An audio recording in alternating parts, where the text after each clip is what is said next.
make sure the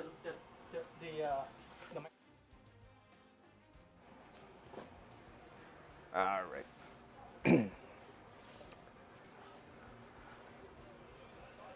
Welcome everyone to the Epic Edison Monthly. We have round one set up for Los at the top, Vic on the bottom. So it looks like they're about to start here. I don't know exactly who won the die roll. It might have been Los, but we'll figure it out here soon enough.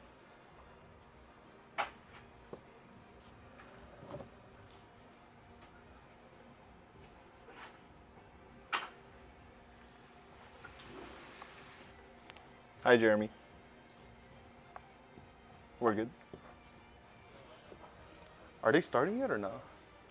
Things picking you up. I know. I'm just saying, like, are they starting or no? I don't know. Like they've been idle for like 2 minutes at least. Maybe they're protesting. We don't want Edison.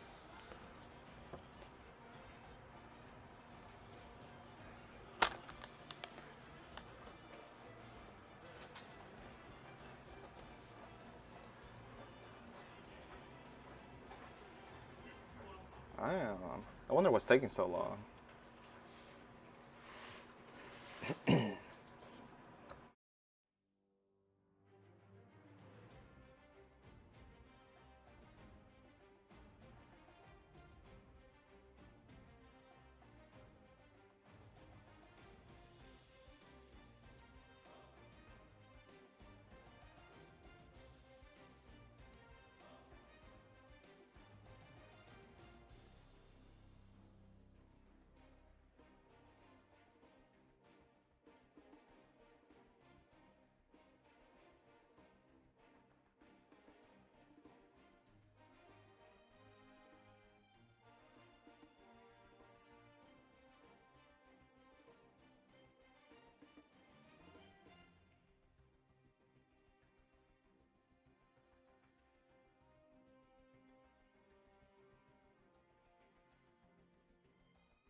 All right, so we started the stream just a tad early, but that's okay. They're getting get their announcements here, and then the timer's about to start. So long-awaited round one.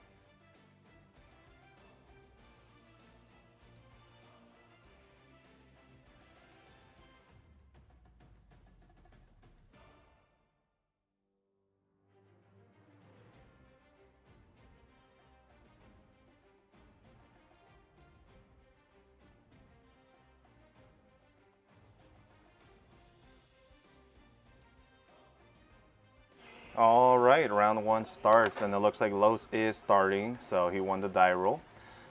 He is going to start with Lone Fire Blossom. Now, this is going to grab him a Titanial. Curious as to whether he's playing a quick draw deck or if he's just playing Amaryllis Burn, maybe a combination. Who knows? Oh, what the? Thought this was hat format for a second. All right. So Vic, looks like he has a Gourds in hand. He's playing Machina Sworn. Looks like what a heavier. We are playing Yu-Gi-Oh! Alright, so Vic is going to start his turn by normal summoning the gear frame here to search for probably Fortress. Yep, add Fortress to his hand, and now his hand is pretty stacked. Oh, drops a card. Alright. Looks like that was a D prison. Okay, sets 2 in the back row and is going to pass. In the end phase, Los is just going to randomly snipe a back row, which is Karma Cut. Okay, so Los draws, ends up drawing into a D prison. Normal summons D Dandy, probably trying to play around a D prison of his own. And if he gets Mirror Force, he gets 2 tokens anyways, right? So he swings over,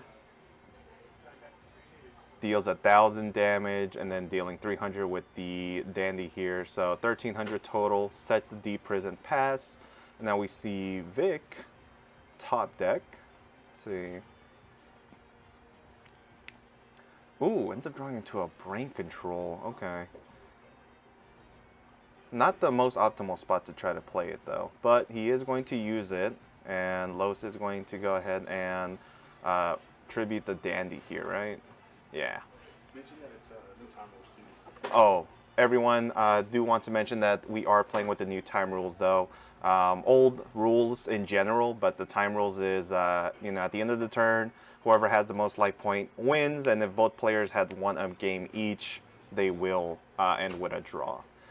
So here we see a Jane be summoned, and now he's going to go ahead and swing over one of the tokens, Los choosing not to de-prison here. And in the end phase, he's going to mill 2, mills a gear frame and a Lila. Okay. Los draws, and what's the game plan? Oh, debris. So probably making an ancient fairy. Let's see what he does. He makes us. Oh, okay. He had a token, so he makes Stardust here. On the summon, Vic looks at his back row, but it looks like he has nothing here to defend himself against this massive board state that Los has right now. Let's see. The tokens are now being removed? No, okay, they're just confused about the bodies here. Okay, so yeah, the Dandy will allow him to get the 2 tokens there, so there should be no issue with the summon. Vic looking at his back row. Bottomless. Okay, so change the Bottomless to the summon of the Stardust. Probably doing that so he can actually use his Gores here, but I mean, it's not going to work out. So he's going to take another 1,000. Not the greatest use, but his cards can't really defend against Los's board state at the moment, so I guess his use or don't use it. Kind of unfortunate. Okay, so he has a 4, so he can try to crash with the Stardust, but yeah, he ends up scooping it up. Los gets game number 1. So now we're going to wait for the second game here as both players are going to side. Big deck box. All right. So let's see. I mean, what I assume is that Los is playing a quick draw variant of this deck. So for those of you that have been watching on Oscar's channel, he's been playing this Plasma Hero Debris quick draw deck, and honestly it caught me by a storm too. I got Plasma 2 times in games 2 and 3, and he ended up securing it after that, because how do you beat a skill drain on legs? Not the easiest. I had no back row either. And then Vic, I don't know. The deck that he chose to play today, I mean, it looks like it encompasses a heavier Lightsworn engine, but I'm not entirely too sure that's going to be good. I think mocking us with just a bit of Lightsworns with, like, you know, just the Raikou Hamster, Lila is much better to try to, you know, grind with instead of dishing out multiple, but we'll see. We'll see if it ends up doing something nice. You know, he could get a JD, right? That plus avarice. I mean, you're gonna get all your boss monsters back, but I don't. It doesn't seem too great to me. Now Vic is done sighting. Nope, no, he's not. He's finishing up here.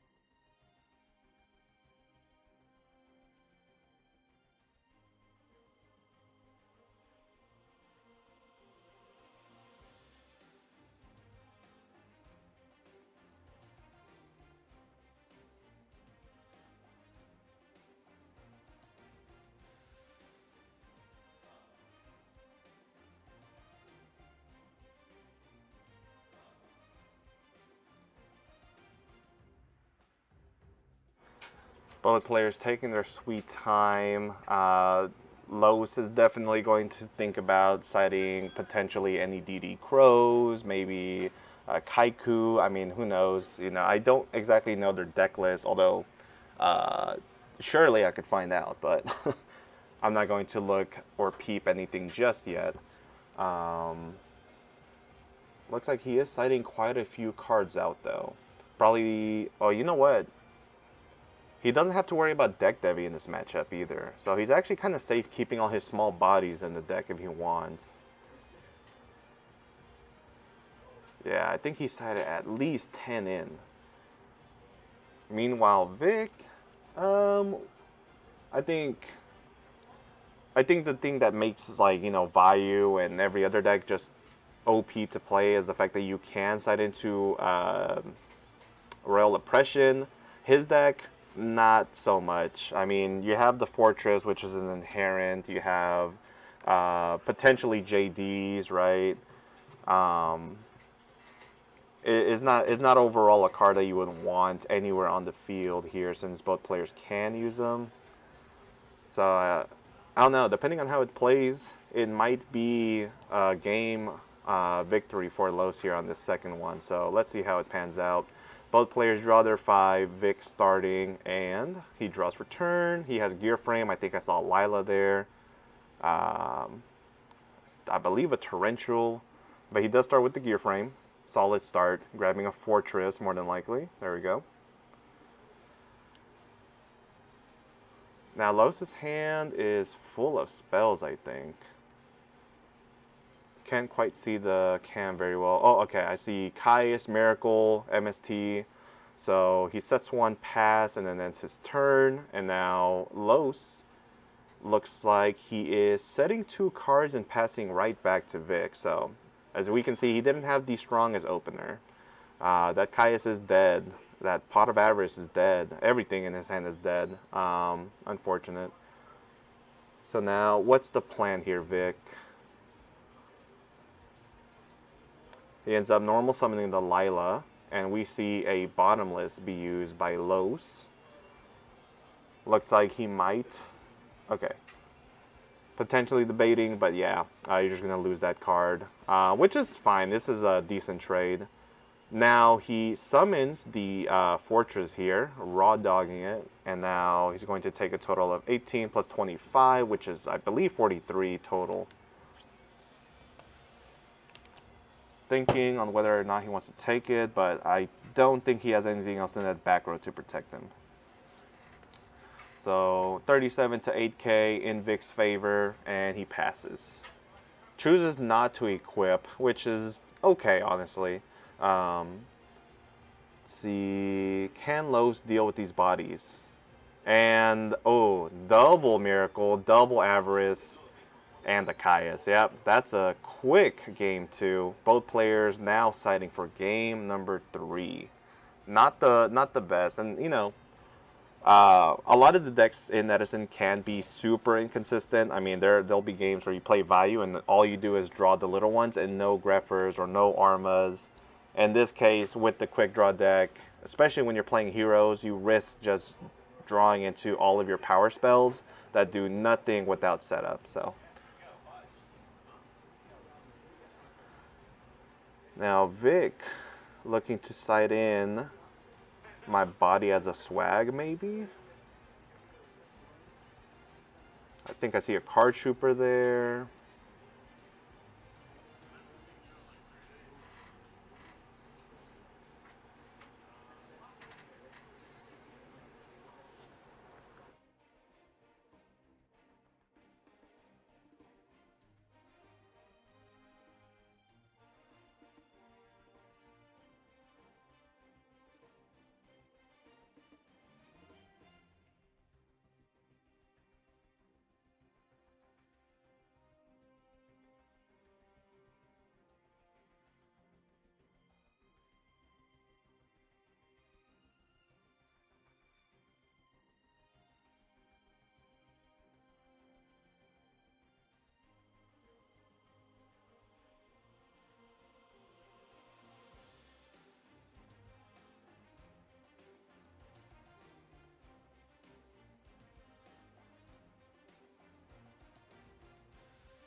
All right, looks like both players done siding here, just doing their post shuffle and then cuts, and I believe they have a good amount of time left, 20 minutes at least. What's up? Ooh, It was over 30 minutes. over 30 minutes already?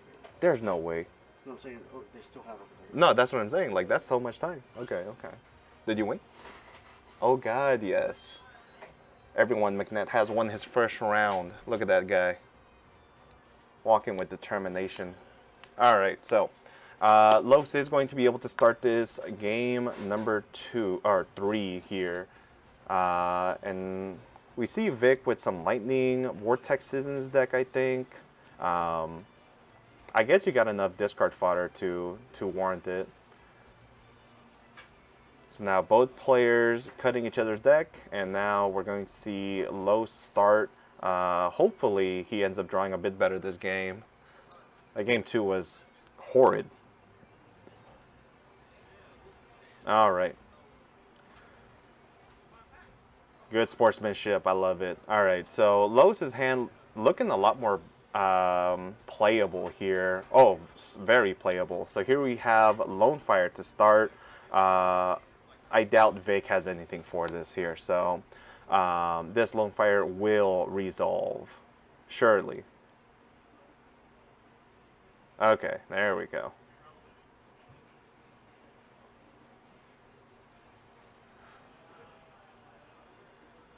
Ends up just summoning the Dandy here. Okay, so he might have drawn the Titanial. Let's see if we can get a glimpse. I see Caius. Okay, that's more than likely the reason why. Hi, Joey. What's up, buddy? How you doing? Look at this bullshit. What you get? Ralph gets a fucking exclusive color hoodie. Oh, that looks nice. Oh, Fossil Dyna attack over the Dandy, so he gets no tokens now that Caius is dead, and I think he top decked the Titanial. Oh God, no. He can't even summon that Sidra either, dude. I think Los is cooked. Thinking about pro setting that heavy. Dude, his hand is just so many big monsters. I feel bad for him, man. Now he has the gear frame. Now, it might be a little odd to have the Fossil Dyna and the Machina deck, but if they can't summon big beaters, then you don't have to worry about nothing. Main decking Fossil? Nah, this is game 3. Oh. Yeah. And Los has Titanial, Caius, Sidra in hand.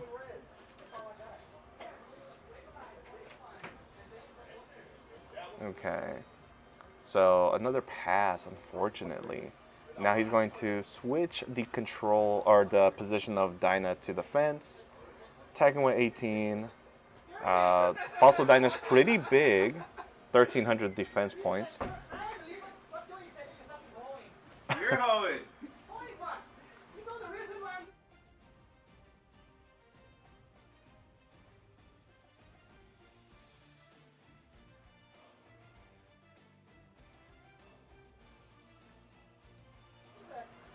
All right, so let's see. Los kind of in a pickle here.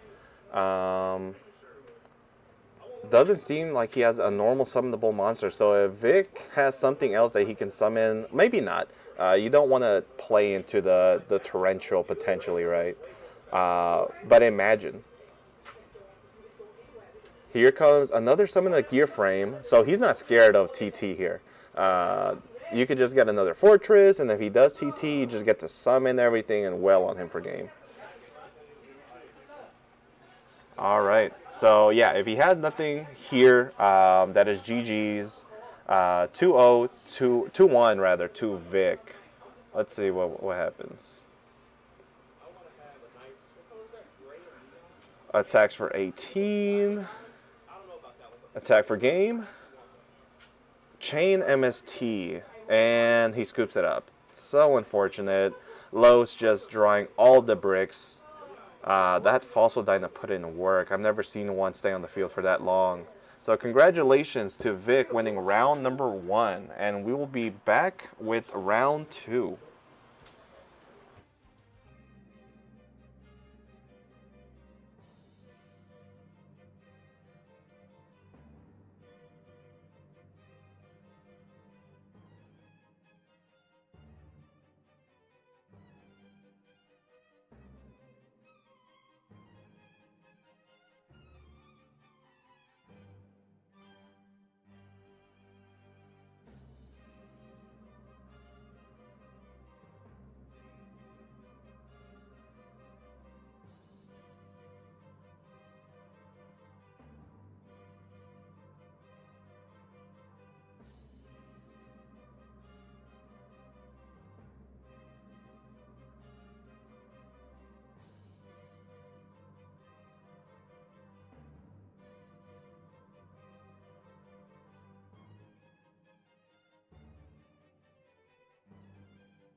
All right, welcome to round number 2. Here we have Creighton on top and JC on the bottom. Now, Creighton doesn't play Edison that often. He plays occasionally. Recently got his win on Oscar's channel just like 1 or 2 months ago. JC is a new player. I saw him as well about 2 months ago. And he's won a lot of the Thursday tournaments. Trying to put his mat there, but this is strictly for the Epik mats here on the feature table. All right, nice sportsmanship. Let's see who ends up going first.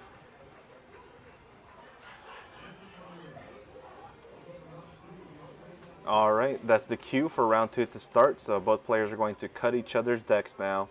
But yeah, no, JC has been playing for quite a bit only. I think he started on DB, saw Oscar's channel, and then ended up coming to Epik. But both of these players, I would say they're pretty good. Hello, Sean. All right, so who is going to start? Both players are rolling the dice here. Let's see. Dang. Creighton's slow when he rolls the dice as well. We only have one dice up there. Okay. Well, looks like JC ended up rolling the highest number, so he is going to choose to go first. Oh, and he's playing GB. So this is a standard deck that he has been playing. And it looks like I was wrong. Looks like Creighton rolled a 6. What a devil. So the Crystal Beast cards are different. I'm not very familiar with Crystal Beast, so bear with me here. I know that one places one in the spell and trap zone on normal summon. And looks like he's going to do the elephant. All right. And I don't know what the game plan is. Crystal Beast was never a deck that was too good, and it has only seen modern play when Tearlament and the trap card ended up being released, netting you a field spell, any field spell, plus a turtle. So the synergy with them is pretty good. Now he ends up playing Crystal Release. You equip it to a Crystal Beast and it gains 800, and if it's sent to the graveyard, you can place one Crystal Beast monster from your deck face up in your spell and trap zone as a continuous spell. And he also looks like he activated the field spell Ancient City Rainbow Ruins. This card has a lot of effects depending on the amount of Crystal Beasts in the spell and trap zone. If you end up having 5, you can special summon a target from the spell trap zone. 4, you can draw an extra card during the main phase. Okay, that's a pretty good effect. Hard to get through though. You're probably going to get a heavy before you even resolve it. Let's see. With 3, you can send one Crystal Beast monster you control to the graveyard to negate the activation of a spell trap activation. 2+, you get to half any battle damage you take, but so does the opponent. And lastly, with 1, the card cannot be destroyed by card effects. Now, JC just booked the Crystal Beast Unicorn. Is it Unicorn? It's Pegasus. There we go. And now I think Crystal Release is going to trigger to place the turtle in the spell and trap zone. So now any battle damage that Creighton would take is going to be halved, as well as JC's. And he has a quest in hand, so I mean this is a free summon, probably getting a Laquari, and Creighton with no defense, so he's extremely weak to the Crystal Beast cards here. Or I'm sorry, to the GBs. Normal summon and attack. So the Crystal Beast monsters, when they are destroyed, instead of being sent to the graveyard, they can be put in the spell and trap zone as as continuous spells. So will JC go for the Bestiari? Probably not the best play, right? It's impenetrable at this point. So let's see what he ends up summoning. I would probably just do Laquari here. Ends up summoning Bestiari. What does he target? Oh, hello, Fetty. Yes, sir. At your service. You know what? I'm really confused. You should have been here. You should have been our 50th player. We only got 49, unfortunately. Fetty says, what's up, Sean? Hi, Fetty. All right, so JC opting to just normal summon or not normal, but special the Bestiari to pop the Pegasus, which, I mean, I don't know. I think just having a bigger body would have been better.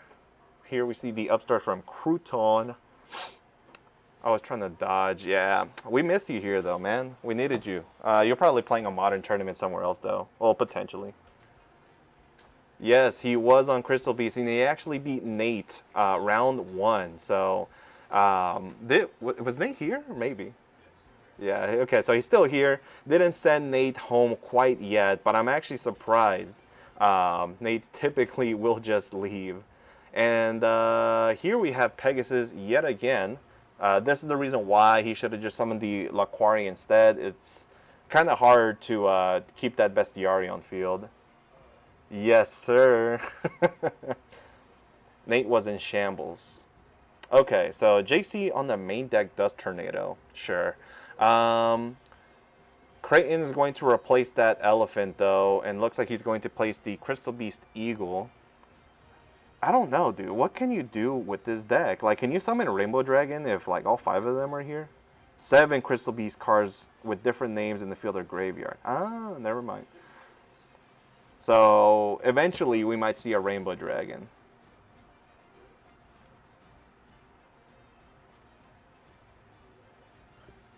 Now he activates, I think that's the equip spell again, another release, giving the Pegasus another 800 points of attack. Crane is just opening the stones right now. Heard Crouton built his deck out of Epik bulk. Yo, I'm not gonna lie, I'm pretty sure he did. Also, never mind, I was wrong. He didn't play the Equip spell. He played Rare Value. That card allows you to send a Crystal Beast from your Spell and Trap zone to the graveyard to draw 2. I'm learning a lot today, dude. That's the tree, right? Crystal Tree. So, each time a Crystal Beast is placed in the Spell and Trap zone, a counter will be placed on it. And you can send it to the graveyard to take a number of monsters from the deck equal to the crystal counters on it and place them in the spell and trap zone. So, I think it has 0 right now, yeah. Yeah, now, Creighton looked at everything that was available in the bulk and ended up just putting it together. He actually sleeved his deck up right before, ooh, Deep Prison, not good.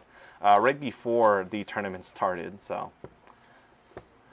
Let's see, he has the cat and he has the lion in hand, as well as another copy of the field spell. So if he loses this one, he'll be able to activate another one. Alright, draw for turn. JC drew into a Sam Knight. Okay, this guy got rewarded. He's going to be able to now summon the Sam Knight and either attack or make a Gizaris, whatever he chooses. I guess you make the Gizaris anyways, just pop the 2 back row and then attack. But he ends up not doing that. He ends up just swinging with Bestiari and the Sam Knight here. He's at least going to get 2 other bodies out of this. Not entirely sure which one he might want to do. You know what, if I'm him, you probably swap out the Bestie for Laquari, the Sam Knight for the Bestie, pop the Crystal Beast monster, and then make Gizaris and pop the other 2 cards on field. Okay, but instead he chooses to summon Ready Ari, and now summon back the Bestie. Ooh, that's the wrong target, man. See, the field spell is going to be protected if he summons Gizaris.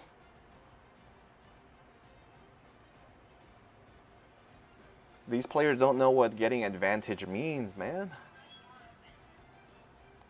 Had to get a Happy Meal. Ain't no way D Nasty's at McDonald's right now. Typical Donnell. Buddy, I hope you did not get a round 2 loss for that. Or that you won your match. Okay, so yeah, see? The Gizaris here was only able to target the turtle. This hurts my soul. He could have got rid of both spell traps, but it's okay. We live and we learn.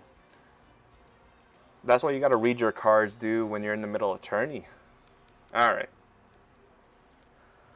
Creighton draws for turn, activates another upstart. Oh, you got the buy? Okay, that makes sense.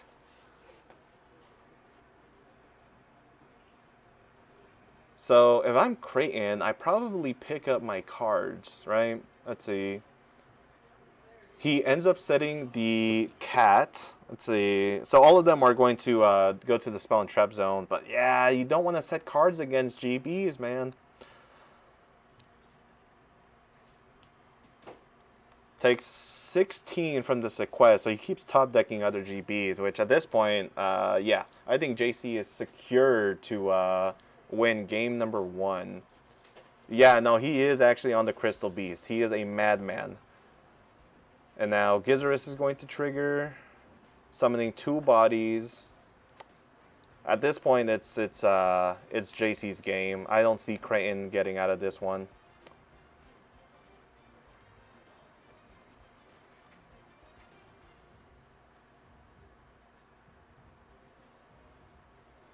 Let's see. He summons out another Rediari to banish the Crystal Beast from the grave and a Laquari. Will we see a Heraclinos?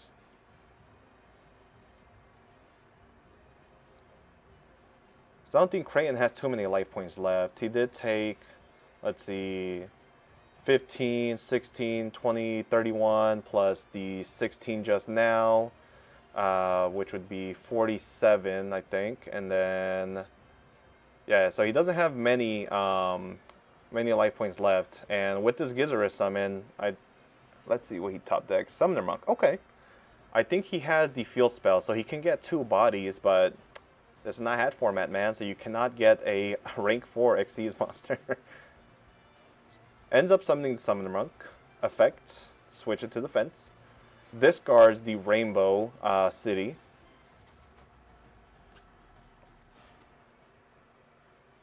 Summons Rescue Cat. Oh, creamy. Okay, you know what? He might actually be cooking here. Summons Cat. Oh, he banished it. It's not Rescue Rabbit. That one actually goes to the graveyard. He doesn't know.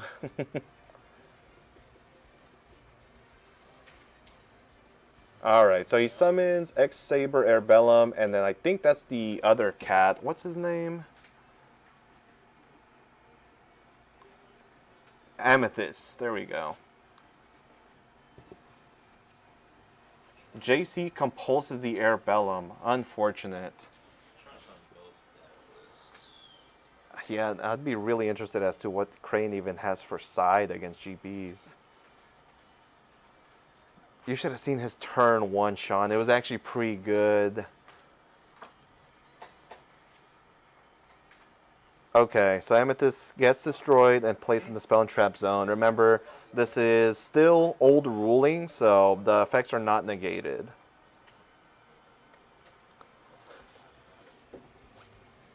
Yeah, that's game. So Creighton scoops it up, and now both players are going to have their side, and we'll wait for game number 2.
All right, while the players are citing, definitely want to shout out Lucifero Black for the follow, as well as David Tufa and Vinyl Baba Yaga. Okay, they never have names that you can pronounce here. Okay, so both players finishing up side decking for the second game here. Let's see, making some final touches. Yeah, Crane's still side decking. That man loves to take his time. I'm not surprised.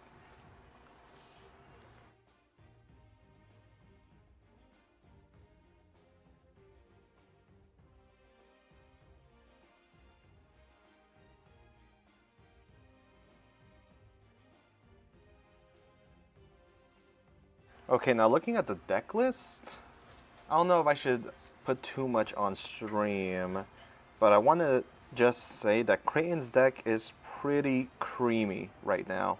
Although, looks like this matchup that he's against actually will be his toughest. And now both players starting game number 2.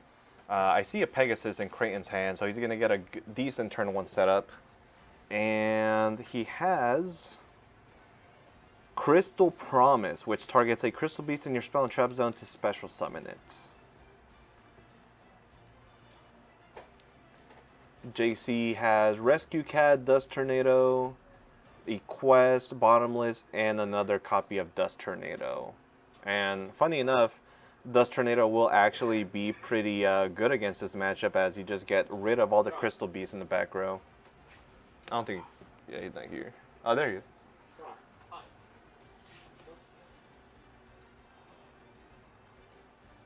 Alright, so this Pegasus will place Turtle.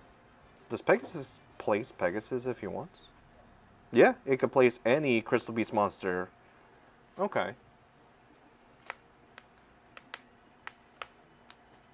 Now JC draws for turn, draws into a Murmillo. So he has a few copies of GBs in his hand. If I'm him, you probably just summon the cat. Alright, cat gets summoned, tribute, priority, of course. And this is probably going to get him Test Tiger plus Sam Knight, so here we go. And now he's going to tribute targeting the Sam Knight, so the shuffling isn't cost, only the tributing, so if he did have a response to the target, he would have been able to use it there. Unfortunately, it doesn't look like he does, and now this Laquari is pumped up to 21. Will JC attack into the back row?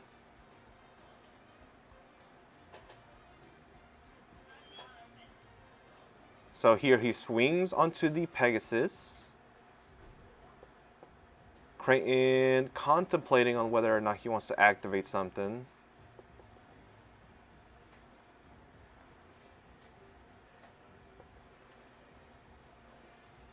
And he ends up using Crystal Raigeki.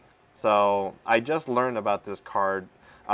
This trap card is a Raigeki break, but you send one of the face-up spell trap crystal beasts you control to the graveyard. See, I'm telling you, his deck is actually super creamy. JC ends up setting one card and then passes, choosing to keep the bottomless in hand and just setting the D Tornado. Okay. So he has Amethyst Cat plus the summon spell, Crystal Promise, I believe. No, he already used that. So that means he has something else in hand.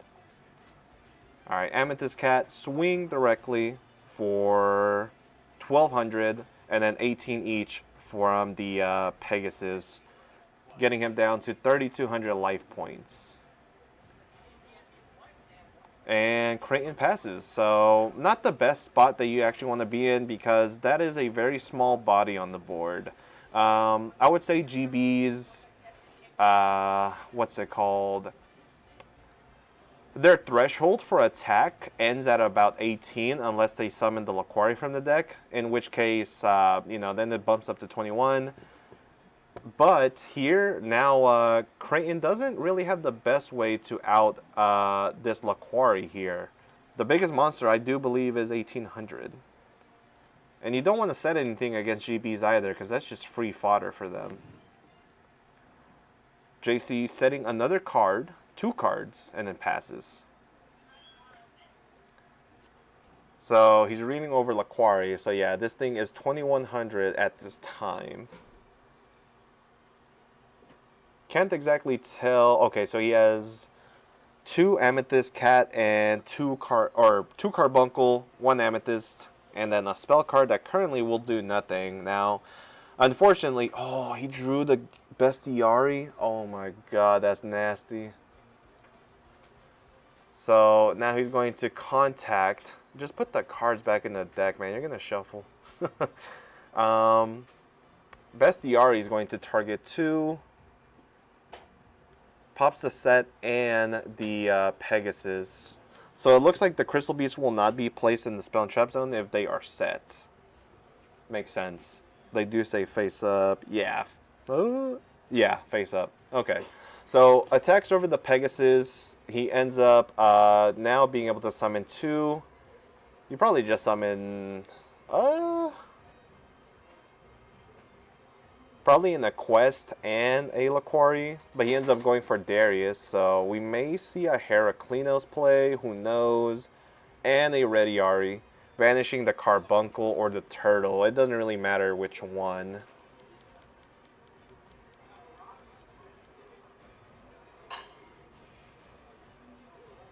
Okay, so banishes the Turtle, summons back the Laquari here, and he does have the Murmillo in the hand, plus a Dust Tornado, and he is going to fusion summon for the Heraclinos.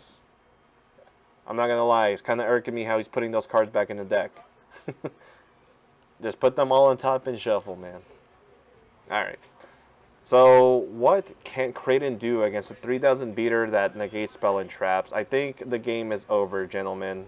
What a run. But it's still the second round, so Kraden could win 4 more in a row. You never know.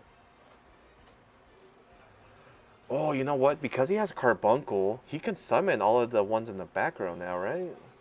And then that means Pegasus gets 2 cards? Let's see what happens. Oh, no. He sets a Carbuncle instead and sets a random spell trap and then passes. Ends up hitting the set with Dust Tornado. And now, does this actually activate? Let's see. So Crystal Release will send... Okay, yeah, so when this card is sent from the field to the graveyard, you can place a Crystal Beast monster to the Spell and Trap Zone. So this does end up working out for him. And now Herc, luckily Herc doesn't have any shuffling effects, but he does have Darius and Murmillo now. So if I'm JC, I summon Murmillo and then just swing over the body and then swing directly for 800. 800 directs. And now what will you summon out? Probably just Laquari, right? Like you could summon Rediari and banish, but at this point... Okay, so he ends up going for Bestiari. That's a little awkward, but sure.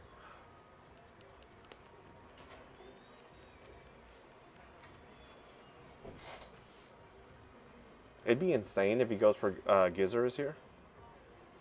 Okay, he doesn't. Ooh, he draws into the elephant. Summons. Okay, so he can run over the Bestie at least. Unless he bottomlesses here, which if I'm JC, I'm bottomlessing that card. It banishes, so I won't go to the graveyard and trigger to put in the spell and trap, so yeah. Is that game? Kraden not conceding here, but I guess it's not over till it's over. So 15, 17, total of 32 plus 3k. Does this make it game? Not yet? Okay. So he's still alive by the hair on his chin.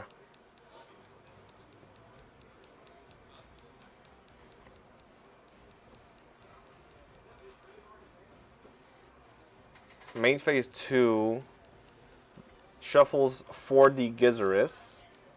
So if you wanted to get rid of all the bodies, you could have just end of battle phase shuffled back both anyways, but it's alright. Now Creighton draws into the equip spell yet again, so I think this wraps it up, folks. Yeah, that's game. All right, everyone. Hopefully you guys enjoyed the showing of Crystal Beast. I just don't think that deck could ever beat Glad Beast. But hey, great showing for both of them. And we will go ahead and come back in round number 3.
All right, so round number 3 starts, and both players draw their 5 opening hand, and it looks like Ben is starting with a Rhoda. So let's see what he's playing today. It looks like Lightsworn, could be pure.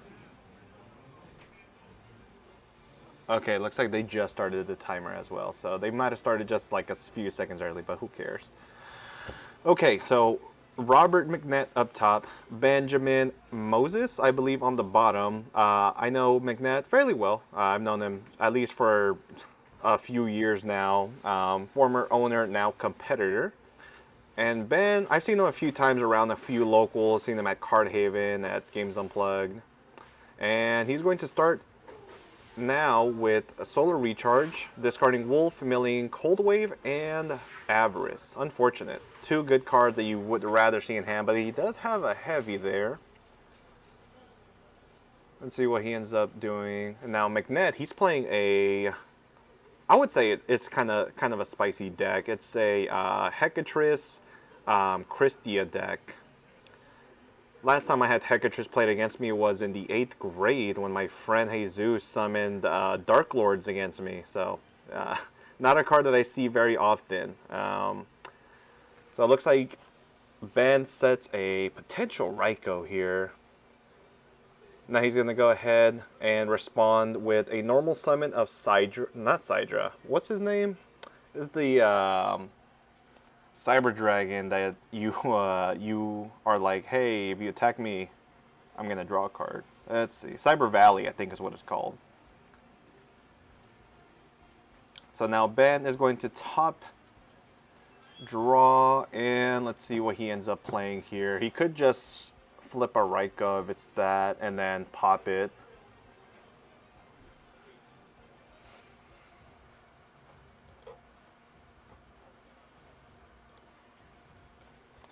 So he ends up summoning Gareth.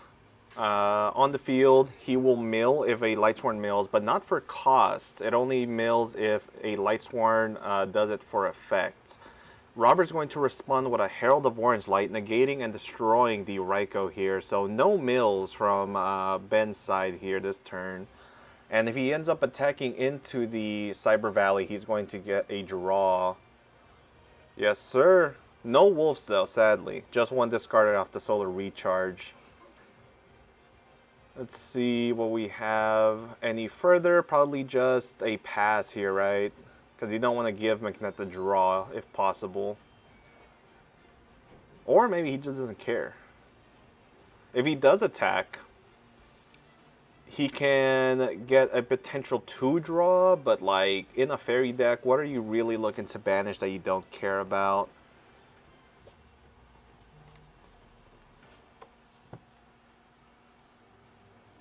So he ends up actually attacking into it. Cyber Valley is going to then negate the attack, banish itself, and give McNett a draw. And he draws into a Valhalla and a Hecatrice here for turn. I think he has Soul of Purity and Light in hand.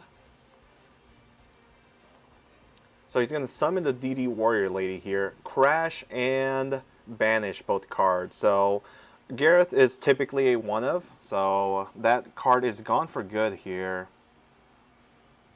And now he's going to set 1 card and pass. Let's see. He draws into a Gold Sark, which is, it's okay. He can banish a JD here. So he puts Robert on the clock with, I think, 2 Lightsworns in the graveyard. So sooner or later, he is going to be able to summon the JD and just put a lot of pressure on the board. This matchup can be one-sided. You know, Christie on the field just obliterates the capabilities of Lightsworn, but both decks play on it, so Christie is not too hard of a card to get rid of, and just as I mentioned it, Honest gets milled from the top of the deck for Ben here. Swings for 19. Looks like he takes it, so Robert down to 6,100 life points to Ben's 8K, and he passes, and oh, unfortunate. So Robert ends up actually having 2 Valhallas here. He might have 1 more in the deck, but like at this point, it's not even worth searching for another one. I'm curious as to what he set though, because he also has Creature Swap. So he summons the Hecatrix, activates creature swap, and looks like he's looking to mill here. So yeah, Hecatrix can activate. Oh damn, he mills 2 Honest. That's unfortunate, and a Tragodia. So Hecatrix, when you discard it from your hand to activate its effect, can search a Valhalla, and all it is a continuous spell that lets you special summon a fairy if you control no monsters once per turn. So turn 1 on Goldsark here. He has Trap Dust Shoot in hand, but I think that card is dead at this point. Even if Robert has 4 cards, it's just a bunch of spells in hand. Sets 1. Sets a back row and passes. Now Robert, ooh, finally, he gets a good card. Shining Angel. That is a recruiter type card. Whenever it is destroyed by battle, I think it summons a light monster with 1400 or less attack. Oh, but unfortunately Robert chose not to mill here. Ends up taking 1400 points of damage and attacks into a defense position Hamster. Tough. So Hamster, when it's flipped, gets to summon a beast from the deck, level 3 or lower, face down defense. Summons a Raikou. Is Hamster standard in Lightsworn nowadays? I don't think so, but hey, it works out here. So, okay. Ben draws and then gets his JD in the standby phase. Still only has 2 Lightsworns though, so no ability to summon it yet. He has a Lila though, so he's going to be able to demolish Robert here in just a moment. And if he gets his mill 2 more Lightsworns, there's 1, so 1 more needed for JD.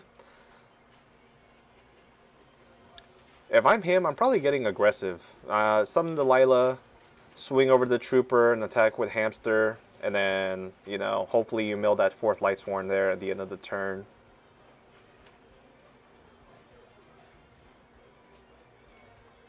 Contemplating switching the Hamster to attack mode, but I mean, you might as well do it. There you go. And chooses not to summon the Lila. I don't know. I would have done it myself, but the Card Trooper unfortunately will give Ben a draw. Or do you have to control it? I think you have to control it, yeah. And then 200 direct with Raikou.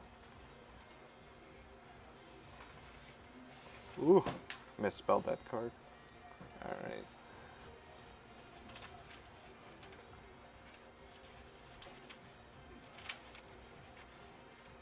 Yeah, you have to control it. Okay.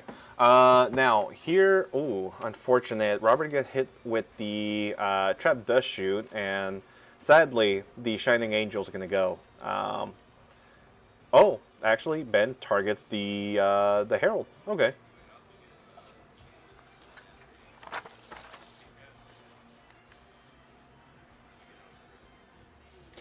So Robert's going to swing over the Raikou. This is still only 3 Lightsworns in the grave, though. Again, I don't know why Ben didn't summon the Lila. You want a mill in this deck. Lightsworn players, man. So that JD in hand is still dead. Can't summon it at this time, but that'll change here in a second. Now, does he choose to ram into the Shining Angel, or just chooses to let it go?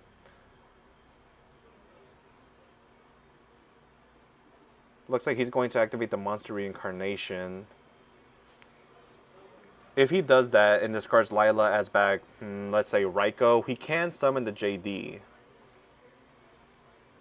Grabs back Card Trooper, and yeah, I think Robert is toast here at this point. Summon JD. Come on, you know you want to do it. You got 4, man. Trust me. I've been watching you all day. There we go. So now JD is going to activate its effect, paying 1k, and Robert picks up his cards. So now we are going to wait for these two to side. Let's see what both of them have here. You know, Robert doesn't have the most, but he does have copies of My Body, Crossout, you know. Swords of Concealing Light. Okay, that can actually be pretty good to prevent the Raikous here, I think. Now Ben, let's see his side deck. So he has cards to try to prevent the Christia here, but he doesn't have the greatest cards going second, but it's okay. Both players here are probably going to opt to just side as minimally as possible, as, you know, these two decks very, well, Lightsworn is popular. The Chaos Fairies are not necessarily that popular, but they are played. However, it's kind of odd to side against them because, you know, all they're doing is looking to control the board state with Christia, and so you want cards that can get rid of it, like Lightning Vortex or Deep Prison, stuff like that. Whereas Ben is just putting the opponent on a timer here, milling Lightsworns. So cards like Soul Release and Kaiku are really strong if you're able to attack directly here.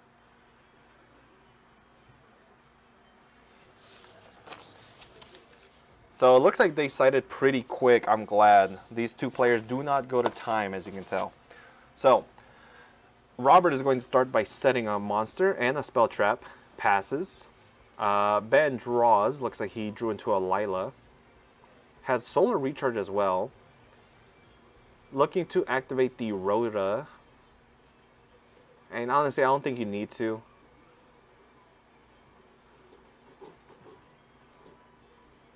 Although Aaron could be good in this matchup to prevent the recruiters from actually summoning here, right? Because they do have to go to the graveyard to trigger. So in comes Aaron. And, I mean, he could also Solar Recharge here. I would do it. I mean, might as well.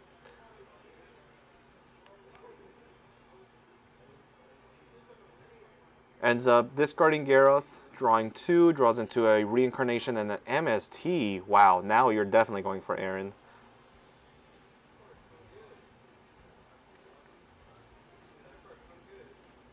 MST, the back row. It's a My Body. Oh no, unfortunate, dude. Let's see. Summons Aaron, swings, and is going to flip. Oh, okay. So he's thinking if he, or wondering if he can use the Herald, and he can. So Aaron triggers at the start of the damage step. I think the monster is flipped, but then it's destroyed by the Herald. So the battle doesn't finish. But here, I guess it doesn't really matter. Nova Summoner is summoned, so this is going to be 28 total. And now he drops a Gorge, so pretty good card here to have, but you know, if you crash into these monsters, they will get the benefit of just summoning out other bodies. So in comes a Charge of the Light Brigade, milling Mind Control, Celestia, and Jane. So I think at this point he has 4 bodies. Shoutouts to Jay Woods, Adriel Pierre, and Jay Woods. All right, all right. I haven't seen... Well, no, I saw Adriel at the regional not too long ago. Real cool dude. Haven't played him that often, though. I've only played him a few times back in the day at Limitless, and then recently... Actually, not even recently. I think the last time I played him was last year at Cardhaven. So yeah, it's been a while. Alright, so let's see. Oh, you know what, though? Shout out to Adriel. He did get his top 32 recently. I guess not too recent, but he did get that top cut. Lil T Brown? Okay, shout out to Lil T Brown, man. Yeah, no, Adriel's real cool. I mess with him. Okay, so Monster Reincarnation. Oh, this is going to grab JD. That's so unfortunate. So yeah, Robert just not able to get blessed with the recruiter cards here, and if he wants, he can pay 1,000. He does, and I think it's well worth it. And he gonna attack. I mean, you don't care about Gorge. You might as well do it. Swing. putting Robert down to 5K because I don't think he's taking any. Oh my God, double wolf? Yo, this game is over. Yeah, Robert picks up his cards and Benjamin wins round 3 super decisively. That was a very quick round, so we'll go ahead and come back at round number 4. Thank you guys. We'll be right back.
All right, everyone, we are back. Round 4 feature match. John Vigil on the top versus Yobani Martinez on the bottom. Two good friends of mine, and on the top we are going to see Frog Monarch versus Yobani playing Vayu Turbo on the bottom, and he starts with a T-set pass. Nothing in this draw phase. I forget about Trap Dust Shoot. And so now John is going to go ahead and summon a Swap Frog, dumping a Treeborn more than likely. Now, this matchup can seem kind of favorable at times to Frog Monarch because, I mean, if you get the setup rolling with Ryza or Caius every single turn, it's very hard for Vayu to make plays unless they have an aggressive hand like how Yobani currently has. Currently, though, not choosing to summon Arma or Greffer. So he's going to start by flipping Hamster. Okay. So it's a good thing that John did not attack into that, otherwise he would have taken 800 straight to the face. Special summon sets a Raikou. And now he's going to Dust Shoot on Resolution. Double Gref. Okay, so he did not have Arma. Double Greffer, Raikou, Gale, and Card Trooper. If I'm him, maybe you hit Card Trooper, maybe Gale. Because the Raikou at this point doesn't matter, and the Greffer isn't going to get him any advantage here. So, yep, he does hit the Card Trooper. What's up? Oh, no, I just thought it was someone else. Apologies. You're good. So now he's going to summon the Greffer. Probably... Oh, so he's not using the effect. Okay. I was thinking he could drop Plague if he wants, but there's no real reason to. I guess there was also no reason to summon the Greffer. Probably set another Raikou. I don't know. John has Soul Release, Mirror Force, Swap Frog, Heavy. No Monarchs, it looks like. And he draws into a My Body as a Swag. So he's going to summon the Treeborn Frog here. Activating Heavy Storm. Looks like it hits Yobani's TT.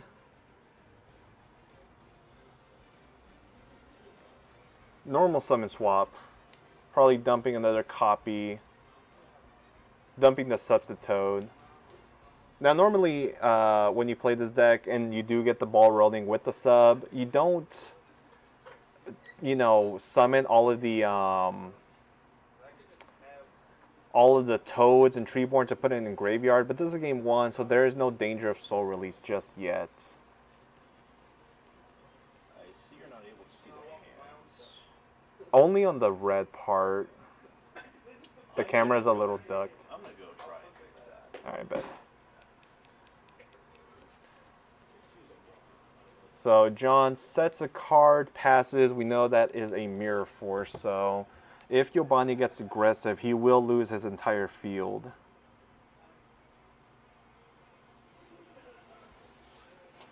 So now Yobani activates Rhoda. This will net him an Armageddonite more than likely. Or it could be a Necrogardna here so that he can get a target to discard for Greffer.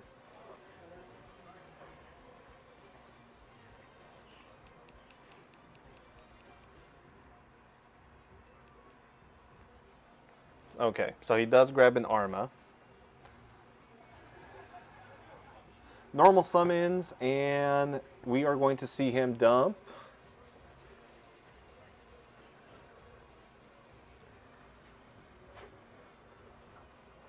a Plague Spreader. Curious now as to if he's going to make a potential Goyo or maybe even Bryo.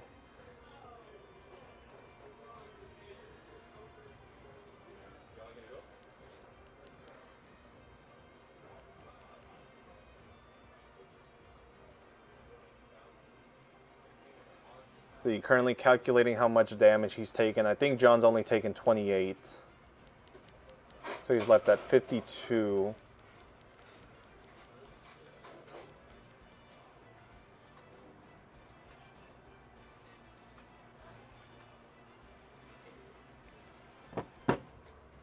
Okay, so he's debating on attacking here. Oftentimes you may have to worry about a Regeki break, but some Frog players do play the battle traps, and something like Mirror Force can be worth it. I mean, it gets rid of at least one body.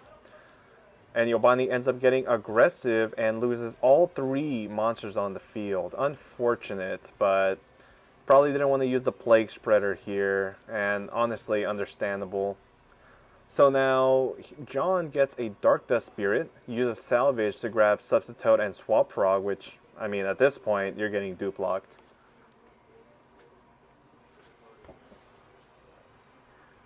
Alright, summon Toad, tribute the Treeborn. That one better? Yes, much better.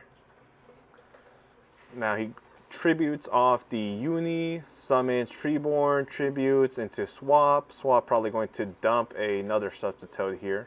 Yep. And then deals 100, 11 total. Yobani's down to 69. Let's see. We know he has Gale, he has Greffer, and a Raikou. Now he's going to go ahead and tribute the Swap here in main phase 2. Special summoning out. Another copy of Swap more than likely. He's just going through his frogs right now. So summon, tribute, and then special summon double dupe frog. Now, can Yobani deal with this? He has one way, and if he can top deck his out, it'll be by making Black Rose. However, maybe not worth it since it would not prevent the dupe frog from missing timing. He drew into a deep prison, I believe.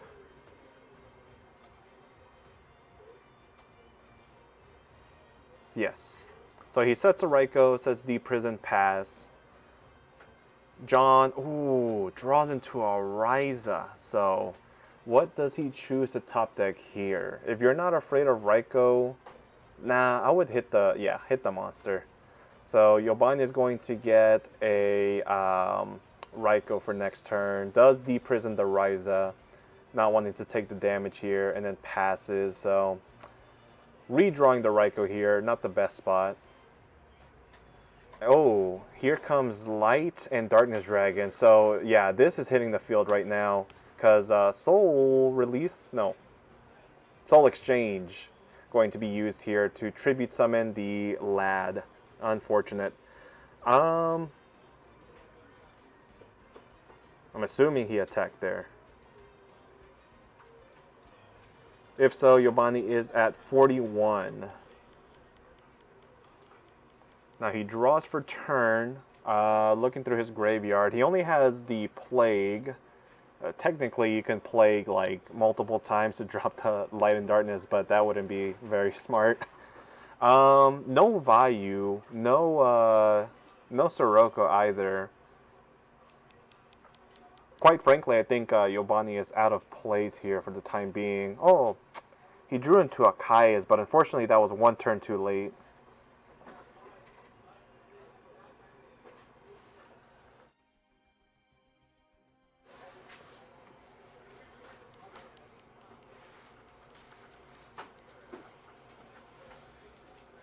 Oh, yeah, that's true. Soul Exchange does prevent the attack here. So no damage this turn, but next turn, more than likely. Let's see. Yobani doesn't have too many options to try to break down the lad here. I mean, yeah, at most you get rid of, what is it? Loses like 500 per, so you could get it down to 15, but yeah, nah, I don't like this. I mean, I guess you could do it again, then it becomes 18, then you Gale, and then it becomes 13, and then you can crash. But see, the lad is still 18. Okay, that is... I don't like that. I think if you wanted to get rid of it properly, you should have done that if you're planning to just drop it down to 13 and have the Gale crash into it. This seems really bad. And he is going to purposely drop down the lad to its final life points to get the Treeborn out. summons a swap frog, and at this point it's almost, better to just get the damage in. So this is going to be 800 plus 1,000, so 18 total. Then he bounces the Light and Darkness Dragon. So next turn, he's going to have a full lat again. Grepher summoned, attack over the swap, but he has to attack the Duprog, and now he can't, realistically, he can't really attack anything. So yeah, this is just a body for protection at this point. Okay, so he's going to flip the Wing Blast, top decking the Grepher, and I mean, I think Giovanni has to scoop it up at this point. There's no reason to continue playing this game.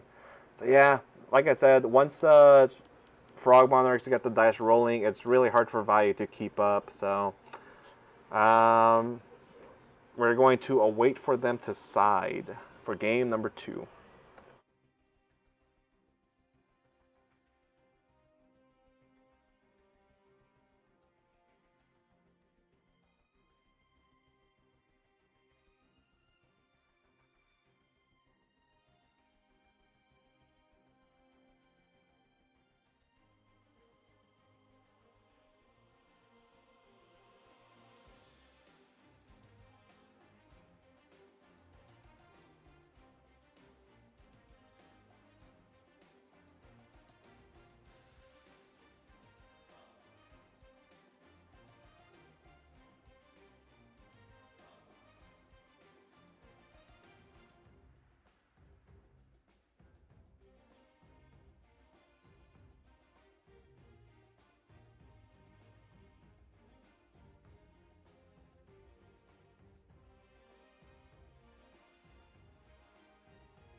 So both players have now sided into game number 2. Hopefully Obani has a much better time now. He has Dad, Raiko, Allure, Vayu, and Necrogard. Draws into a Vayu and a Sirocco. That's unfortunate.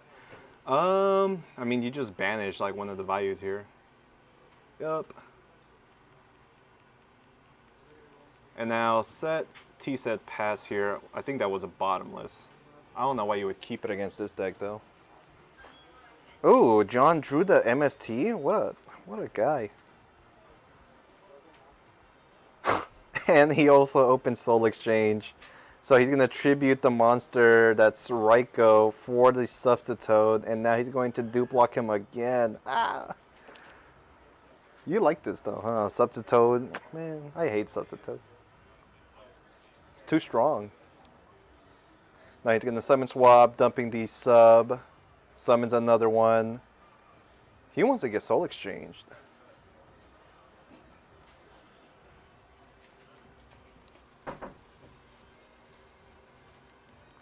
Now, he can't attack here because of the Soul Exchange. Or, yeah, I think it's Exchange. I don't know these cards, man. I've been playing Edison for a year straight.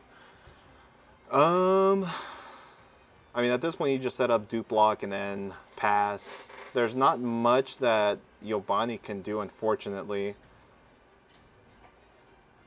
So yeah, he gets all of the Treeborns out. Not afraid of Soul Exchange. Probably sides into a Burial, right? But we will determine that here later on. We know Kaikus aren't going through. Oh, and he does salvage. So he grabs back a Treeborn and a Swap Frog. So he's not going to lose all his Treeborns just yet.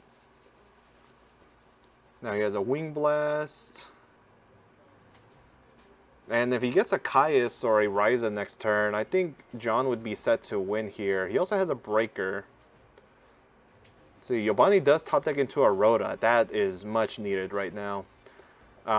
So the play is to grab Greffer, discard the Sirocco. Or maybe you can keep a Sirocco in hand and just discard the value.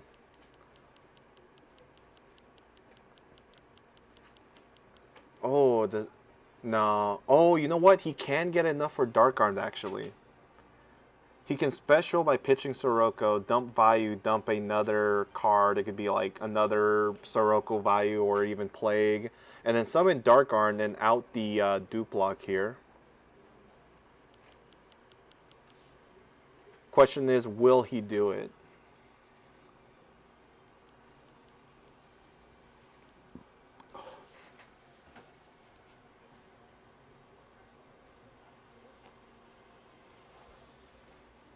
Also, we might have not mentioned it, but shout out to Cloudy KOTCG for the follow. Hope you are enjoying the stream. Alright, let's see. So Yobani looks like he chooses to special summon.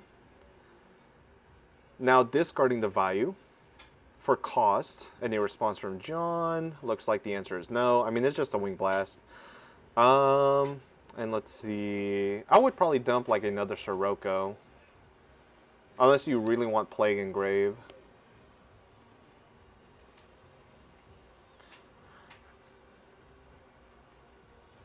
Let's see. So he does dump Plague. And then what? Banish it? Okay, here comes Dad. Priorities being used, banishing the Sirocco, targeting one of the dupe frogs. Will John discard for Wing Blast, or will he let it go? Alright, so he's just going to add back. Probably a sub, or the uni actually here is pretty good. Now he's going to banish value, popping the back row. Right? What you doing? I don't know. Actually, you probably don't pop the back row against Frog Monarchs because of their chainable trap. So let's see what he ends up targeting. Okay, looks like he did target the back row. So yeah, now he cannot get over the dupe frog. I think I would have just popped it instead of the spell trap, but you know, we live and we learn. Now John top decks into a Soul Exchange, but he does have Breakers, so he's just going to be able to summon it and run it over. So attack, 200 down. Now we'll see Yobani draw for turn. Yeah, that's so unfortunate, dude.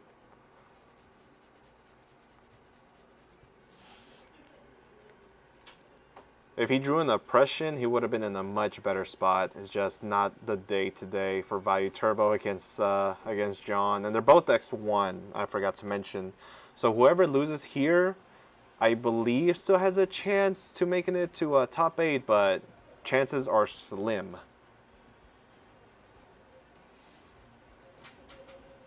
So he sets a monster, passes.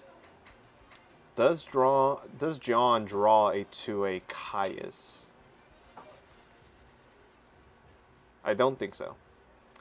He does end up summoning the Uni and probably just attack directly, you know, deal 400 and then... Okay, he does end up attacking the set monster. It's a Necro Gardener. So yeah, I mean, he can stop an attack next turn. He draws into... We know he still has Plague. So potentially a body, if he has a Sirocco, can make a Black Rose, get rid of the field. No values engraved though. Oh, but he does have Burial. Oh yeah, and he did have the Dark Armed, right? So this actually plays out very well. So he's going to banish a Greffer.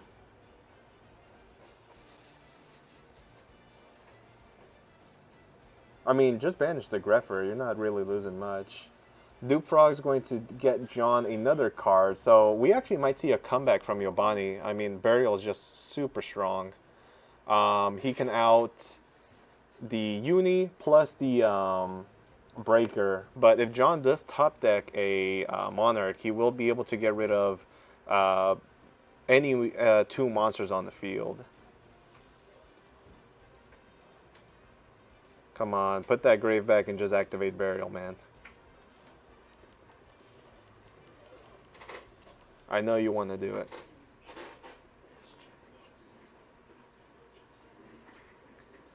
Shout out to Buggy the Clown for the follow. We appreciate it. Hopefully you're enjoying the stream here, man. Let's see.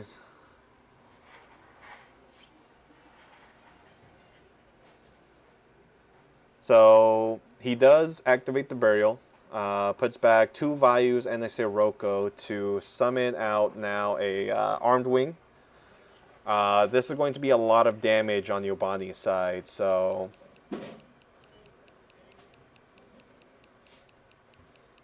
Question is, will he maintain this board state? What's up, Robert? Do you win? Unfortunate. I needed to see you up there. They did my boy Robert dirty. Alright, so John takes 9 plus what, 19? So a total of 20, 30. Actually, I can't do math. What is that, 28? Yeah.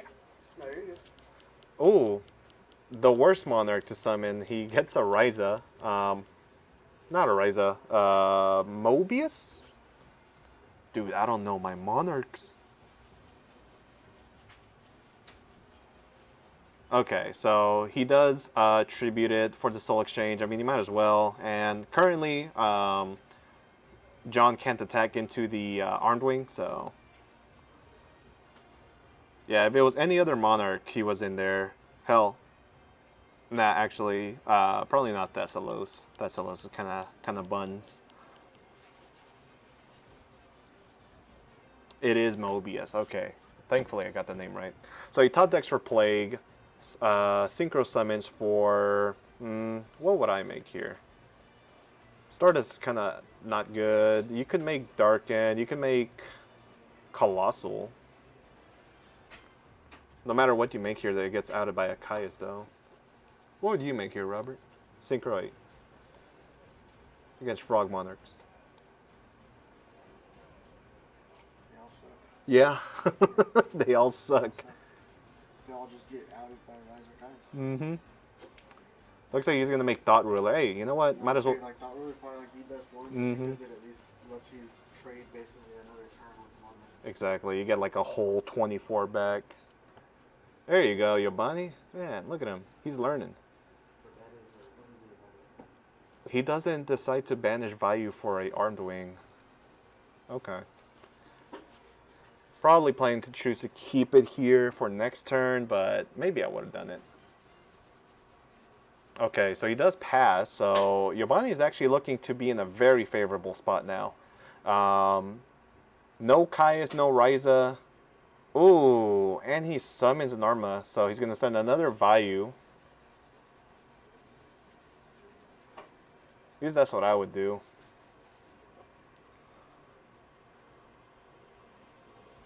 Yep. And, I mean, at this point, let's see, John is pretty low, so he can commit to game if he wants to. So, summons an Armor Master. Will he play into a Gorge? Does he just not care? I wouldn't care here. I'm attacking. That's 27, and no, he does have gores. Oh, I mean, hopefully he just attacked with the armor master first.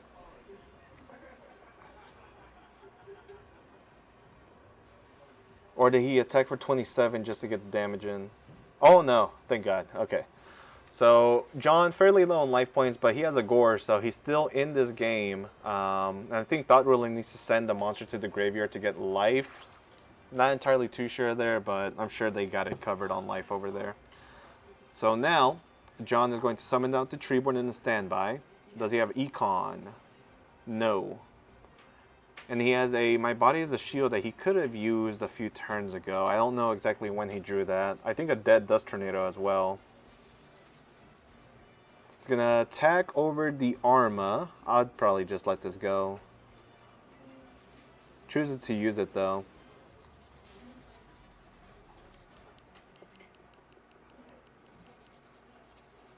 And the Deep Prison, unfortunately, won't do anything to the Thought Ruler. He actually kind of gets shafted, especially with all the life points he gained. Just negate the Deep Prison.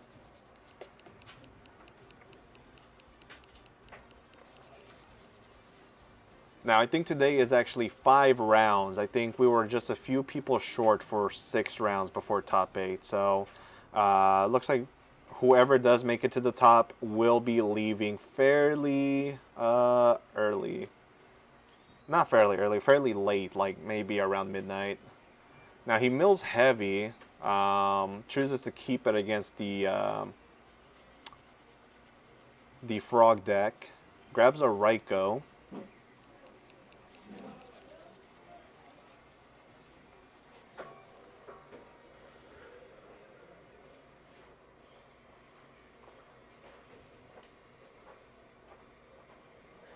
Now, if he loses the Armor Master, he cannot make a Silver Wind. So if he does attack, it looks like John will be able to benefit from it. And Thought Ruler only negates Psychic monsters being targeted by Spell Trap, so he will not be able to...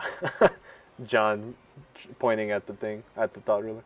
But yeah, he cannot stop the Deep Prison for the Armor Master. And then I guess you might as well just attack into the Treeborn. But he decides to switch it into defense mode instead. Okay. John draws a Sirocco. Now I bet he wishes he didn't banish the Armor Master.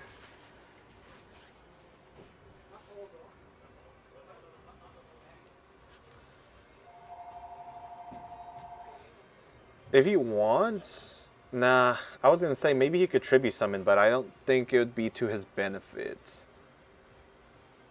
You have to keep the Gourds in attack mode. He ends up actually tributing it though. Okay.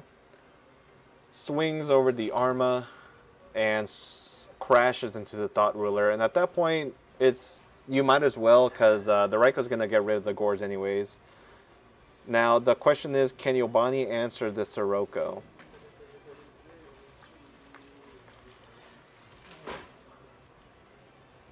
So the Raikou is flipped, targeting the Sirocco. And, ooh, gets hit with the My Body as a Shield. Looks like John had just enough life points to protect it. Destroys the Raikou. Set a card, pass. Ooh, finally, we see a Caius. Are we going to see a Torrential? So he swings first for 2k. Passes. Okay, that's smart. You only get punished by a Sirocco top deck, but like... Well, he does have 2 more, actually.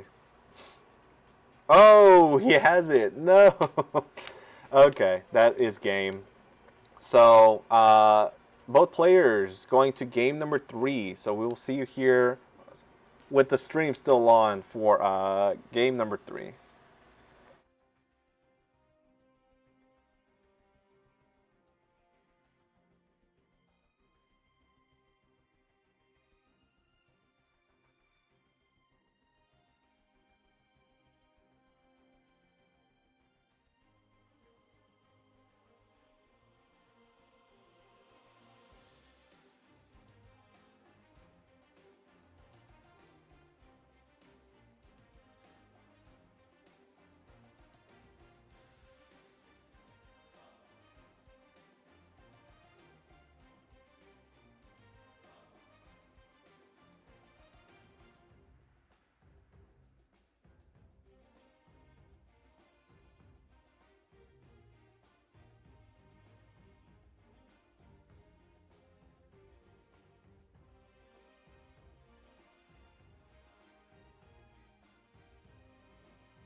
All right, both players have sighted, and going to the third game, John is going to choose to go first more than likely. Now, let's see, we see Deck Devi, MST, Charge, Vayu from Yobani, and another monster. John does start with a Swap Frog, dumping the Treeborn. All right, Papi Chulo, what you got for us? He has Mirror Force, Soul Release, or Soul Exchange, and I think another Frog in hand. Oh, that is an Econ, a Kaius, double Kaius. Oh, okay. Yobani might get cooked here. Oh, man. Okay, so he gets 3 Darks for a Dark Arm, but he loses both of his Kaikus. Unfortunate.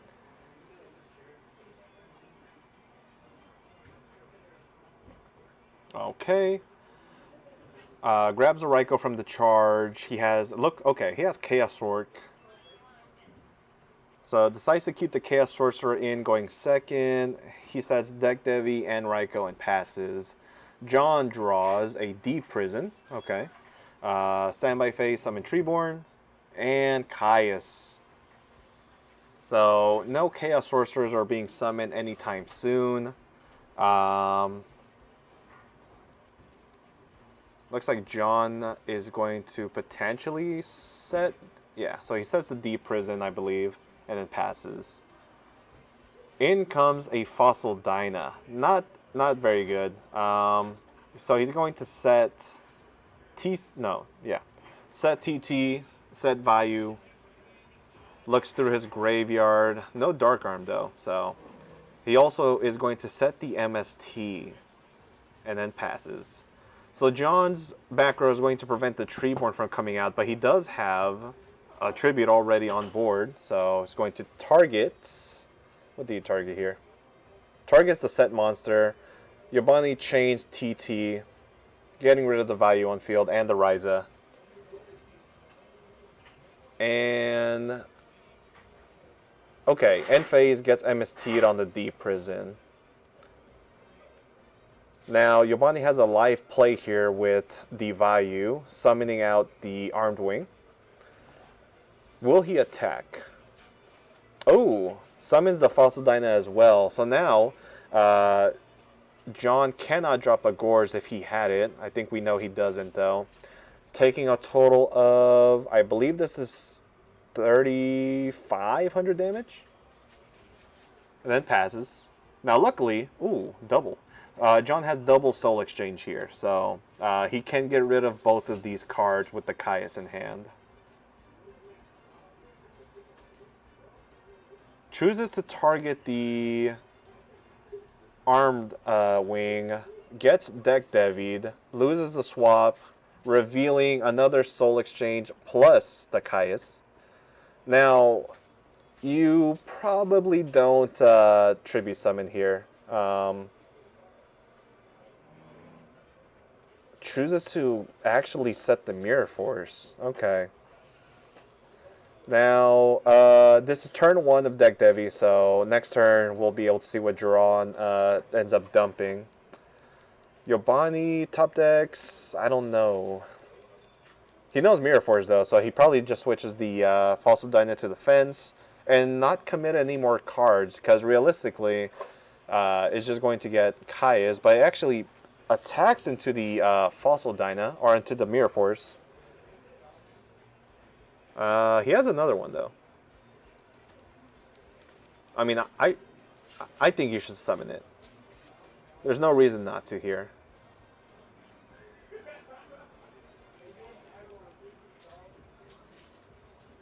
Come on, summon the Fossil Dyna. Don't let him get that Treeborn. Because, like, you lose nothing here. Like, if he chooses to summon that Caius, he would have to banish something from his field. So, like...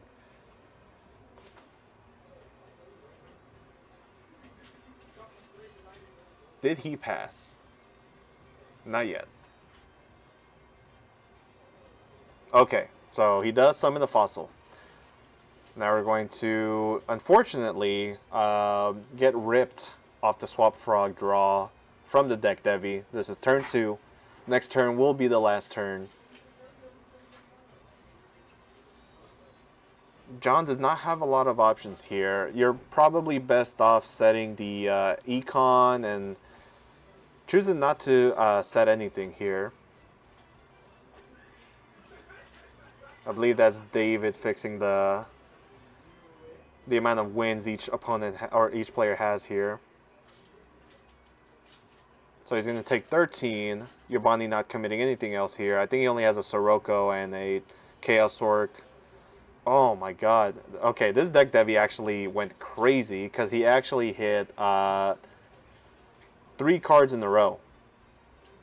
Tribute sets the Caius. He's done looking at that Fossil Dyna.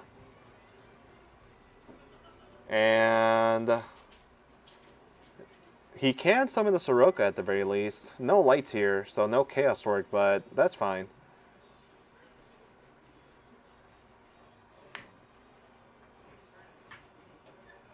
Normal summoning the Sirocco.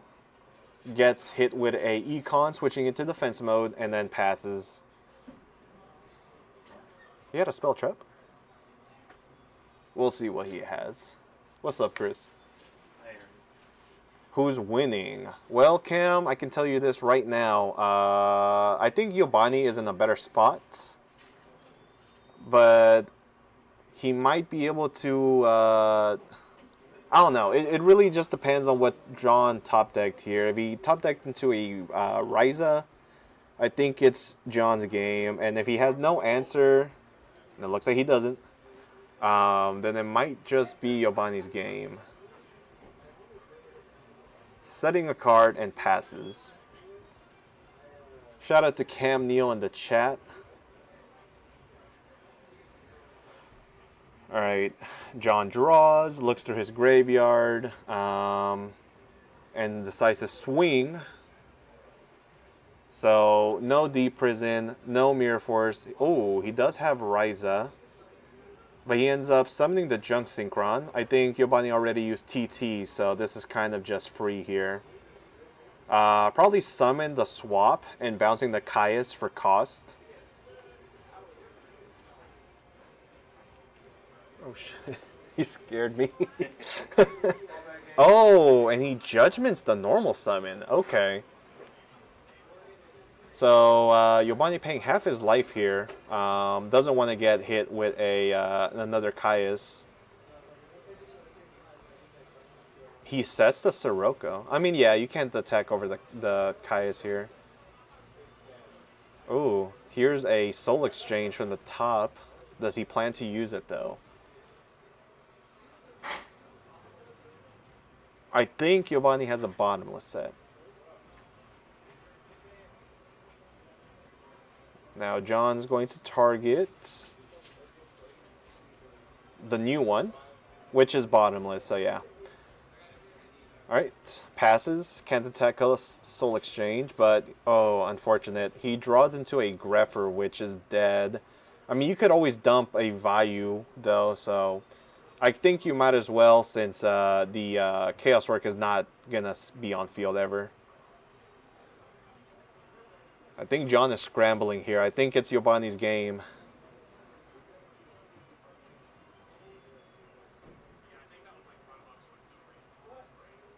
Okay, banishes the Armed Wing and the Vayu for an Armor Master. And if John doesn't top deck into like a Dark Dust Spirit or like a Caius or Ryza, then I think it's game.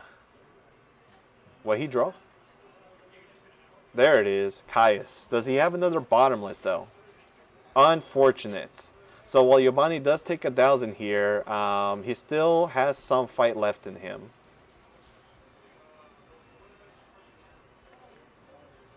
Card Trooper. Is this game? Unfortunately, yes. So that takes it. So Yobani making it to round 5. X1 still. John now X2. We'll be right back with round 5.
Round Yeah. 5. So, round 5 starts with Oscar Zelaya versus Jordan Miller. Dang, revealing a book here. So, it looks like it's Vayu Turbo versus, I think that was Diva? I don't know. I'm here with Baby Daddy. Introduce yourself. Yeah, I'm here because I'm obviously out of the tournament. What'd you lose to today? I don't even want to talk about it. That's I lost unfortunate. to Chris, yeah. Okay. Did you? What were you playing? Lightsworn? Black Wings. Black Wings. Okay. Damn, that's different. The Armor Dump Necrogarner. Yeah, he did. And then, oh, Jordan is left-handed. Ew. He summons. I cannot tell what that is. It's a fish of some sort. At least that's what it looks like. This is like the worst time to have the mini screen. Now, does Oscar respond with a Necro here? I mean, he has a card trooper, so I mean, it could be worth it. Oh yeah, that's right. I have their deck list. Why am I not looking at them? Okay, Oscar admiring the shine of his ultimate rare Necrogarna before using it.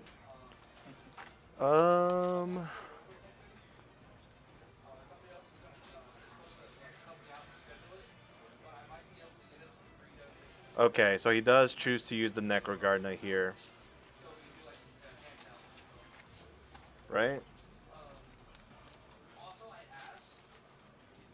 Okay, they're going over a ruling dispute. I'm not entirely sure what, though. Oh, it's a Glabbies. Oh, is that Ready Yari? Yeah, the little spears of those. Oh, so he's playing Glads? Okay, that's why the book is there. So, looks like that is a Ready Ari, and I'm sure Oscar's just chaining the Necrogarna on the battle step. So as long as it's not damage, you can use Necro whenever you want. So if you don't know that as a Glad Beast player, maybe you haven't been playing enough Glads.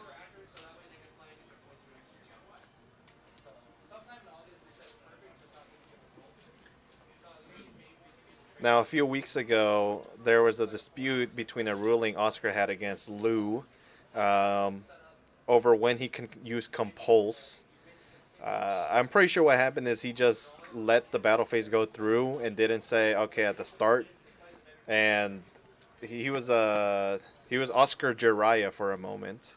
Ended up getting tackled by the 6 Pats of Epik, and they all ruled against him. So, yeah. But I'm pretty sure here David will give the correct ruling. He can Necro basically and the attack declaration and the battle step. So, yep, Necrogarna goes through. They might get a time extension, but honestly, we don't need more time here. So he says 3 and passes. All right, Oscar draws into... I can't tell. His cards are dark. Okay.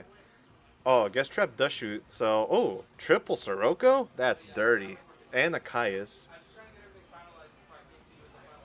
Oh, I mean, I would probably just hit the Gale or the Trooper.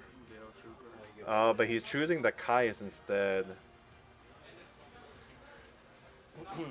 Like that means one thing. He doesn't have Chariot. True. So, I think you summon... Actually, you probably just run over the Ready Yari and then tribute for Sirocco, maybe. Because any small body is... Okay, he does not care. He is aggressive right now. Milling 3 for Card Trooper, and he mills absolute dog water. Brain Control, Hamster, Reiko. I would have done the same thing. The Card Trooper. You're nasty. You have to. Well, he only gets punished here by another GB. What are the odds he has another one? Although we know Murmillo is in hand, so... yeah. I mean, he's going to get a card to draw, but the Murmillo is going to summon... I don't know, Laquari probably. Alright, swing over the Trooper. Trooper effect, draw. End of battle phase. Murmillo's going to switch out for... See, you know... Probably go with Darius. You probably just have the Laquari, honestly.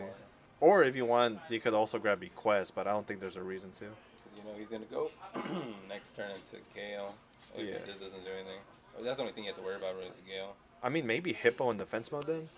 No, he just goes for the Laquari. So he might have something for the Gale here. What if Oscar goes and Black Roses him? Black Rose would be kind of nice. It would be nasty. Okay, he draws for turn. He has 2 trap cards. I think it's a Bottomless and Mirror Force. Ooh, pretty good cards. Instead, he just goes for a simple Tribute Summon. Does he have a response here? Oh no, he specials Gales first. Gale effect, Prio. So 21 divided by 2 is what, 1050? Man, shout out my boy Cameron Neal. That's the goal. Man, shout out to Cam. That's my Michael Jordan right there. Same here. I need him to win another YCS. He needs to win Worlds. He needs to win Worlds, low key. He's kind of washed now, to be honest. Oh man. So he makes Stardust here, attacks over the Laquari. He's so lucky he didn't have Deep Prison. Okay, Chain Stardust. Does he have DD Crow in the main? Alright. I guess he just was hoping it was gonna go through. At least save it to your turn. I mean, might as well, right? Yeah, that way it's not on field. Okay, he has a call. Not gonna do very much here. Yeah, why didn't he just do it on his turn? That would have been way better. Passes. Okay. So you know that statement earlier where I was like he might have not played enough. Oh my God, he drew Rhoda. This game is over. Yeah, at this point, I feel like, I mean, he's just gonna go search for Grapper. I think you might as well do it. Just like put as much damage on the board. You don't get punished. You know that's not a Mirror Force. You know that's not a Deep Prison, especially. What? Why not Greffer? I guess he just, I don't know. Maybe he wants to keep them in hand. They're pretty decent against GBs. You know, it's a 2K beater.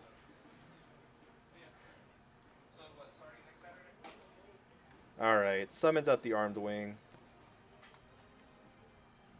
14 directs. He goes call. You know what's funny is that this Bottomless is about to work him dirty. Bottom. Oh. Flips over the wrong card. Bottomless. So 14, 23, and 25 should be close to game. 37 plus 25 equals what? 56. Oh, Gores. I didn't see that. Me neither. All right, so attacks over the token. Currently, he cannot run over this Gores, but he has Mirror Force. So I mean, he's safer right now. But if I'm Jordan, I'm not attacking into it. You can't. The only way he runs over next turn if he tributes summons to Rucko and pumps over. Yeah, that's true. That's still there. That's still game. Heavy. Okay, well, I mean, you obviously use a Stardust. If you have a Glad Beast, you can force the... Oh! Maybe he did not see Oscar flip over the Mirror Force earlier. That's unfortunate. He's getting cooked by Oscar. Why couldn't he do this in Houston? He's just styling on. Yeah, he is. That's dirty. He did not need a lure. I mean, any attack here wins in the game, so... Swing. And that's game. Alright. We'll be right back with game number 2.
We're right back with game number 2. Also, shout out to Blue Ridge 02 for the follow. He starts with a humble Laquari pass. And there we go. Upstart, Oscar special. Can we see a second one? Probably not. He has D Prison. He has a Sidra here. So good. It's so nasty. And this matchup is special. Oh, and he has Oppression in hand. I bet you. Oh, no Bottomless, no D Prison, no Mirror Force. So yeah, this is I said it in the earlier match, but GBs have a hard time getting over anything above 18, and even the Laquari's 21. 21's the final threshold. So I do not think that that he might have an answer right now, unless he has a call plus Bestiari. Dust Tornado. Hit the Oppression. Ooh, it did not. Okay, so let's see what Jordan ends up doing. This could be a quick game too. Okay, summons Murmillo, summons Tiger. Oh, it's... Oppression. Oh, man. There we go, pay 800. See, this is why I would keep the Dust Tornado, because, like, after side, the Oppressions are just deadly. Sets a card, passes. Because even at that point, you just test Tiger out for like a Bestiari. Exactly. You pop one of the back rows. If you don't hit Oppression, you just use your Destinator for whatever's left over. Mm-hmm. Now Oscar has Arma, Return. Jesus Christ, this guy's hand is good. Alright, runs over the Murmillo, gets hit with a okay, well, yeah, I mean, this is fine, right? Because you can negate the Oppression. I would have summoned the Armageddonite, though.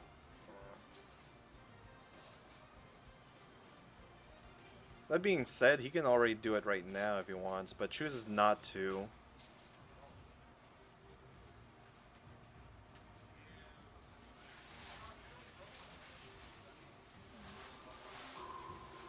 I think he has TT as well. Oh, is he gonna get hit with it? Okay, just chooses to attack with the Murmillo. Maybe uses the effect.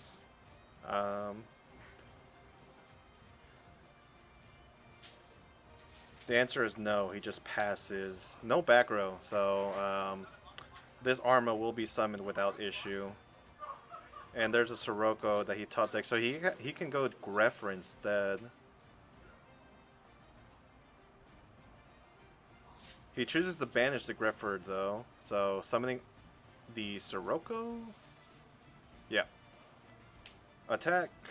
So that's going to be 12. The clock is rolling down for Jordan here. I think he needs a heavy. Sets a card. Did Oscar not set his Dust Tornado? No, he did not. I think he just set the TT. Attacks into a Mirror Force. I think if you're going to think about attacking it, you might as well just set the Dust Tornado and then wait.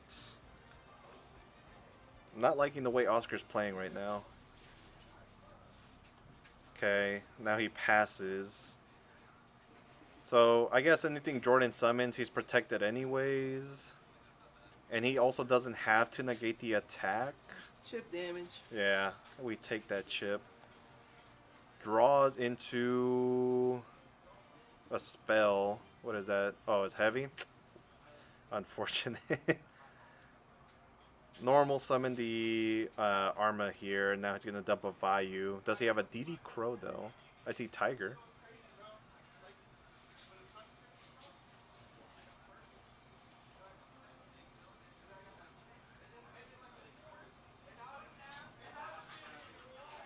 Alright, Armed Wing, attack over the Darius, and then 14 direct or nah?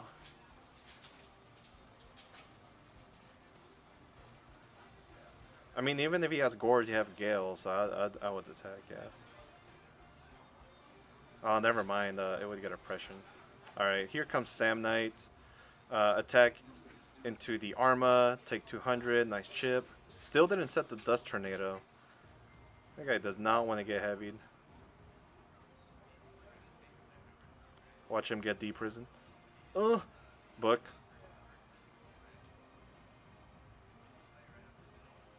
So that card is very weak. It's only at 1,000 defense. So, yeah, Oscar is just losing all his bodies, man.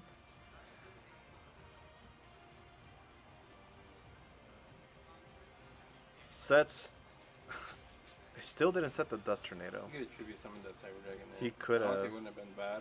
I think, yeah, it's hella worth it to do it there.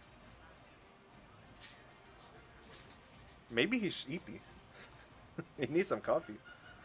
Okay, he chooses to compulse. Oh, now he has Dust Tornado set, so...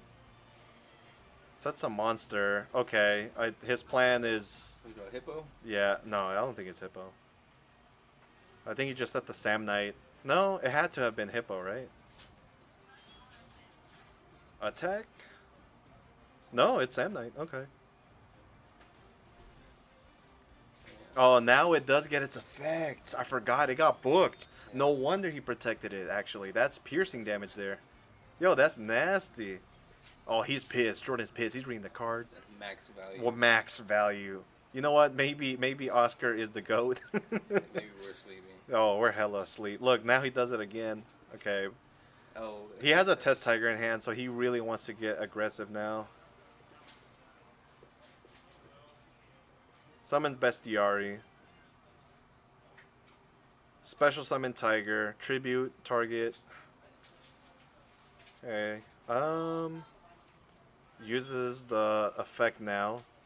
Pops the dead Dust Tornado. Attacks into a Raikou. Ugh. Feels bad. Feels so bad. I don't feel that bad. Perhaps. If I'm Oscar right now, I'm salivating at the mouth. Like, you're about to get your game 2 win. I walk for miles inside this pit of danger. Alright. Just everybody get copyrighted. True. Upstarts into a Mirror Force. Swings into the set card. Dude, he has to be low. I mean, he's so low. Oh, no, he got a Dowser from Oscar, though. Oscar's being nice, dragging the game out. Another Dust Tornado. Wicked. Top decks. Does not set it. Sad part about GB is there's no one-card combos. Mm-hmm. You know, Nate called this a combo deck? It is not a combo This deck. is so not a combo deck. I don't know how you mix up control and combo. He loves doing that. Looks like I don't say Bujins, but there is some combo cards technically. I guess the combo in Bujin is Bujin Carnation into Kagutsuchi. And that was Shizano, the honest. True. Okay, so not afraid of anything because, I mean, you might as well just end the game. And Oscar gets round number 5, so he is locked in for top 8. Good job, and, you know, Jordan, hopefully you make it to top 8 there, just in case, but... Oscar reverse sweep in the tournament. He started off 0 and X1. Yeah, he lost his first round, and now he ends up getting right to top 8, so will he win? He's probably going to win. Yeah. All right, guys, we'll catch you guys in the next round, which I believe will be top 8.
All right, welcome to round 6. We have Eric on top, Javi on the bottom in the blue. Nah, it's round 6, yeah. Oh shit. And here we have Javi playing GBs, his signature deck. I don't think he plays anything else in Edison. And Eric on top playing Black Wings. So, unfortunately, he doesn't know what he's playing, which is a good thing for Javi. And he gets to look at his hand and view the Kalu, which is the only other monster here. So this is going to be to a benefit of Javi, because now he knows what he's playing against, whereas Eric doesn't quite know that Javi is playing GBs here, so he might get cooked.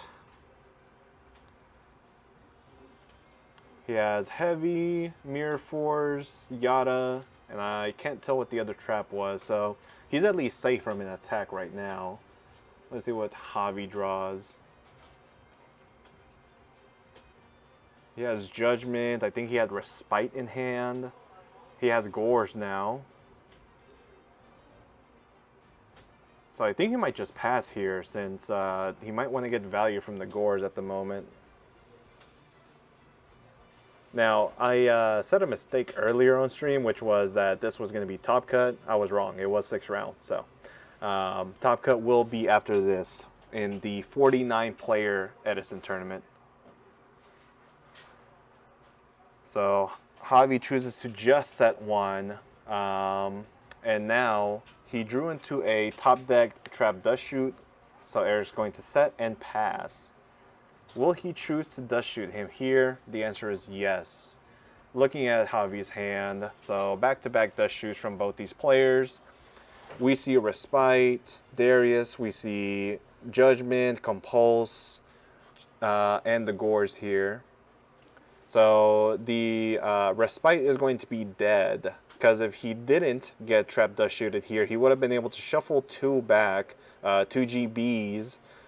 They include the traps, as long as they're called Gladiator Beast. And he would have drawn 3. Unfortunately, though, not going to be able to do it this time.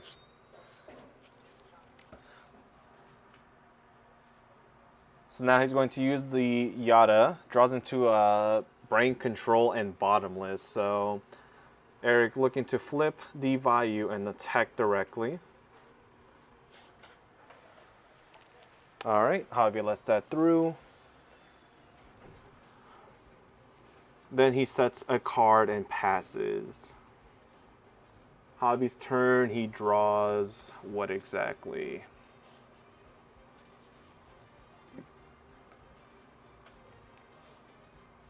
Looks like Sam Knight was drawn? No. What is this? Oh, that's the Hedge monster. Okay. So he's playing that tech here. I forget exactly what that card does, but it is kind of nice. It's a tech that he has picked up recently and helped him get to top 8 in the Houston. I don't think it was a case tourney that they had over there, but he does flip up a Reckless, draws 2. And so he's able to drop this token on the value, which is a little risky considering that he may have an Icarus. But as we can see here, Eric did not have it. And now here, Respite is going to shuffle back 2 Chariots. And now he's going to be able to draw 3 new cards from the top of his deck. Let's say if he ends up bricking, though, because, you know, he does play like kind of a draw power version where he's able to play the Upstarts, the Respites, etc. But the deck still can brick. And also he's locked to his draws for one more draw phase here.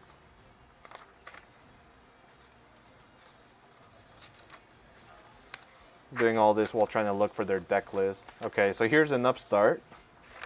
Looking like he's still digging here. He has another Respite in hand. Draws into a Laquari though, so finally gets a monster. He's going to use the Respite again. Shuffling back Laquari and what else? Darius. Okay. Choosing not to immediately go and activate the Heavy, so playing fairly conservative here.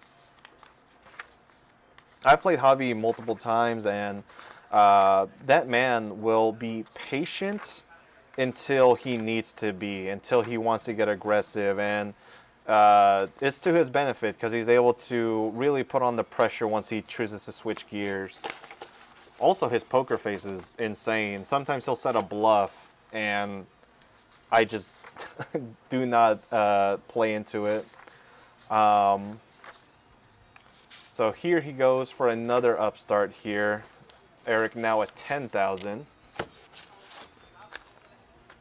think Javi lost a total of 16, so he's at 64. So he flips the Gores to attack mode, still not using heavy. He has Judgment in hand. He's probably going to set it after this battle phase.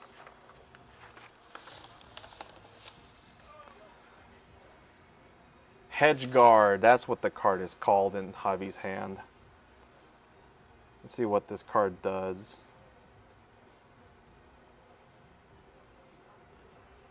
Okay, so he actually summons the, I think that's a Secutor. Does he have a Tiger? He does. Okay. The Jusner. Thank you for the follow. We appreciate it very much. Hopefully you're enjoying the stream. Now, will Javi attack into this back row? He's going to get a Mirror Force if he does, but right now he's resolving the Tiger. He's bringing out a Bestiari to hit one of the back rows here. Looks like he doesn't want to get hit with an Icarus. Oh, but unfortunately, Eric does chain the bottomless, but he did not let Javi target first. Unfortunate. So Hedge Guard, during damage calc during either player's turn, when a monster you control attacks or is attacked, you can send this card from your hand to the graveyard to have the attack of the monster you control until the end of this turn, but that monster cannot be destroyed by battle. So essentially, if you set a monster, activate the Hedge Guard, it won't be destroyed, and you'll be able to activate its effect in the end of the battle phase. So Javi loses his Bestiari for the rest of the game because there is almost no way to recover it unless you play something like a Burial, a Return, and that's not something that you typically see in a GB deck. So no access to Gizaris for the rest of the game. Now looking at Eric's deck list, he is playing a fairly standard version of Blackwing, so it's just unfortunate that he has not been able to see anything but the Vayu and the Kalut, and the Kalut did get Dust Shooted, so he's needing to catch up bad.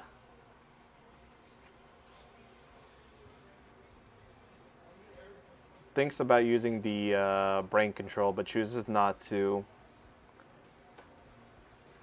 Now, Javi's turn. He doesn't draw, of course, because of Reckless. Deals 8 plus 27, so 35 direct. And Eric is going to draw for turn. He has a Dark Arm, though. He's going to be dead, though, for the right now. He draws into a Shura, finally. Okay. Now, I think Shura has to send the monster to the graveyard. Looks like he's also digging for a Whirlwind here. Does not get it. Gets a Bora. So he's finally starting to see monsters, but nothing too impactful. Okay, so yeah, Shura does have to send the monster to the graveyard. So the token will not net him any advantage here.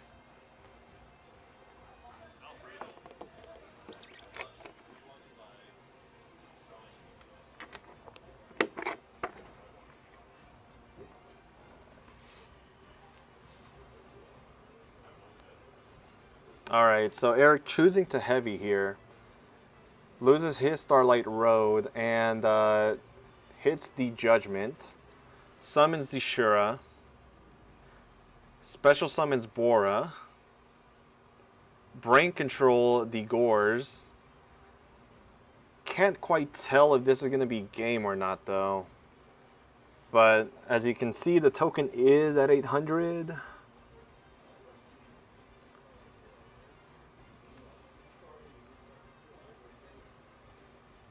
It's kind of reckless from Eric if it's not game. Javi's looking at his hand, determining if it's worth staying in the game, but if he can stay alive, I think he'll be fine.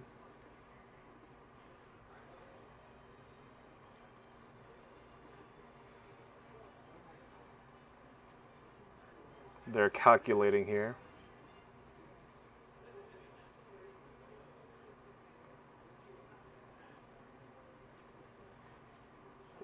Unfortunate, Javi does not have any GBs in hand, so I think he's getting cooked.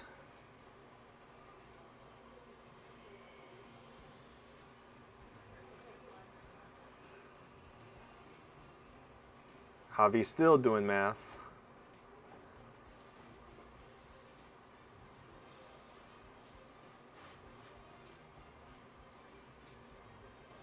So this is going to be a total of 27, 27, 54 damage total.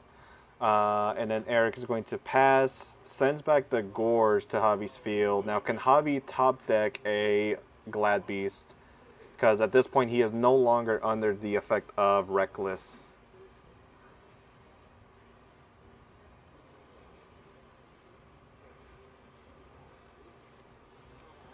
Okay, so yeah, still alive. Let's see what you draw for turn, man. Okay, so we didn't get to see what he grabbed from the top, but surely it'll determine whether or not he wins here.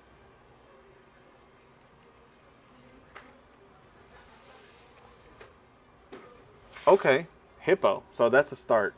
Hippo plus Tiger can get him Murmillo or realistically Laquari. He does have to be wary of a Kalut, which would end the game here, but I think you got to take all risk at this point.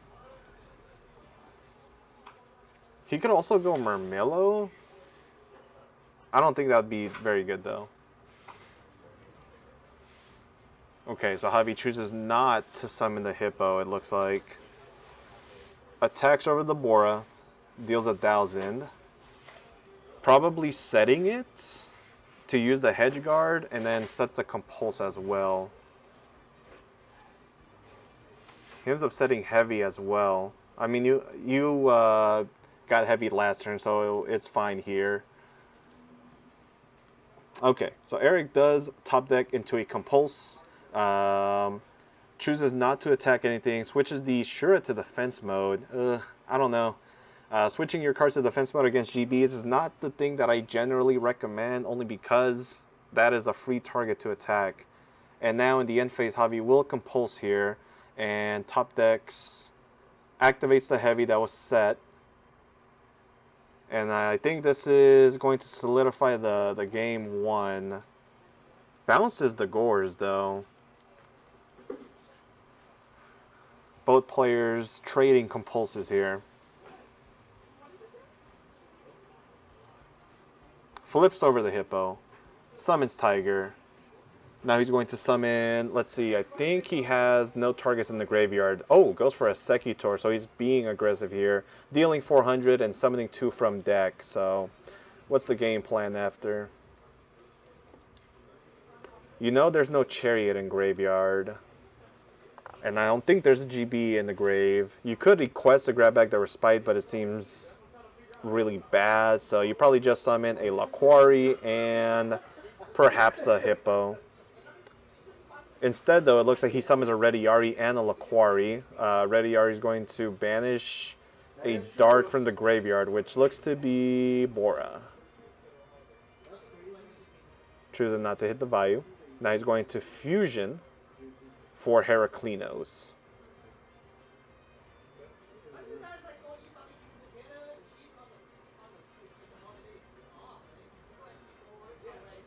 All right, here comes the Herc. Now, there's a strong possibility that Eric cannot answer this Herc here. We know he has Dad.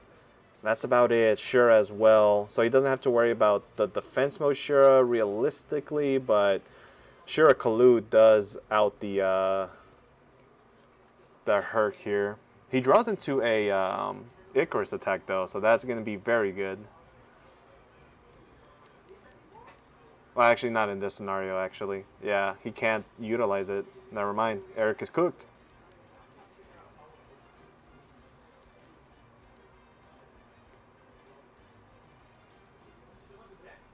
Sets a monster, sets the Icarus, passes. So let's see. Javi has the Gourds that got bounced back. Potentially another Tiger?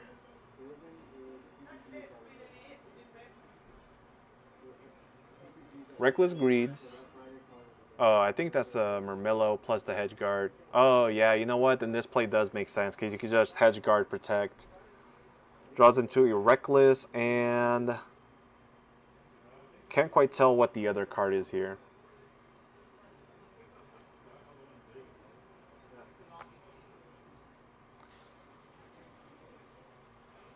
Let's see.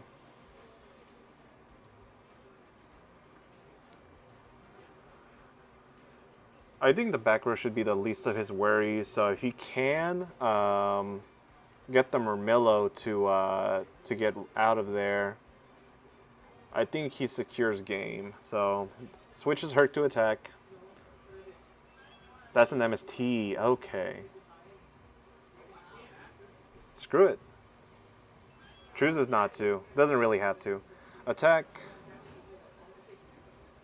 Eric looks at his set. Yeah, you're not going to activate that. Take the 800 from the Murmillo. And, I mean, look, Javi was in a very bad spot earlier, but Eric not being able to put on any pressure because he also didn't draw any Black Wings, no Whirlwinds, nothing. I think solidifies the matchup now for Javi. Rediari gets summoned to banish another monster from Eric's graveyard. More than likely going to hit that Shura there. Yep. Bye-bye. So the Dark Armed is unfortunately going to be dead for life in Eric's hand. If he doesn't... I don't even think a top deck Sirocco wins him here. Yeah, I think he should just scoop it up.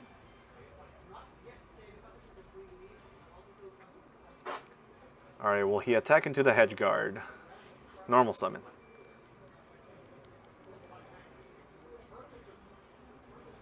Swings into the Rediari.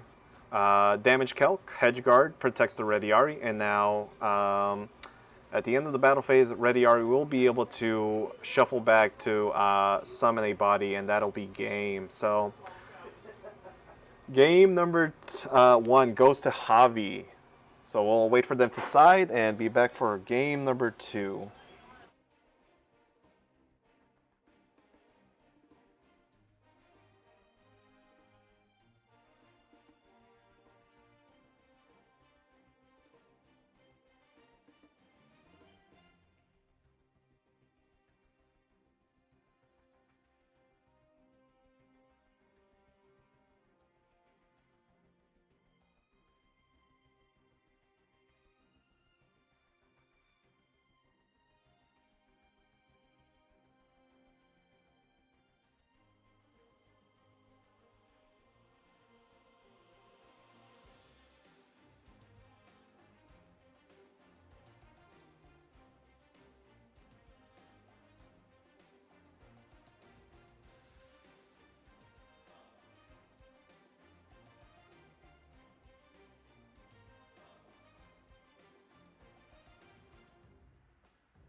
All right, both players cited out and are moving on to game number 2. So, who will take this match for right before top 8? I think both players here are X1, so whoever wins definitely makes it to top 8. The loser may or may not get shafted from top cut. So, both players draw their 5, and Eric is going to choose to go first, of course. So, we see a Starlight Road, we see Gale, we see Kalut. I think that was a Vayu. Yep. And passes. Okay. So, you know, there's a argument to be made to not even summon anything. We'll see what happens. Javi has Equest, Reckless, Upstart, which draws him into Bottomless. He also has my body as a swag. Let's see. Starlight Road of his own. Okay. Now he ends up summoning the Equest here. No fear against 2 back row.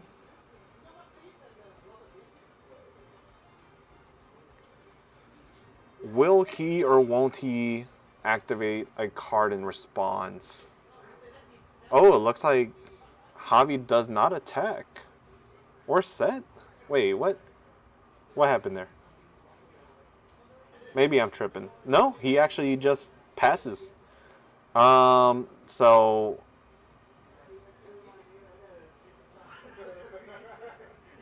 he has drawn a Blizzard, so none of the big black wings. It looks like he passes again. Okay, Javi does draw his signature card, the Tiger here. So we'll see him swing now into the Vayu. Effective Equest, Chain Oppression. Okay. Not something that you want to see as a GB player. That card is incredibly strong, and if you cannot deal with it, odds are you may have to concede the game. Now, it's not guaranteed, right? Because you can always attack anyways, but it's a power card for a reason. Looks like Javi's going to set Reckless and Bottomless and then pass. Nope. Okay, we'll see what he set here in just a moment. Oh, Fossil Dyna? That is the oddest card to side against GBs. I do not agree with that. That card is a 1200 beat stick, 13 defense, maximum 14. You're not getting anywhere with that Fossil Dyna. So, he attacks, then passes. What does Javi draw? Nothing. So he sets 2 more cards. Pass. Incoming, we have a Icarus attack. So he sets, and will he summon?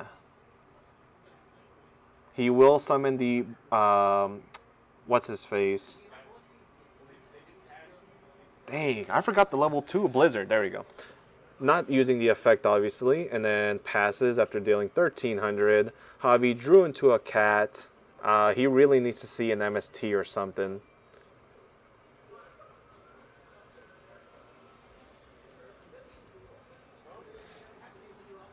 Let's see what he plans. He has Reckless. He could draw. It could be very not so worthwhile. It just really depends on what you get off those 2 cards. So he might just sit patient for just another turn.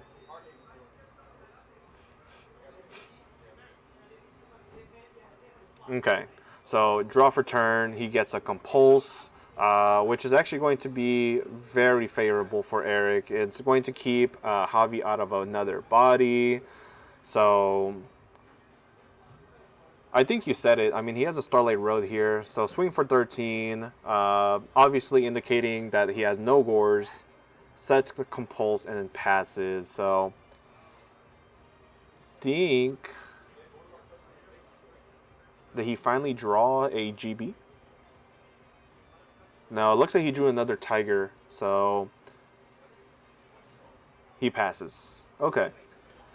Brain Control, top decked. At this point, Eric looks to just play into the back row, swinging for 26. So this is almost game. I think one more turn, if Javi does nothing, we'll just end it.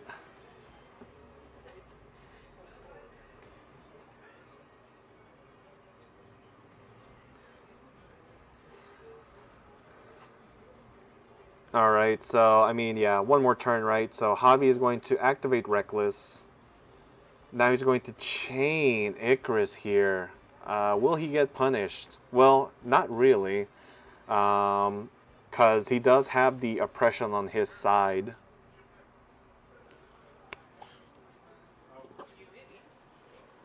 Let's see. So Javi draws 4 here.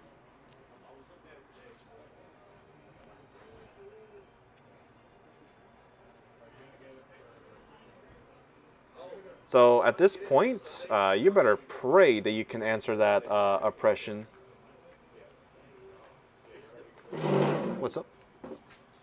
There's no frame drop, so it's good though. I mean, it looks fine. Alright, Patino. What's up?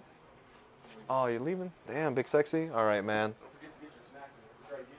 Nah, I did not. I'll get it later. Okay, so let's see. Oh, okay. So Javi had set the bottomless. Gotcha. That's right. So he loses the bottomless and the reckless. He has at least 7 or 8 cards in hand. Oh, Alfred, if you're leaving at the front, can you hand this to Robert? All right.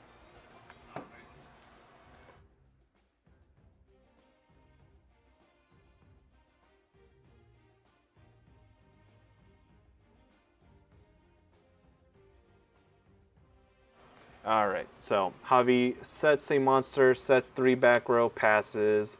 So let's see. Eric draws into the whirlwind. Not the craziest card right now. He drew into his gale early. He can get a blizzard, but I mean, does he need it? Who knows?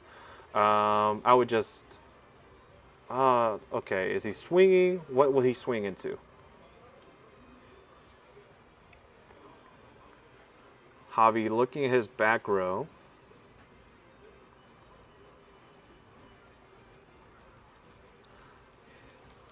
Mirror Force. Okay, so he will lose this monster unless he chooses to compulse. Let's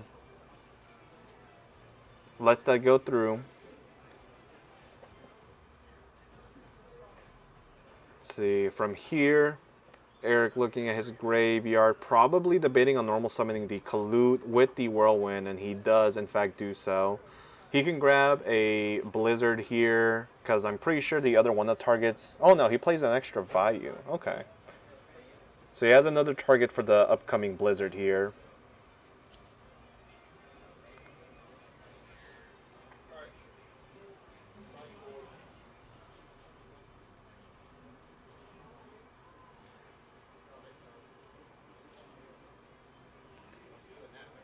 See, are we gonna see an MST top deck? If so, that'd be amazing. Also depends on whether or not Eric drew into another one, but we know one of the cards at the very least is Compulse. Well, actually, we know all his back row. The other one is Starlight Road. All right, so ooh, Javi drawing into a Cold Wave. Now things are going to turn around for him. So he tributes. Wait, he tributes the Tiger?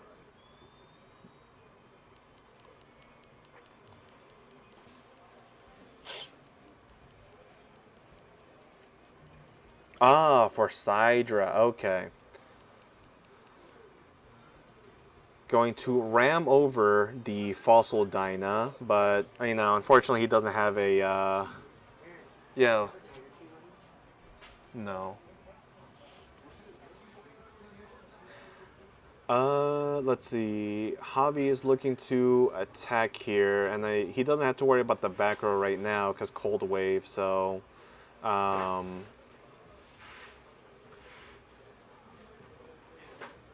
the very least, he'll be protected for a turn.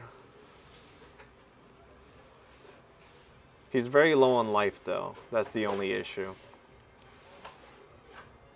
Javi is also known for playing kind of slow, so hopefully he can speed it up here. Him, Donnell, Rocky. Who else is slow? Oh, Yobani. That's the Mount Rushmore of slow players. All right. Chooses to attack over the Kalut. Not worried about that Fossil Dyna. And now passes back to Eric, which his brain control is dead for the turn because of Cold Wave. Ends up drawing into another Oppression. What a guy.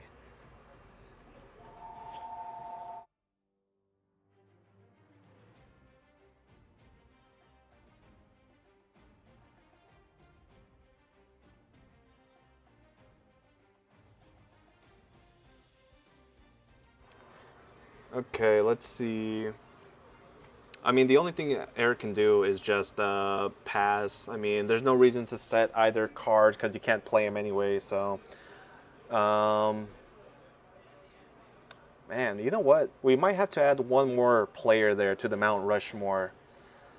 I know the Mount Rushmore is only encompassing 4 people, but my God, are they playing slow? You can't set Oppression. There you go. Pass. So he skips his next draw phase, of course, due to Reckless. So he still has this final turn here. Looks through his graveyard. We know you have nothing there, man. Look at him, taking his sweet old time.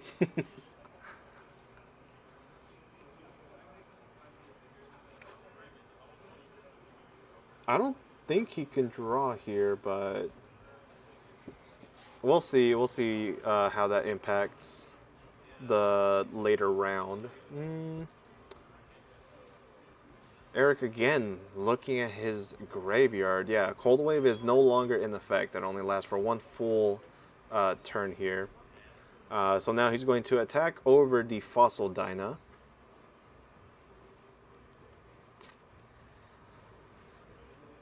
Eric does have a Compulse.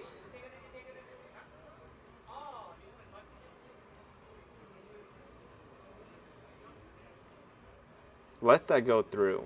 Okay. I wouldn't have, but I guess he's just wanting to brain control. Javi does have a Judgment, though. That's going to bite him in the rear end. Let's see. He has Cat, Tiger, and what's it called? My Body. All cards that do not lend themselves well against Oppression. So, sets 2, passes. Ooh, finally, draws a Bora. Now, will he attempt to activate the...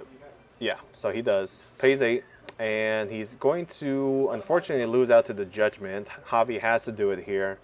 Otherwise, that's game. So, yeah, pays half.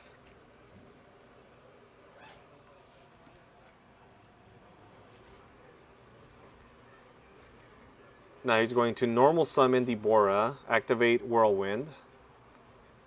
No Bottomless. So he's going to grab a Kalut here.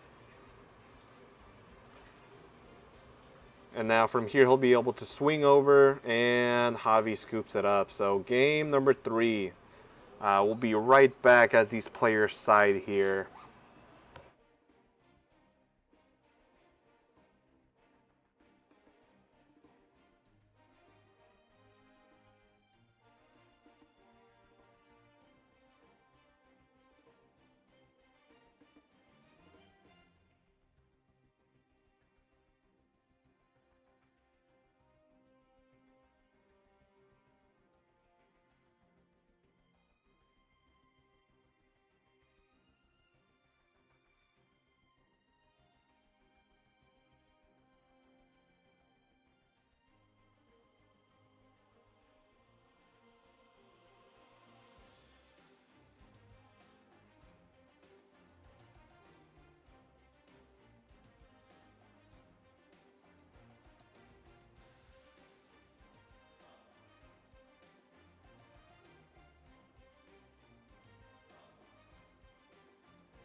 All right, so both players have sided out and are starting game number 3 of this 6th round. We see Eric drawing really bad again. He keeps drawing Vayu. And Javi, he's going to be starting this turn by setting, it looks like the bestie that he had in hand. Yep. Taken back? Okay. Come on, man. There we go. Sets bestie, sets reckless, and then another card. It could be double reckless and then passes. Oh, finally. Look at him, actually. His hand's not that bad. He has Bora, he has Sirocco, Kalud, Vayu. Vayu is like the worst card. Oh, God.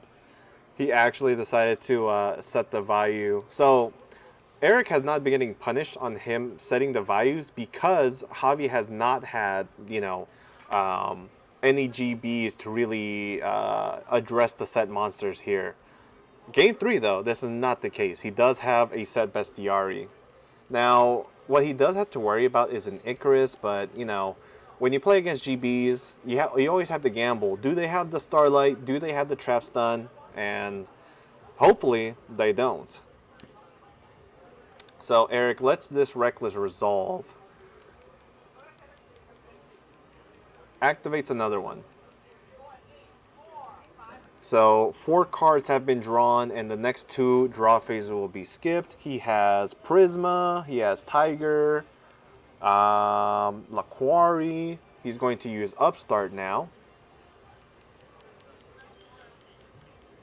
Draws into an Quest and goes Respite, shuffling back both the Laquari and the Quest here, drawing 3 fresh cards. So, like I said, his deck typically, when he has a good hand, is just a bunch of draw power. You know, he's looking for heavies, he's looking for cold waves, giant Trunades. At least that's what I can assume. And now let's see what he draws. Hurry up so I can leave, because you literally texted me right when I was getting in my truck. All right.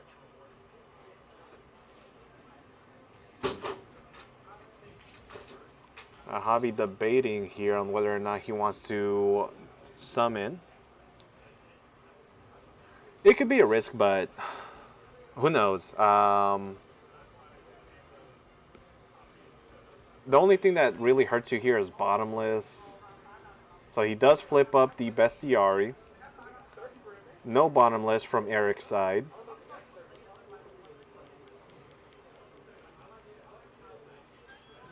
Special summons the Tiger, and Tiger effect is going to tribute, shuffling back the bestiary and then resummon it.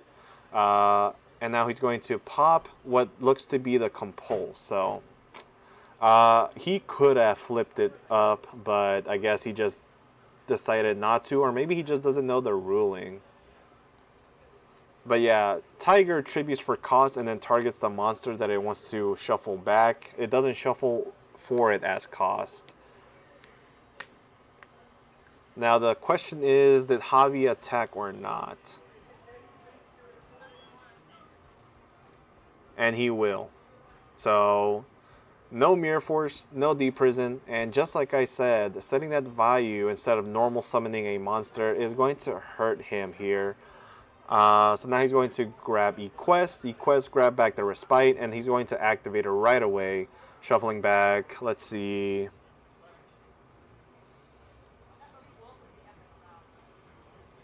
The Murmillo and the Hippo. Very good targets to put back. You don't want those cards in your hand. Let's see what these 3 cards are going to be. Again, he's locked for his next 2 draw phases. So whatever he has in hand is what he's going to have for the next few turns. I think he drew into the bestiary again. My body, and he drew back the Murmillo. Unfortunate. Oh, he did draw into the bestie. Oh, and a TT. Very nice.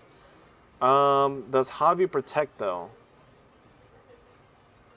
The answer is yes. He will pay 15 for my body as a shield to prevent them from being destroyed.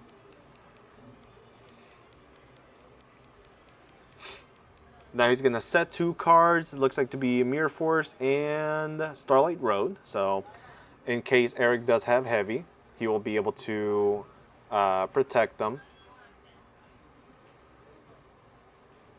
That or Lightning Vortex, either one. And he draws. So he top decks into another Compulse. So what he can do here is normal summon the Sirocco and then special summon the Bora. But again, you're going against 2 back row here. And if you get hit with a Mirror Force, I mean, Javi drew what? 4, 6, 7 cards, I believe, in the span of that one turn. Because it was 1 from Upstart, 2 from Respite, which was 6 total.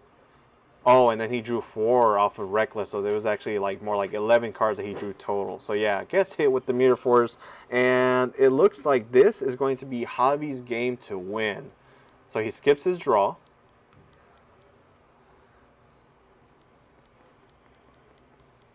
Looks like he's going to summon a monster. What could it be? Murmillo? Yeah. In comes the Murmillo here. Javi not playing any games right now, and they are probably close to time, so you want to close it out as soon as possible, although I believe Javi is going to be up in life after this attack. So in comes the 800. 15, and then 16 for a total of, what, 3,900 damage? Now, main phase 2, he has the option to shuffle. End of battle phase. He has the option to shuffle back the Murmillo, and honestly, you might as well, because you have the opportunity to make a Heraclinos.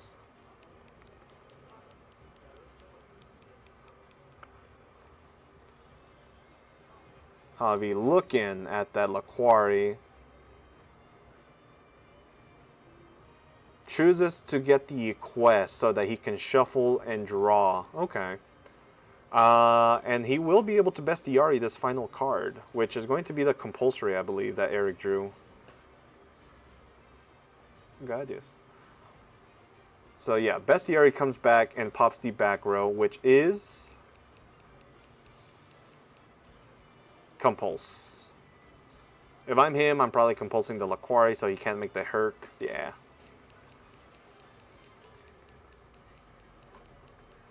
Alright, now will Javi activate this Respite?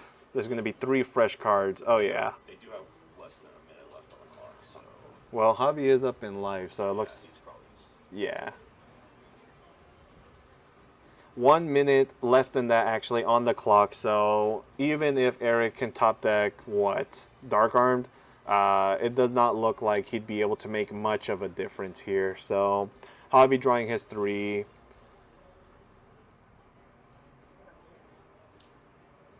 Trap does shoot and Upstart. He's going to fuse these 2 for a Gizaris. In defense mode. He does have Hedge Guard, so this could be to his benefit. And he passes, I'm pretty sure, after he shuffles up and then gets it cut.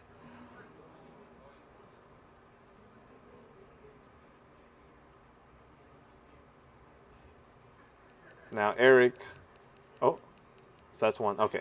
Eric draws into a Dust Tornado, and that is game. I would just scoop it up. I hate wasting time, but that's on them. So last turn for the the Reckless. In comes the Prisma, which is going to send the Bestie here. And then he's going to Gizaris him 1 more time, I'm pretty sure. So Javi just playing it safe. Also, this takes up a bit more time. Actually dumps a Laquari. Maybe makes a Herc here. Okay, takes it back. He does dump the Bestiari. So fun fact, while Gizaris cannot bring back the Bestiari, you can still Gizaris into another Gizaris with it on field. So, or at least I'm pretty sure you could use that as a fusion material.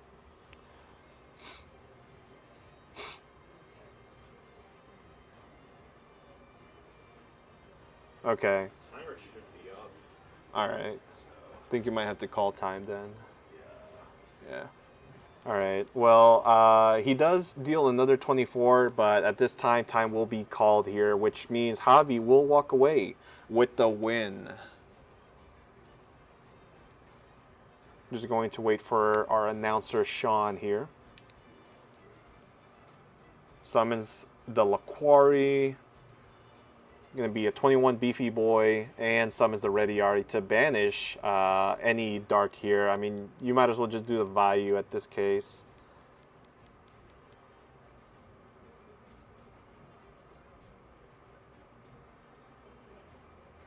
And yeah, that's it. That's game. So congratulations to Javi. He's guaranteed to make top 8 as X1. And we will see you guys in that top cut. We're probably going to do deck checks, so it's going to take a little bit of a while. But afterwards, we'll be able to show the top 8 stream. Stay tuned.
All right. So welcome to top 8.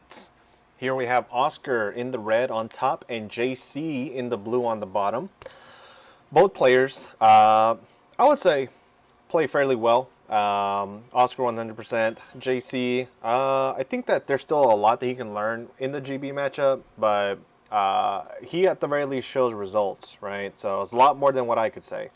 Now, JC is actually kind of something of Oscar's kryptonite, at the very least in the finals. So we'll see if Oscar will be able to overcome JC's Glad Beast. And he is starting for turn. So he sets Hamster, sets a Spell Trap, passes, whereas JC now has a draw. He does have a Darius. So this could be pretty good for him as, you know, he would have to gamble on whether or not the set monster is Raikou. And if he guesses right, he does get an advantage here. Now, Oscar for a while did play Royal Tribute in the main. He has since removed it. The only traps that he plays that could impact this match, you know, TT, Mirror Force, Dimensional Prison, Bottomless, you know, so pretty good cards overall. Now, will he answer to this normal summon Darius?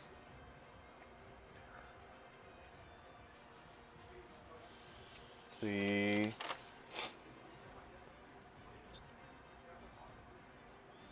What is he thinking about? That could be a... Well, never mind. He does not play Judgment in the main. Looks like he is going to allow that to go through. Tiger is going to now be summoned, which is going to bring out Bestiari.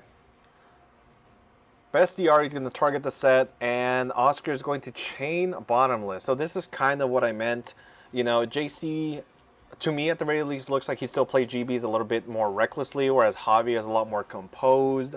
And now he lost his Glad Beast, not only for the rest of the game, but also he has no monsters in hand to be able to capitalize. Now, that doesn't mean that he's out yet, right? You know, he can always top deck into a GB. He can always also set the call and get the Tiger back. So, I mean, he can get things rolling, but it's going to be very tough right now. So now, Oscar, do you believe that he has Gores in hand or not? So he attacks for 11, doesn't choose to commit anything else on board.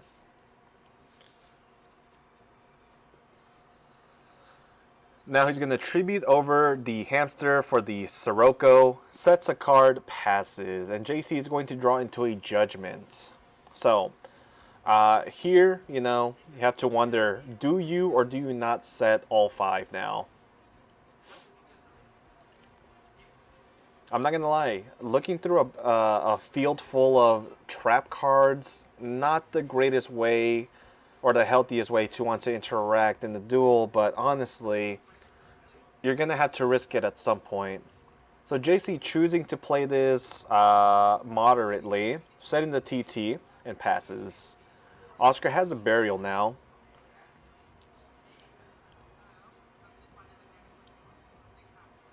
Has another Hamster, probably not going to set it, not going to lie, unless he has to. And, you know, while JC did set a card here, I think Oscar is going to play it smart enough to not flip that Raikou. So he does, in fact, just hit him for 2k. Now, will he set the Hamster or will he just pass? Oh, he has Return in hand as well. Okay, so this game could go both ways here soon. Now, JC opens up with a Dust Tornado in the top. Now he's going to set 2 more cards, the Dust Tornado and the D-Prison, pass. Oscar top decks into a Brain Control, or how he says, Wind Control.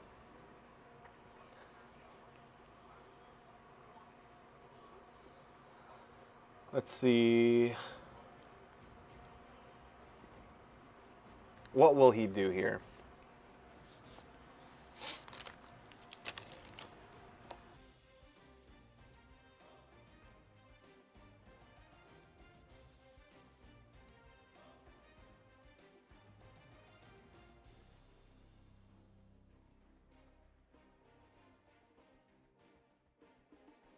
So he swings and he gets hit with a D prison, which, you know, not too bad.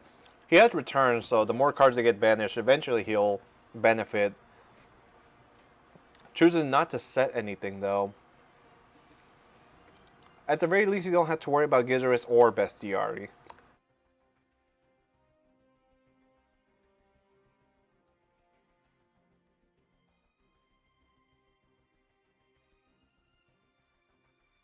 Okay, so he goes ahead and flips the Raikou. Hits the Dust Tornado, and unfortunately, he will chain it to the TT. Kind of reckless here from Oscar's end.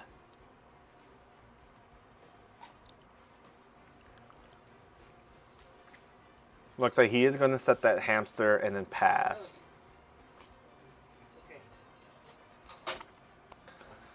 Now, JC opens an MST, so no other GBs just yet. If I'm him, you probably just, yeah, like you could set that and the other two. I mean, at this point, you might as well just threaten him to not open any more cards here. Oscar opens a dead Trap Dust Shoot as JC put all his cards onto the field. So no matter what he draws now, he cannot get hit by it.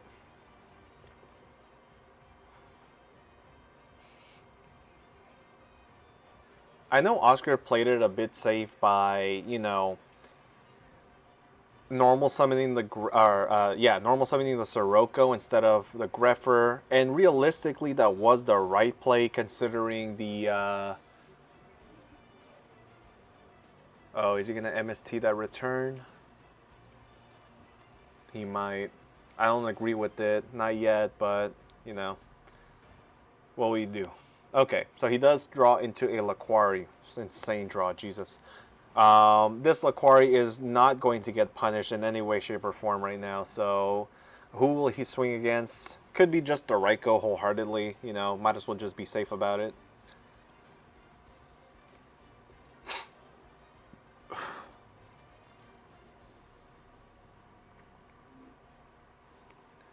With the Judgment set, you realistically don't have to worry about anything. Now, one thing that I think is very funny about JC, and I've noticed this in Oscar's videos, is when his monsters get removed from play, he will remove them from the entire board. You can see that Gizaris is right behind that Epik timer. Not timer, but round counter. So now JC does flip up the MST. Hits the return. Unfortunate. So that's one power card down from Oscar. If you were going to MST, you should have just done it like before the summon. But it chooses not to attack. And now Oscar is going to... I think he drew Arma. He does. Okay. Does he go for the brain control, though? We know JC lost 31 total, so he's at, I believe, 49. Oh, there we go. So Oscar uses the brain control, pays 800. Will JC respond? Chooses not to. Okay.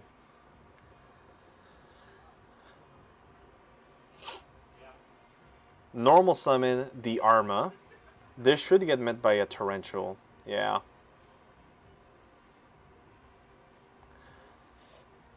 So the good thing is that even though JC does remove his monster, he does have a Call of the Haunted here.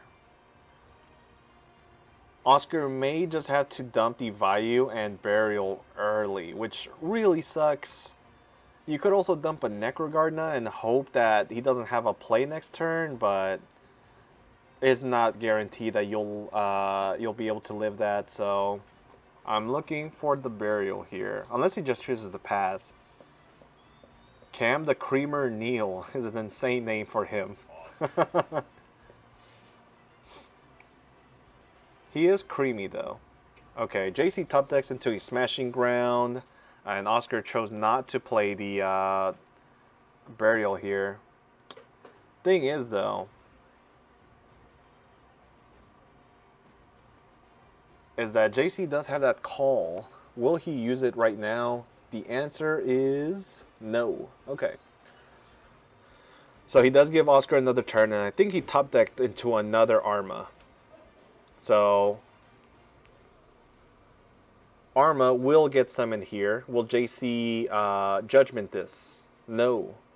So he's going to dump a Sirocco, and now he's going to be able to use Value Effect to summon the Armed Wing. And I mean, at this point, it seems like Oscar is playing an uphill battle. You know, the moment that Armed Wing declares an attack, you're going to see the Compulse here hit it. So let's see what happens. The good thing, though, is that now his Burial is a bit better. Not by much, but it's a bit better than otherwise. Also, shout out to Scissorlinked. Appreciate the follow. Hope you are enjoying the stream. We have just a few more matches before the day rounds up. So in comes the Laquari. So now he's going to declare with a new monster. And that is going to be met by the Compulse.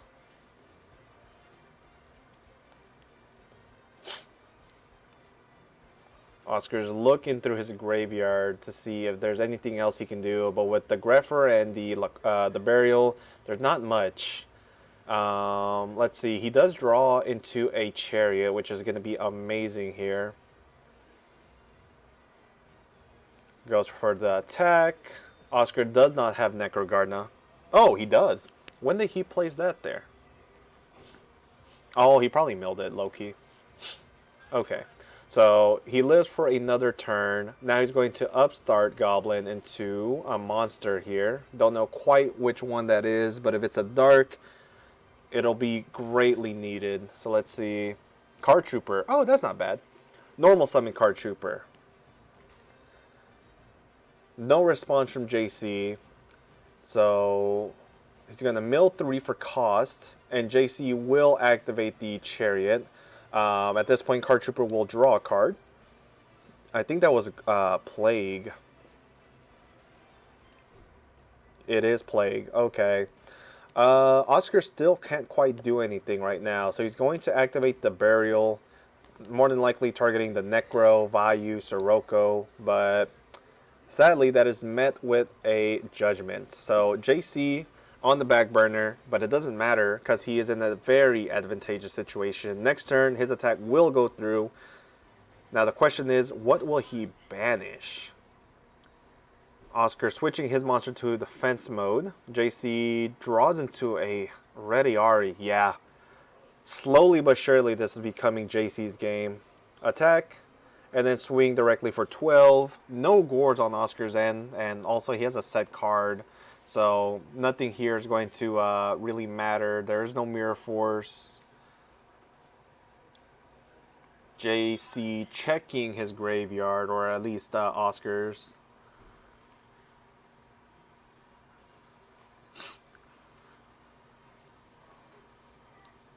So the good news is you don't have to summon Rediari, right?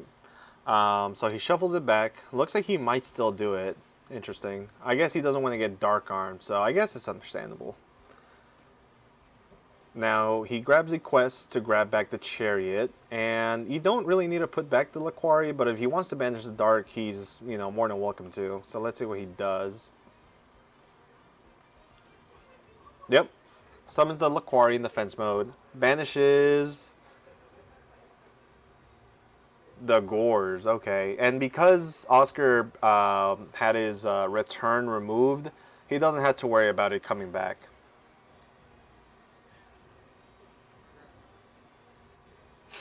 Alright, let's see.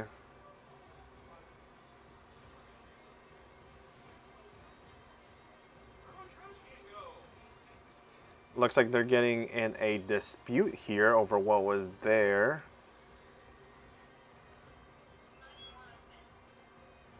I know JC didn't set the smashing, so I don't think there's any reason for confusion here, but we'll see what occurs. Okay, so draw for turn. Oscar with the upstart Goblin, giving JC another 1,000, is making this Judgment feel a little free. And let's see, he draws Hamster. It's a little tough. If he uses the Greffer effect, it will get met with a Chariot. So he just normal summons the Greffer, attacks over the Quest, no Wobble Q, no nothing. And in fact, does he play that? No, he doesn't play any Wobble Q at all. Instead of using Wobble Q, or let's say, I think that would be the only other card, he chose to just play Discard Traps. Not Discard, back row removal. Now, JC will Smashing Ground, and I think this is his game. So Oscar picks up his cards and moves on to game number 2. I'm telling you, JC is his kryptonite. Also, shout out to Simone0306 for the follow. Hope you enjoyed the stream. Ready, Ari. Okay, so he didn't pick up his cards quite yet, but that Greffer will get banished, not giving him any reason to be able to benefit from a Dark Arm. He draws a value. Yeah, I think that's game.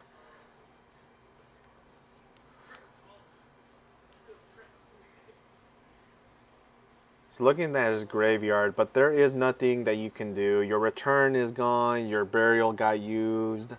Unless you somehow play Magical Stone of Excavation, I don't see you coming back from this game.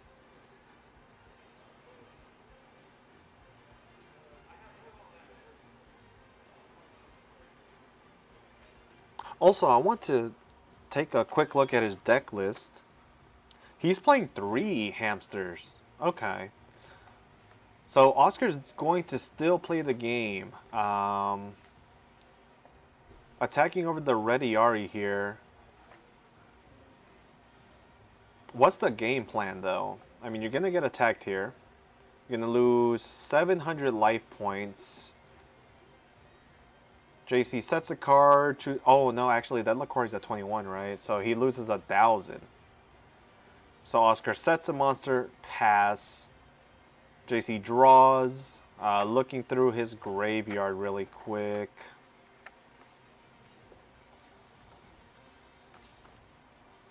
Attacks into the set value, and that value I don't think is live. Yeah, because the Sirocco ended up being banished. Yeah, both of them. So it looks like he's going to summon his other Rediari. I think he plays 2. He does. Instead, though, summons the Equest. Equest is going to grab back. Does he have Chariot engraved? He probably does. I don't think he... No, actually, I think he already has it set. So he grabs back. Can he quest that Equest? I think it can.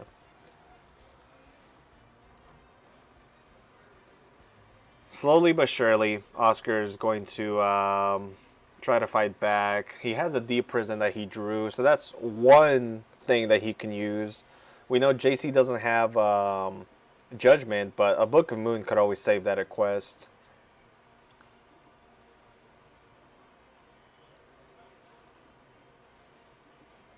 Oscar is in shambles right now, man. I feel so bad.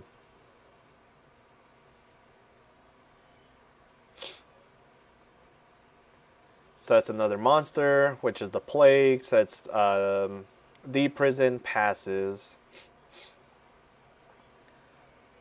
There are no more Raikos that he has to worry about, at least for right now. And even if he did have one, I think he has a Chariot set. There's nothing here threatening JC. Except for that backer that just got set. What's the plan? Alright, normal summon Murmillo. Now he's going to swing with the Quest.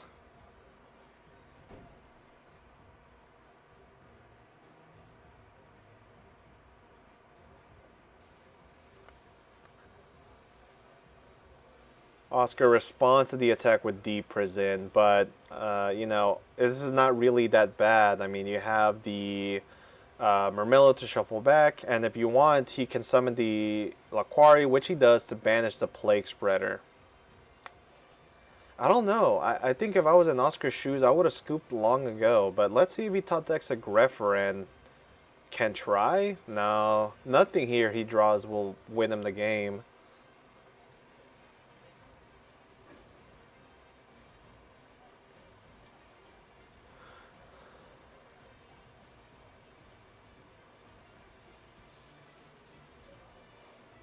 Normal summon Equest in the main phase 2. Draw. He draws into a Mirror Force. Okay, that's something. Looks like Oscar will not scoop. So, you know what? If he does win this, I would love to see it. So that's the Mirror Force. He has Shrink now that he top decked. Will he attack into the back row? Switches Equest to defense.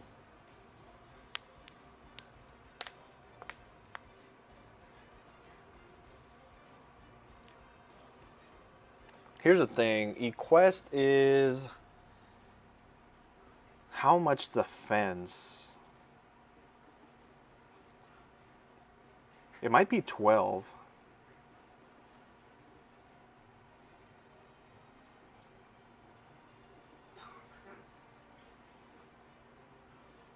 It is 12. So Oscar can top deck something to beat it over if he chooses not to Mirror Force on the Laquari attack. And then ultimately, if he does let this go through, there's a potential that the Laquari is just unbeatable. So he might have to. Chooses not to do anything though. Sets a card pass. Attack. Gets Mirror Force.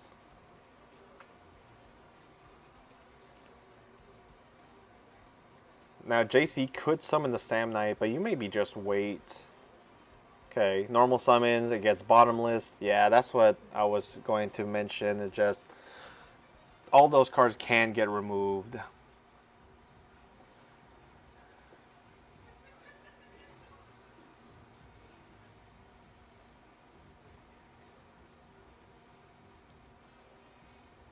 You know what though, he could have saved it if he decided to shrink. So here comes the attack, and Shrink should be used. Oh no, bottomless. Okay. Yeah, that's game. So we'll be right back with game number 2 after they side.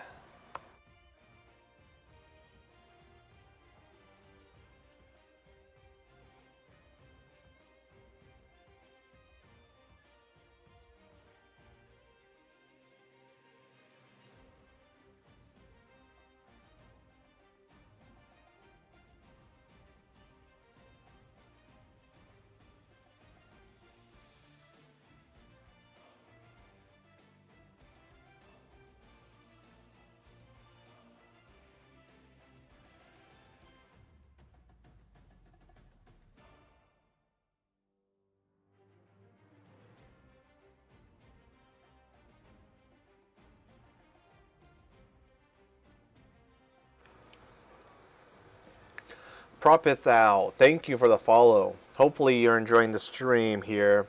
New time viewer, if you are. These players are sighting out here for game number 2. Oscar lost game 1. Right now the matchup is GBs versus Vayu Turbo.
All right.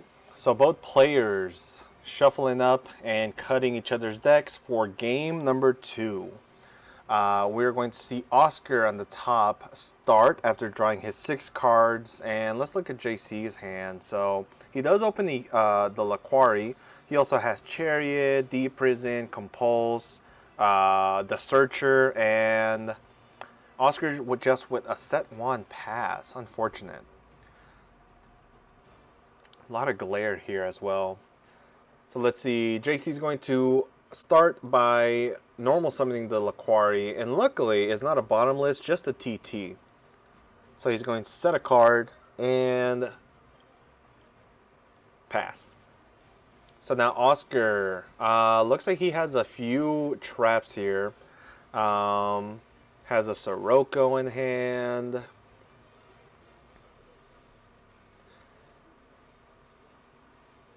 He's going to set a card and then pass. So yeah, he has Gale, Vayu, Sirocco, Deep Prison, and I think he set a bottomless here. Now he's going to activate for the Searcher. Hopefully not getting dust shooted here. He's going to grab a Rediari. I guess he doesn't want to get hit with bottomless.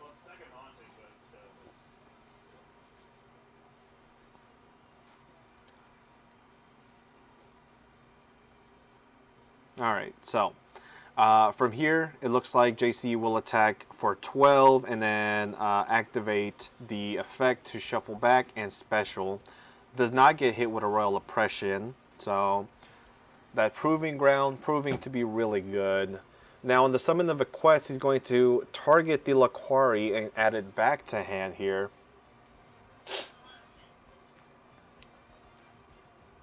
Let's see. Oh, and he also has Rescue Cat in hand. This man. Alright. Set 1 card. And then pass. So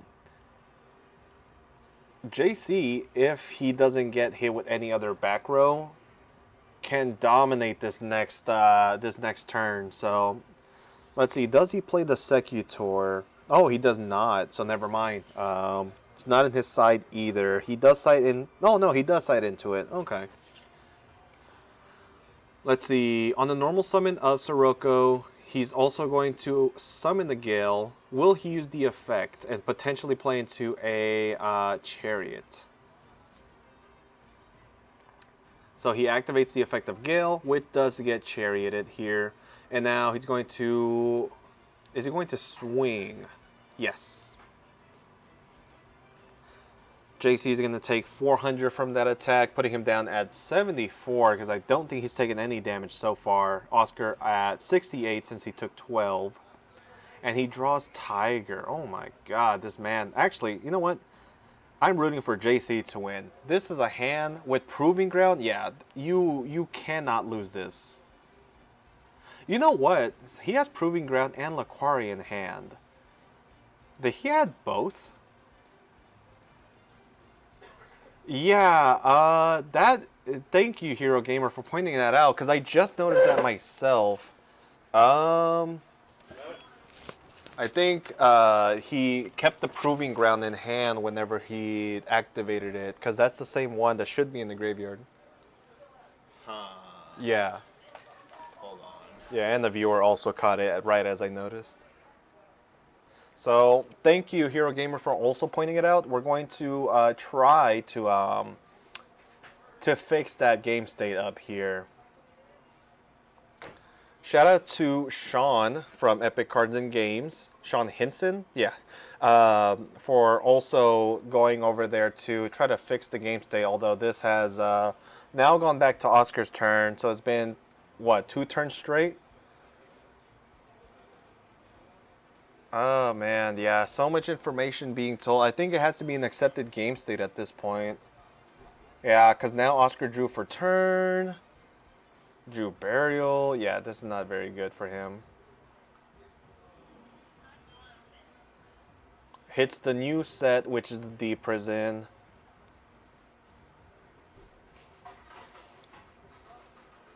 Yeah, okay, there we go. So he is going to look in the graveyard, and as you can see, there is only one proving ground there, which means JC did add back, or at least kept it in hand whenever he activated it the first time.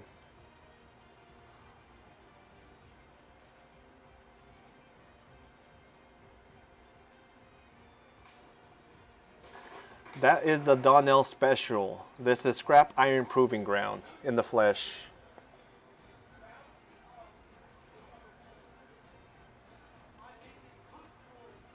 What is going to happen, though, is the question.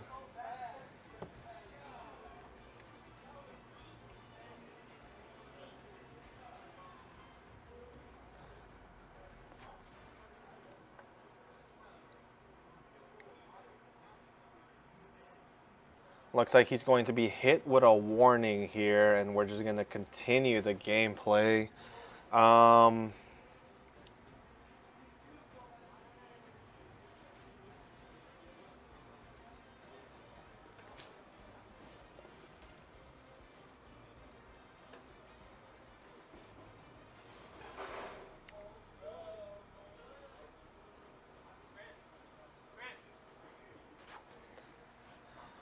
Let's see. It looks like they're still going to dispute on what's going to happen, so I'll definitely catch you guys up here in just a moment. A lot has happened since then, though, is the thing. I don't know how I didn't catch it right away. I was kind of just focused on clearly too many other things.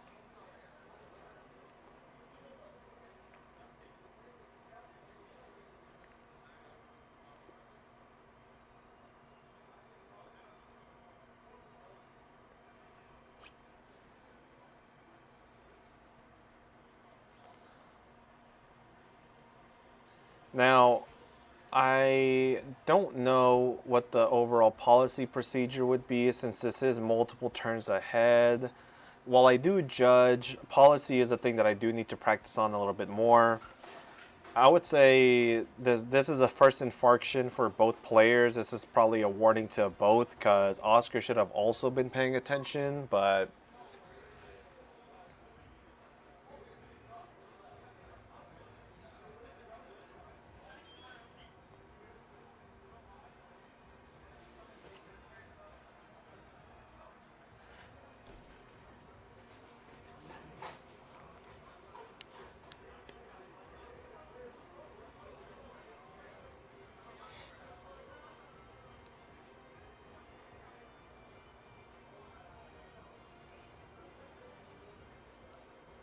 okay.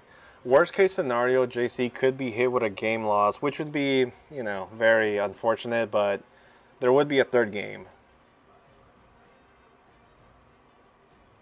Yeah, because JC ended up adding the Laquari back to hand with a quest, so it was essentially when he had searched, he had never put it in the graveyard. Yeah. I hate when stuff like this happen.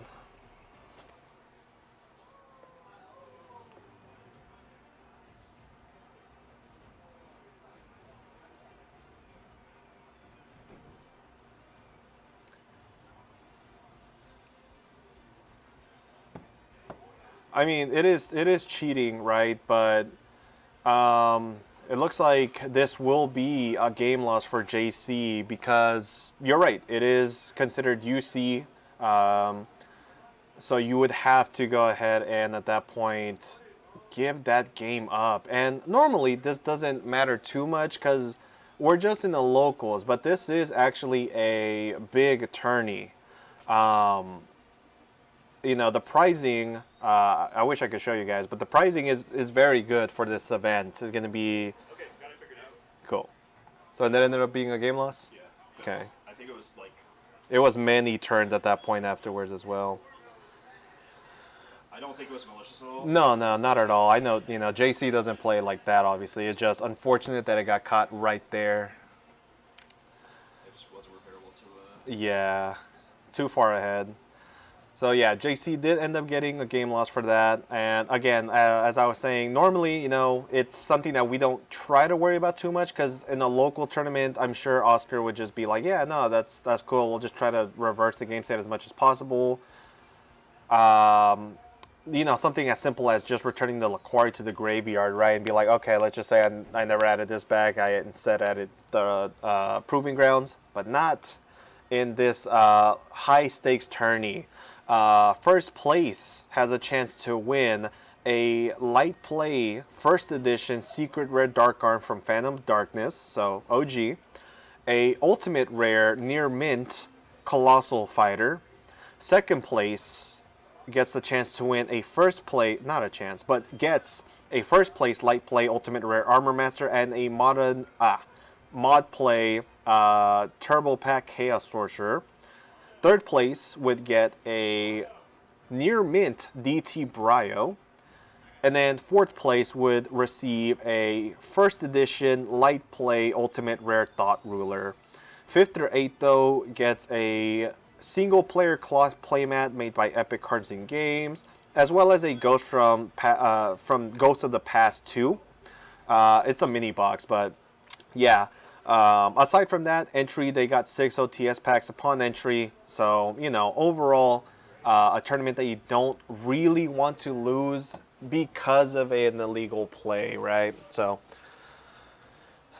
and here they have cited and now are going to game number 2. JC opening up very well. He has the Quest, D Prison, TT, Call, Dust Tornado, and a Rescue Cat.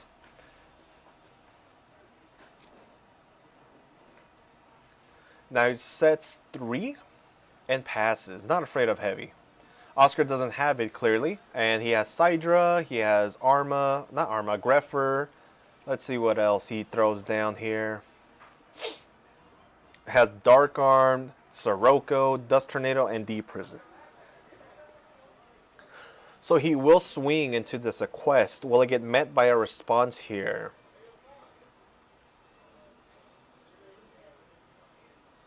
And no. So he's going to take 500 here. Feeling pretty confident probably with the Rescue Cat in hand. Now he sets 2 cards and passes. So JC is going to flip Dust Tornado on Oscar's own Dust Tornado. So not the best trade there. And now he draws a Quest.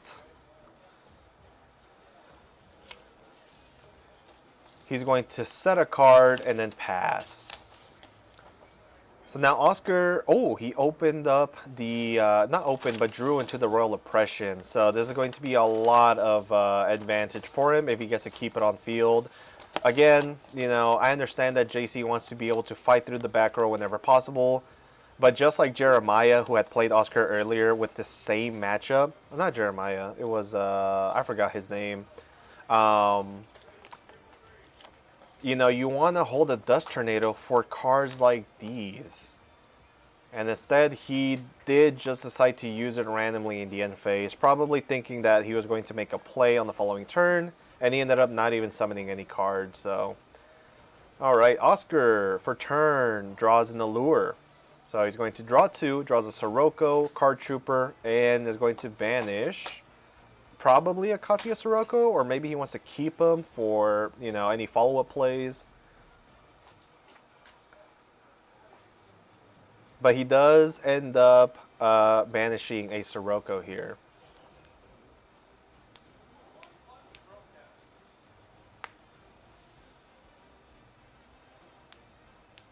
Alright, so now he's going to attack for 21. Oscar gets de-prisoned. Now, will Oscar summon the Greffer? And I think you do here, because you have access to Necrogardna. So, normal summon, discard Gardna. And now he's going to be able to dump, probably Plague, but you could also do Vayu. And he does dump a Vayu. And I believe with that, he's going to go ahead and pass. And, JC does have a Laquari in hand, so he does have the ability to run over the Greffer. But again, the fact that he has to fight through an Oppression and through a Necrogardna is going to make this a bit tougher.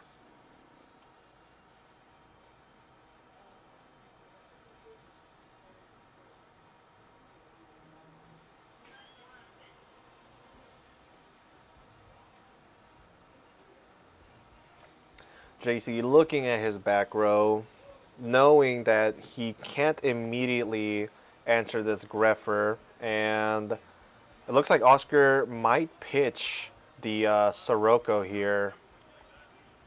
If he doesn't, he does get access to Dark Arm, but the Dark Arm is kind of dead with the Oppression being up. So he will use the Greffer, paying cost, sending the Dark Arm. Okay, so keeping the Greffer in hand, not the Greffer, but the Sirocco, because odds are you are not going to be able to resolve the summon of Dark Arm Dragon anytime soon. So will he go aggressive and make an Armed Wing?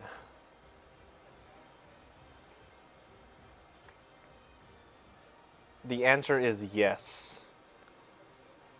Now, for those that may not be too familiar with Edison, value does not banish for cost, and I don't think he banishes for cost in Modern either, but doesn't really come up. But yeah, you know, you can't really stop it with Oppression because Oppression only negates inherent summons, so... Well, not really. That's a lie. It negates effect summons as well, but Vayu can do it infinite amount of times because it doesn't banish for cost. There you go. So yeah, now JC was able to, I believe, torrential the board, leaving Oscar without any monsters to defend himself. Looks like he drew into a Vayu. Will JC take the bait and attack?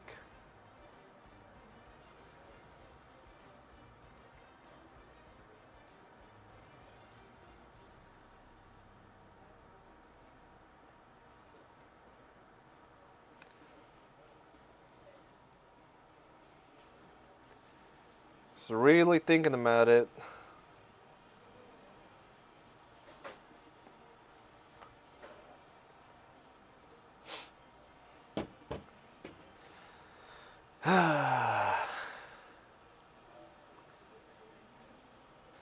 The slow playing that we had all day hasn't been that bad, but it always seems to be GB players the most. I get it though, you know, there's a lot of things that you have to consider whenever playing against any matchup, right? So, you know, it's going to, you're going to have to wait and see, essentially.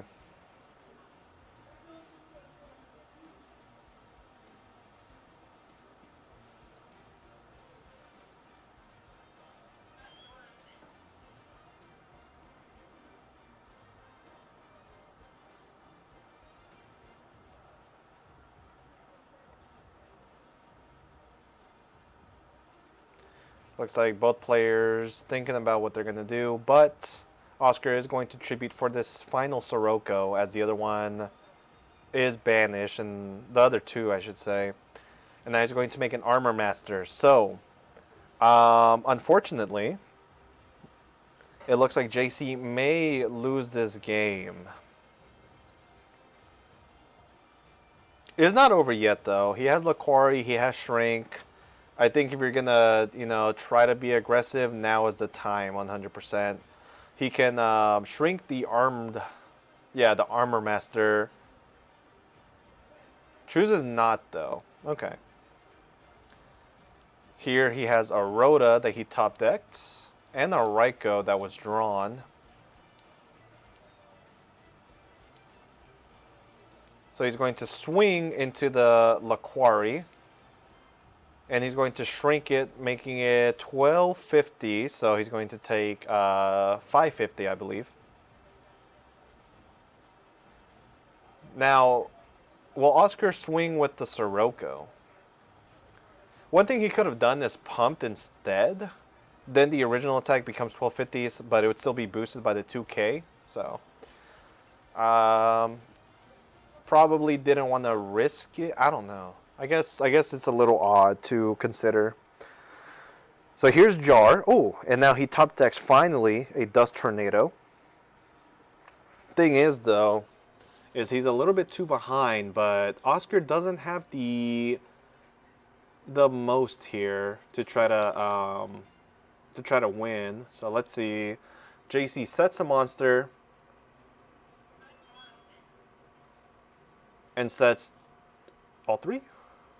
No, just two. Which one of them is undoubtedly a dust tornado. The other one being, I think it was a respite, maybe.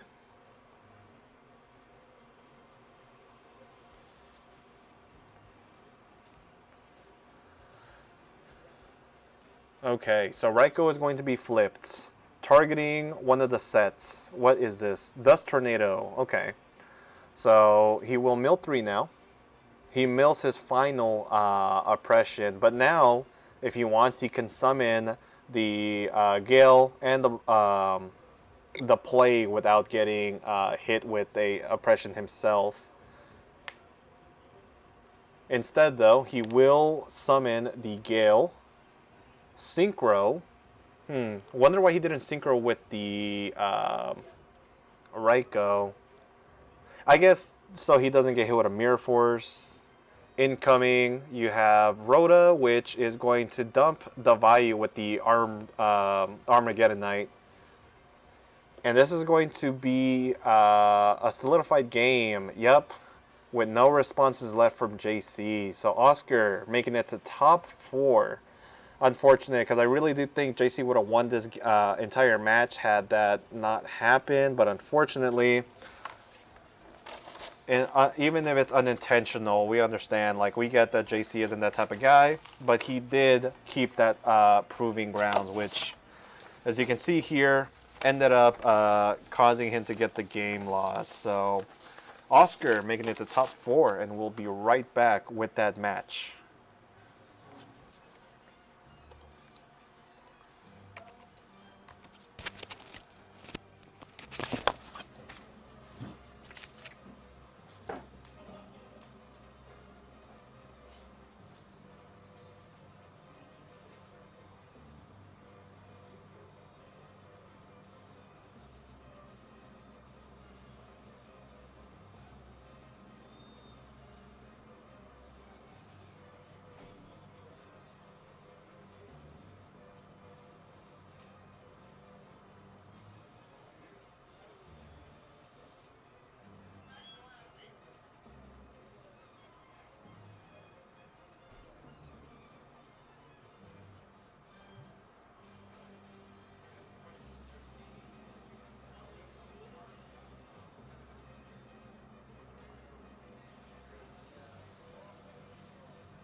All right, everyone. We are waiting on them to decide for game number, well, top 4 at this point. Let's see. So this is Alex, not to be confused with my baby daddy, Alex Fuentes, but a different Alex. Although I can't find his deck list for some reason, but... and Oscar still on feature here on top. So it looks like Javi didn't want to get back on until the finals. We'll see if they end up splitting, though. I don't think they will. I don't think they can. I'll have to inquire upon that here in a bit. Let's see. Okay, I think it's Alexander Calderon, and I'll determine that here in just a moment.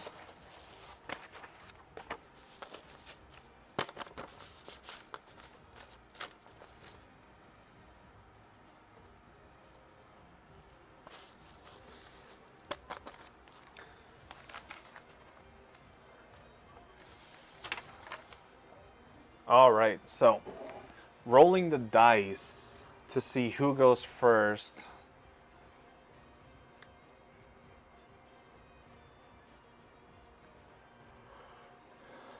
So for those that weren't here until just now, unfortunately, even though it was unintentional, JC did end up getting a game loss for cheating by accidentally keeping the proving grounds from the graveyard.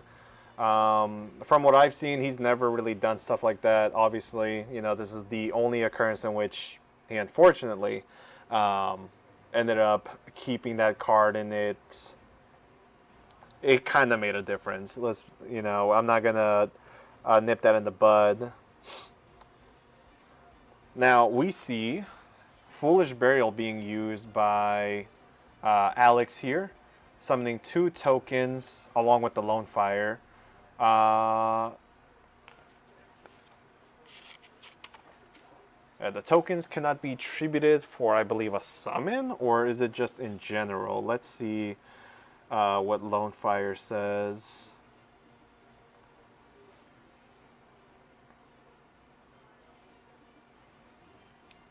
If this is good, though, then he has a very impressive board first turn. So let's see.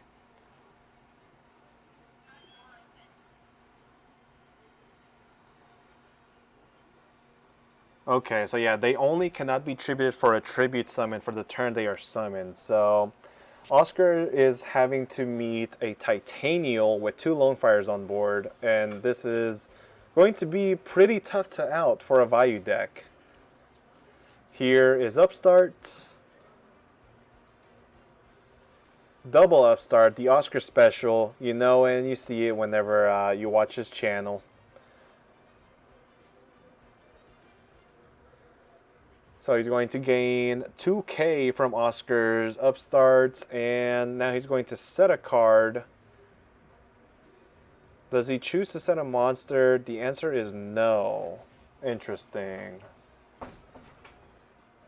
So here comes Trap Dust Shoot, looking at Alex's hand, and Raiko plus Dandy is the only other cards here that Oh, yeah, the entire top 8 there. I might, yeah, because Donnell and JC is right here, Yobani, and here's Javi. Who's Javi playing? That's the only person I don't have.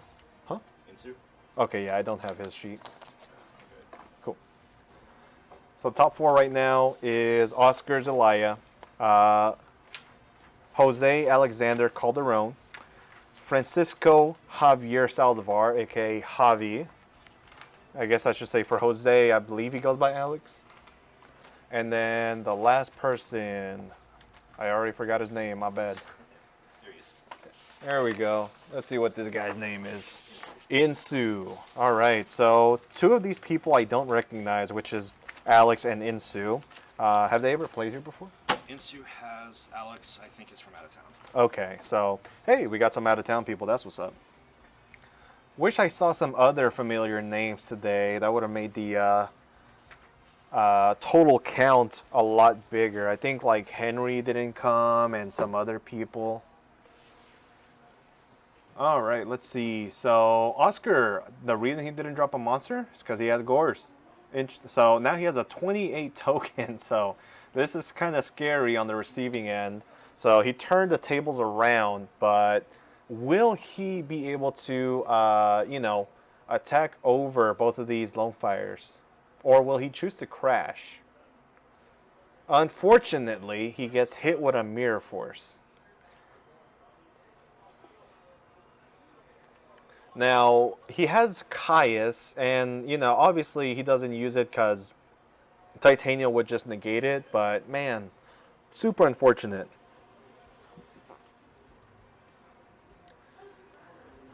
So now Alex is going to draw for turn. I believe he drew into a book. Looks like he still has the Dandy plus the Raikou.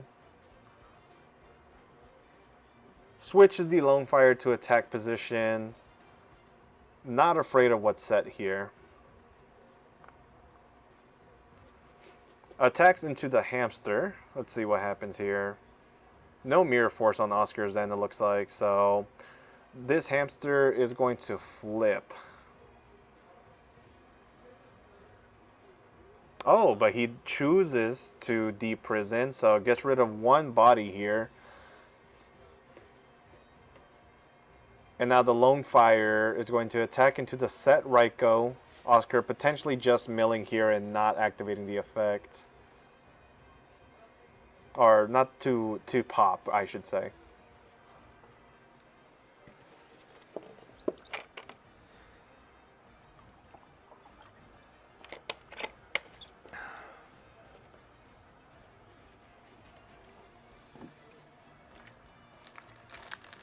So yeah, just mills 3. He mills Card Trooper, Vayu, and I think that's Sirocco.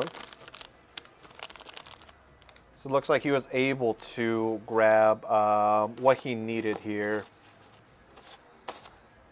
So here's a third upstart. Alex now at 1,100 life points because he did not lose any here.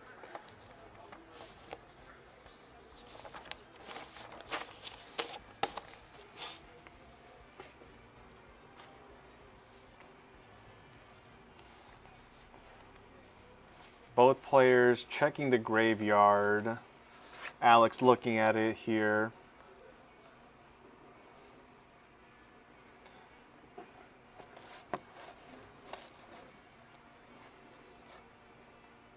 So Oscar ends up switching it to Alex's turn. Alex ends up attacking directly for a total of, I believe this 33. Has a Raikou set. He looks to be in a very dominating position. I cannot see Oscar winning this first game, so let's see if there's anything that can change the tides of this. My prediction is that it's very unlikely. Vayu is one of those decks where, well, I do believe is the best one of this format. The times that it bricks and you don't see any plays happens way too often. So I mean, I get that Oscar loves playing the upstarts, but I don't think they really help here. I mean, he played all 3 of them, and look at him. He's still fighting back, or at least trying to. So here comes a Arma. That's a start. Arma is going to go ahead and dump. Let's see. He has options of play. He has an option of Sirocco, assuming that's not one behind the Vayu. He could do Gardna, but that wouldn't make too much sense. Let's see what he ends up putting to the graveyard. Looks to be that Plague Spreader.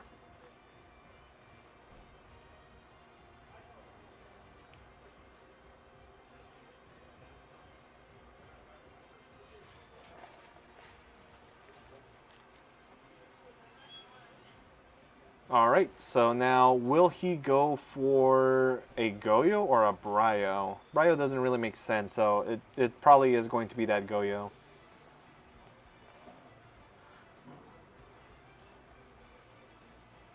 Alex with the response, though.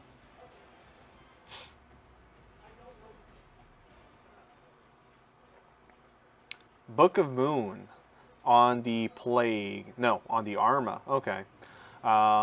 So he's going to attack into both. The Plague will be banished by its effect. I can't really see Oscar climbing back up here. The Breed Dragon is drawn by Alex, and he also has a quick draw in hand. I believe he also had a brain control. So let's see. Raiko is going to be flipped targeting. Let's see.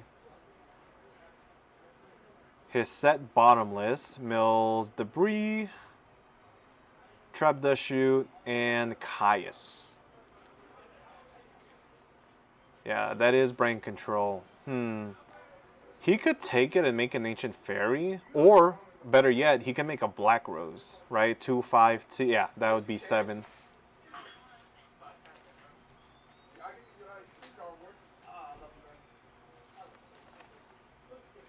So instead of doing that, he ends up normal summoning the Debris, targeting the Lone Fire in Graveyard. This Lone Fire can now tribute if he has a target, but I doubt it. And yeah, that is game. I think personally I would have just brain controlled there, but you know, I mean, it kind of matters. But Oscar didn't really have anything in the back row there to threaten losing. So we are now going to wait for these fine gentlemen to side and go into the next game. Will Oscar be able to make that historic Legacy 2-0, or will he lose in top 4? Even if he loses here, depending on the depending on his tiebreakers, right, in final standings, he will either get the DT Brio, or what else was in the pricing? It was the Thought Ruler. So yeah, both of those cards I would be very happy to have in my collection, or even in my extra deck. So let's see which one he ends up getting. The amount of pricing here is worth a lot. I mean, we have the Colossal, which is around 2 to 3. The Dark Arm, which is about the same price. So that already alone is anywhere from $300 to $500. The rest of the stuff, I believe, makes up right around 800, maybe up to 1,000. So these are money cards that they are winning, everyone. And if you guys want to be a part of this, you guys can also, you know, show some support and love, and hopefully suggest this again. I don't know if Epik is going to be doing these monthly, but in the off chance that they do, I think it'd be very beneficial for those that want to be able to win high price cards at a third of the cost. Hell, at a fraction of a cost, not even a third, but a whole tenth, because entry today was $30, and again, the pricing there is worth several times more.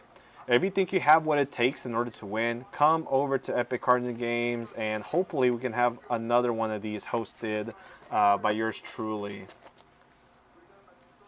As much as I would love to play in these, I'm just going to commentate, because I'm not the biggest Edison player. But maybe one of these days, who knows. If I did join, it would have been 50 players total, and instead we had 49 total. So both players finishing up siding here for the next game. Everyone, say hello to Nico Palma, for those that know, the most annoying dweeb that I know. Yo, Yeah, who you gotta, is this man's? you gotta be careful what you. Yeah, I know, right? I'm like, let me think which words I can use without getting taken down. So Nico, what was your record today? Honestly, I went X2, and then I got messaged by called by a family friend saying, "Hey Nico, you want to move the washer for me? I'll buy you food and give you money." So there's a potential that you could have made top 8. Yes, there's potential, but guaranteed Brazilian steakhouse plus $20. Yeah. Don't worry, I'm keeping an eye on him. He's keeping an eye on me. The second I walked in, he said, "Guys, this is Nico Palma." All right. Don't worry, Sean.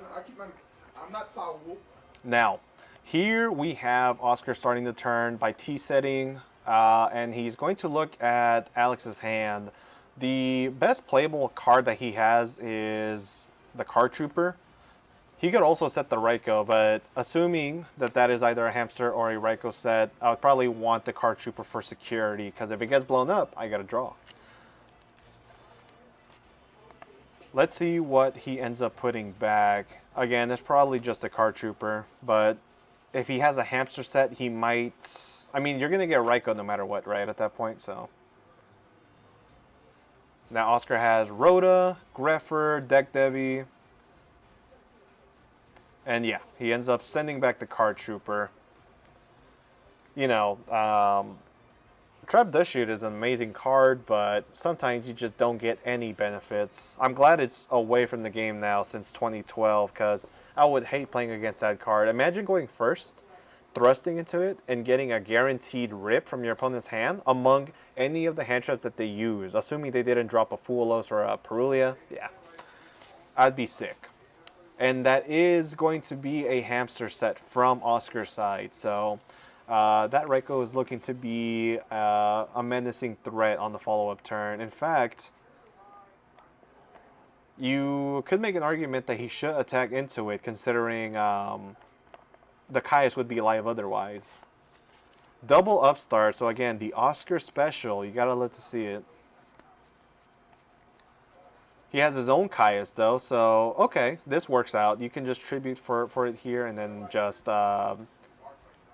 remove it from play. And then he also has Deck Devi. Yo, that's sick. Oh yeah, if I'm Oscar here, I'm winning no matter what. Attack direct for 24. Now, will he activate the Deck Devi immediately or wait?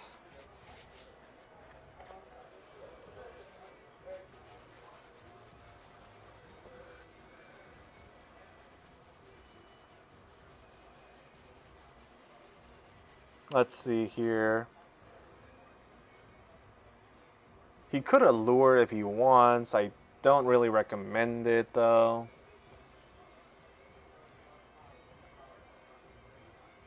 Okay, so he ends up setting the other Raikou and then passes. So what he can do here is just flip his own Raikou and just pop it. Activates Allure. Draws Arma and Mirror Force.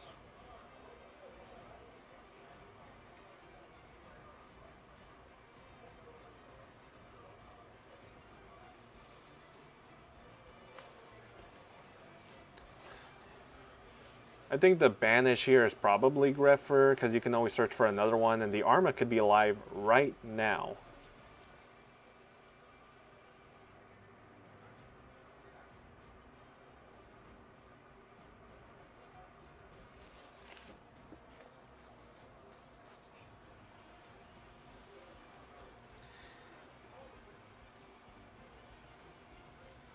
Let's see. Still debating. No, actually, he ended up banishing the Arma. Okay.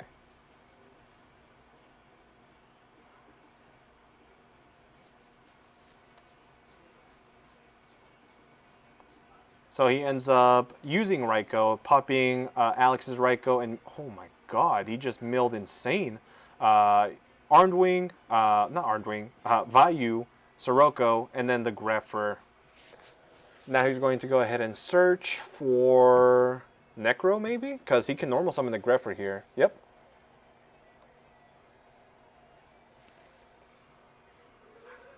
Here is the summon of Greffer, discarding the Necro, dumping Plague, and he can go for game. Right? Because he already dealt 24. Yeah, this is game if Alex has no way to stop it.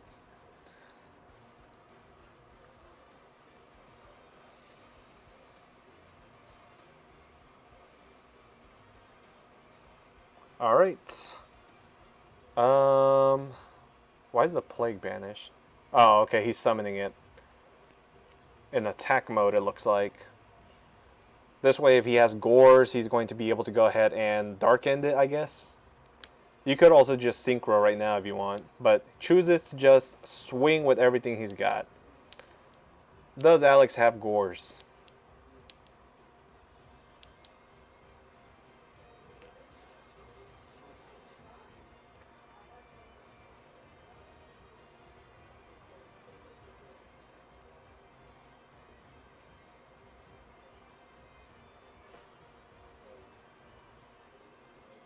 Time for the Legacy 2-0. Mega Jigglypuff. Shout outs to you. Hopefully he can get this Legacy 2-0. I don't want to sound biased, but I would like Oscar to win here. Alright, so Oscar ends up synchroning with the Plague, the... what's his name? Raikou and the Greffer for the Colossal, and this should be game. So, yep. Now we're moving on to game number 3.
So I wanted to just go over the top decks here in top 4. Actually, let's go through all 8 really quick as they're citing. So for top 8, we have, I think, 1 Light Sworn due to Benjamin Moses. We have, let's see, what is this? 1 Blackwing with Donnell. We have 2 GBs, being Javi and JC. We have the 1 Quick Draw deck that made it to top 8, now in top 4, thanks to Alex. And then 3 Vayu Turbo decks. No, hold on. Yeah, no, 3. Piloted by Yobani, Oscar, and Insu. So top 2 decks to go through will be hopefully double Vayu. I love the Vayu mirror. They go very fast, so that's the main reason. But number 2, the other matchup could also be quite a feature to watch, which could be GBs versus Quick Draw. And honestly, let's not kid ourselves. GBs versus Quick Draw, it often goes to GBs.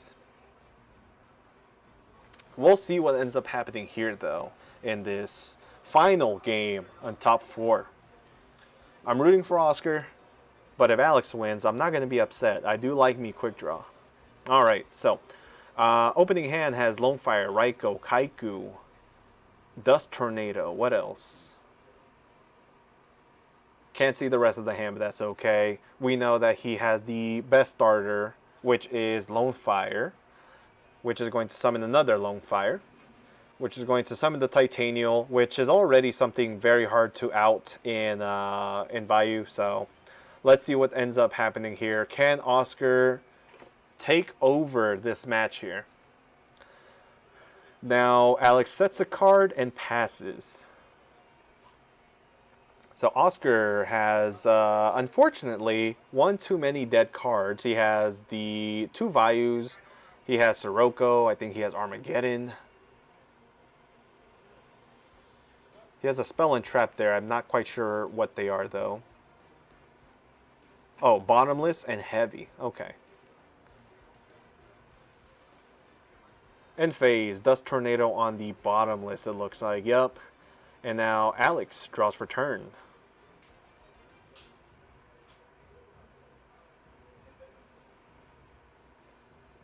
You know, if I'm Alex, I think I'm summoning the Kaiku. I think he also has a Quick Draw in hand. Let's see. And a Raikou.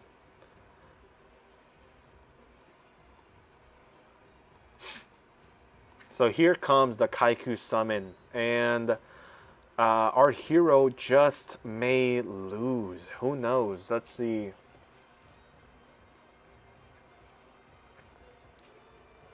Alright, Kaiku attacks, banishes the Vayu, deals 18 direct, and passes. So, Oscar drawing return, as always, huh?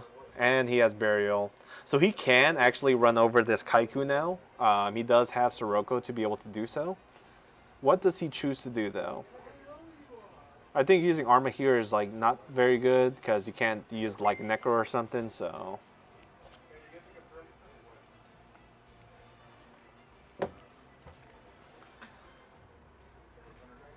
He does choose to use it, so it looks like he's going to go for a Plague play. Alright, dumping the Plague Spreader. Does Alex have a DD Crow? Probably not. Yeah, it doesn't look like it. He has Quick Draw, another copy of Kaiku, and the Card Trooper.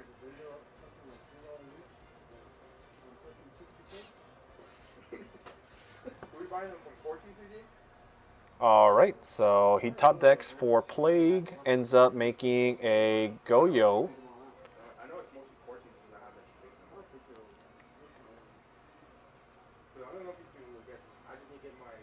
Alright.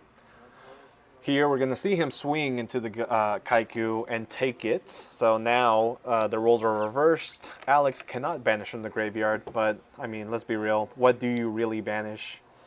And now he's going to draw for turn. Want you to note that return is set for Oscar, so things can change in a matter of time. He has Book of Moon in hand.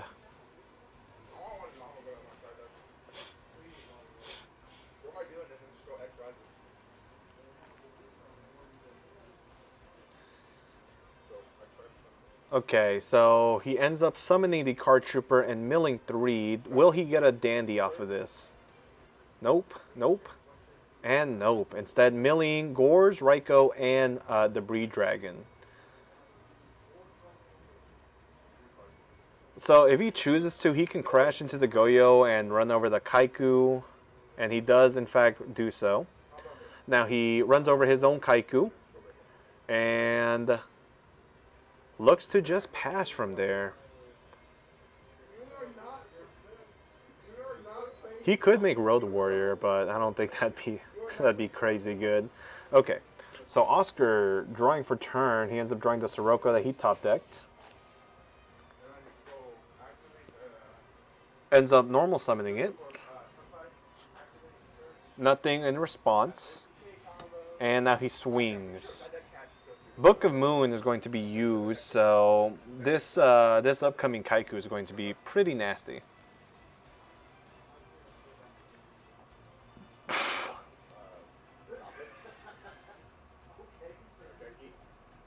So Card Trooper will mill another 3 cards. Mills Dust, Quick Draw, and another Raiko, so he only has 1 more, which is in hand. Chooses not to summon the Kaiku. Interesting. Sets Raiko and then passes. And now Oscar draws Upstart Goblin. Draws into a copy of Armageddon Knight.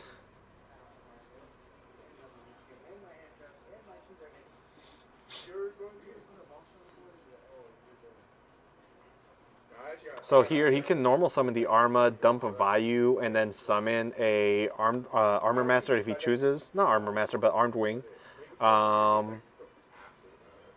Let's see what he plans to do though, because he could deal 19 damage total and attack over the Raiko here.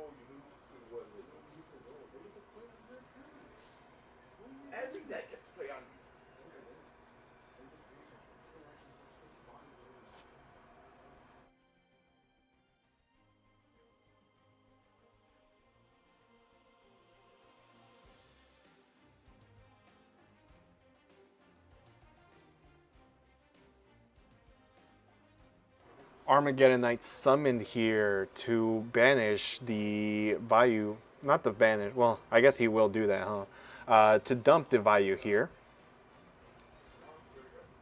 Right? You didn't cite the 3rd copy out? Imagine. Oh, nah. What you thinking about, Oscar? Yeah, I think I see the Vayu right at the top there. There we go. And now value effect will be declared. No DD Crow, so we're going to see the summon of Armed Wing be successful. There is no back row on Alex's side. Let's see. Here comes the Armed Wing. This just may be Oscar's match. We'll see though.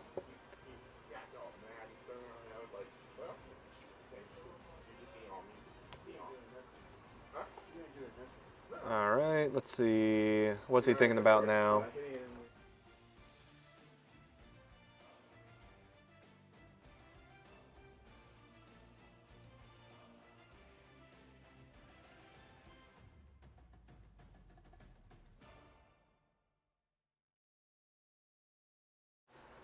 Oscar's taking his time though on what to do next. I mean, just attack.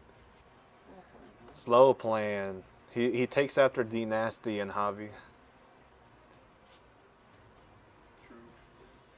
Let's see, he has Burial and Vayu in hand. Oh, it looks like he wants to get super aggressive. Oh, return? Oh, what's the other guy at? Very good question. Yes, Roko. I think he's at 8K.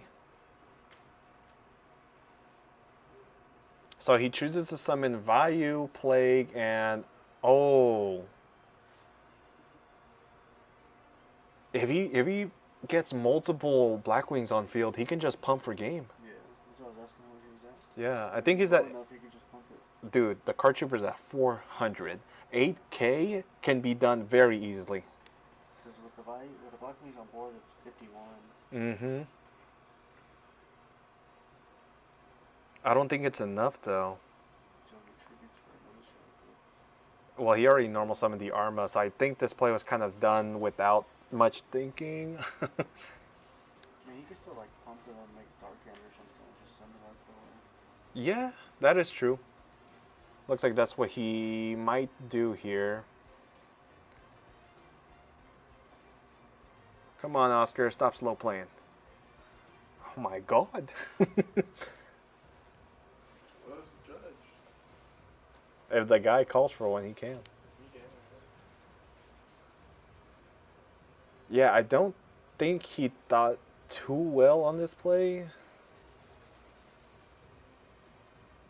Because like what he could do is synchro for Darken. He can also make a Bryo. What does he get? I don't know, dude. This is taking way too long. He can summon Bryo as well. Bryo isn't even that bad.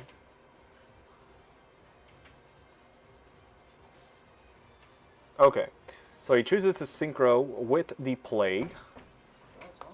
Finally, right? He ends up making, looks to be Darken. Come on, man, hurry up.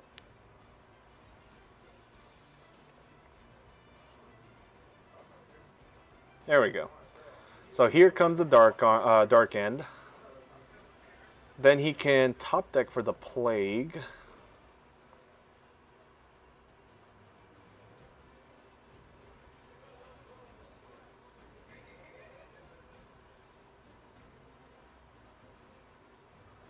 Oh, Lord. He's still taking his time.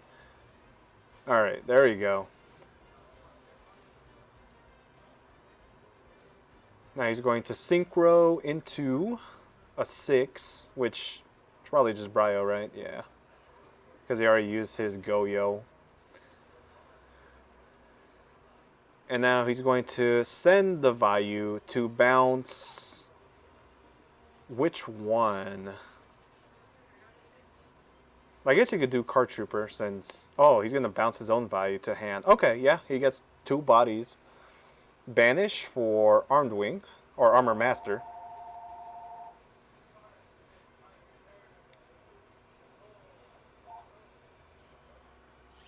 Now will he discard? He does.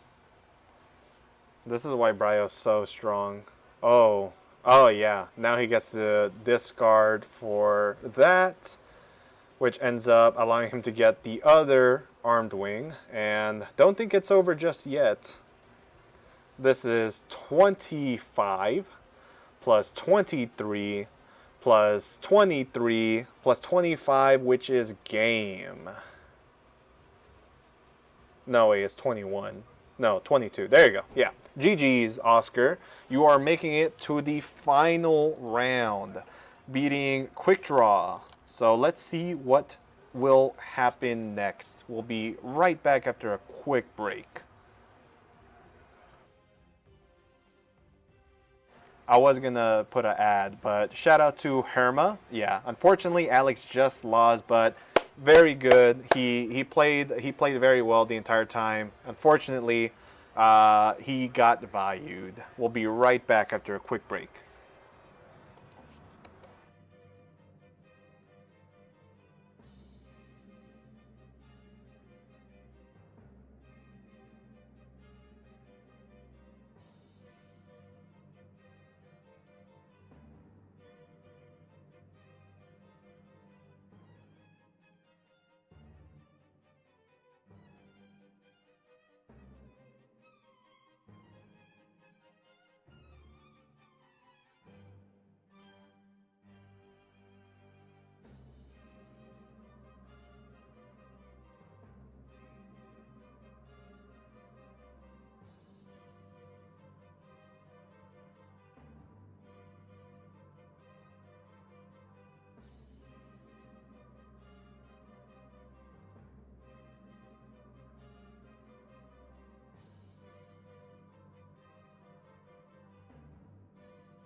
Welcome everyone to the Edison Epic the Battlezone Royale, aka the monthly. This is the first one that we've had, and this is now the finals. Both players in Team Legacy, Javi the Tiger King versus Oscar Jiraiya. My bad, Zelaya. So Oscar rolls a 4. This is the clearest I've seen the dice all day, by the way. And Javi rolls, looks like he got an 8. So we're probably going to see him go first. We'll confirm that here in just a moment. But yeah, both of these players, I think went X1 and made it to the finals. So congratulations to both. And right now, the other two individuals, Alex and Insu, are going to play it out for third and fourth. I want to remind everyone that first place gets a first edition light play dark arm secret rare from Phantom Darkness and a near mint ultimate rare colossal fighter, whereas second place gets a first edition light play armor master and a ultra rare turbo pack chaos orc mod play. So congratulations to everyone that made top 8 today, and thank you guys for coming. We are now going to go ahead and watch these two gentlemen play it out for first and second. I think I'll let them know that they can't start. Let's see.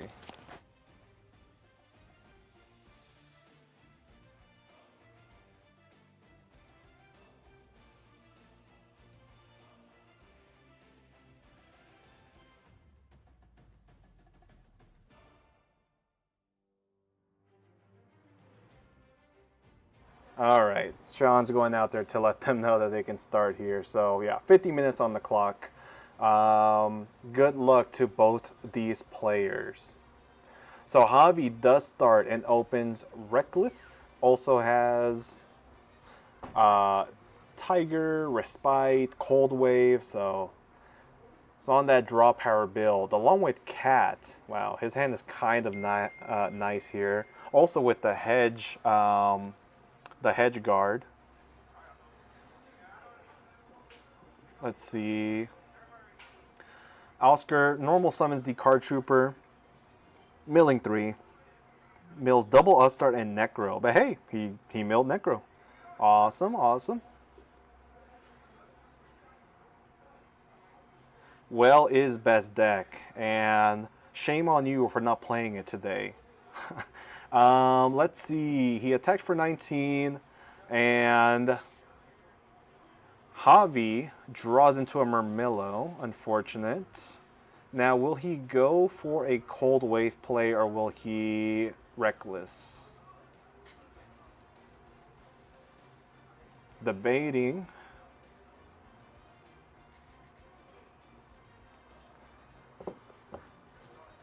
Let's see what he ends up wanting to do. I think, yeah, Cold Wave is the play. So this turn, he is not going to have to worry about Bottomless. He's not going to have to worry about Mirror Force, nothing, right? He is free to play as he chooses.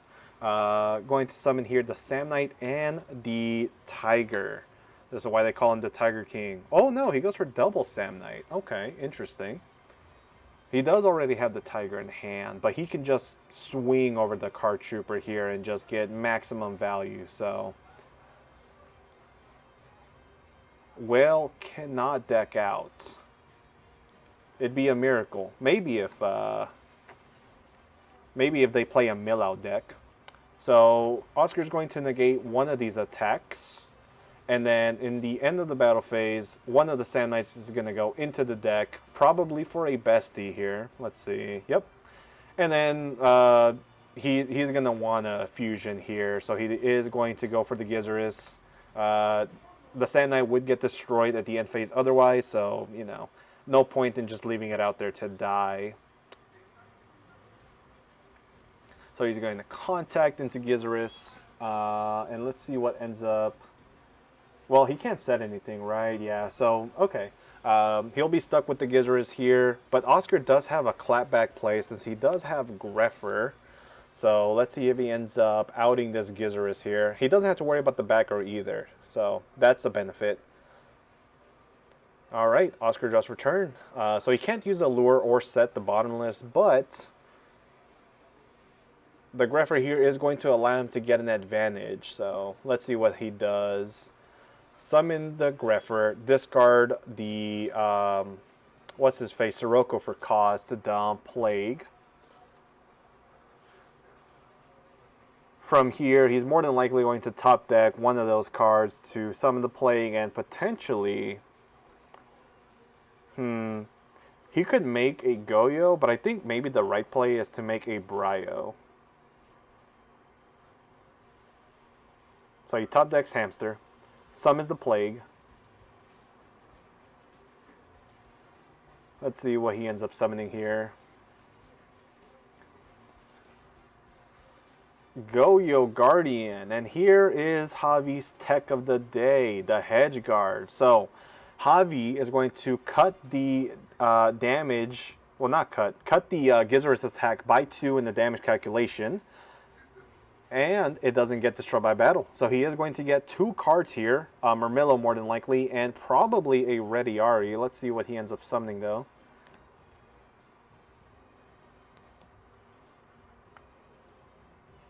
Yeah, see, I only thought of the Bryo because it's Javi, like... otherwise, yeah, this would have worked out in his favor. Let's see what he ends up summoning out here. So he does... Oh, he summons a Secutor. Okay, looking to get aggressive next turn since right now Oscar is under Cold Wave, so he doesn't have to worry about any back row right now. And then, let's see, he also does summon the Rediari, targeting the Sirocco, banishing it for the turn, well, for the rest of the game here. And this is looking to be Javi's match. He could also summon the Murmillo next turn since he does have the Tiger. So let's see what happens. Draw for turn. Oh, he has Murmillo in hand? Well, I guess he could always go Bestiari.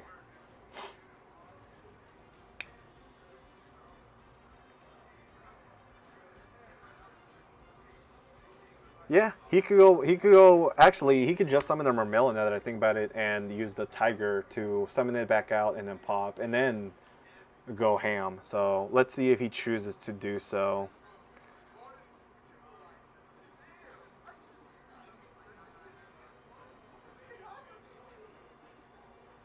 So here we have, oh, also, by the way, Mega Jigglypuff. I know you wanted the theme, but I don't think we can play it. It might be licensing issues. Who's winning? I have to download the file, I think. That's it. Right. BS45, who's winning? Well, so far, Javi. He takes the game in a dominant fashion. Cold Wave, too strong. So now we will wait for both of these players to side out. So let's see what they both have for each other. Let's see. Ooh, Javi sides into a Transmigration. Sides into the bottomless, but he might not side into it going second. Let's see. Brain Control. Okay. My Body has a Swag. Smashing Ground. DD Crow. Yeah, he has lots of options. Whereas Oscar, Royal Oppression. The Needle Ceiling. Maybe not. Dust Tornado for sure. Could also play Sidra. He is going first, though, so he might not do so, but it's an option. And let's see. Both of these players, very, very good. I've played against both of them a few times. Javi more than Oscar. So who am I going to root for? I'm not going to lie to you. I think I'm going to root for Javi. I like Lad Beast, and I like his Hedge Guard tech. Meanwhile, Oscar has Upstart Goblin in his deck. I don't like Upstart in Edison. I don't even like it in hat format, but, you know, it's like, it makes a bit more sense because there are better decks to use that card. You know, Mermails as well, Infernity, Sylvan. I mean, you know, need I say more? Hell. Nah, maybe not Gear. You could. It's not a bad option. So let's see. Both players appear to have finished sighting and are moving on to the second game here. Oscar looks like he removed Card Trooper, Compose, Dust Shoot. Ends up putting back one of those cards.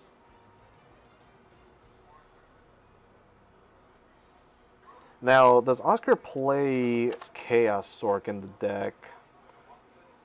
No. In a random event, Javi actually finishes shuffling here.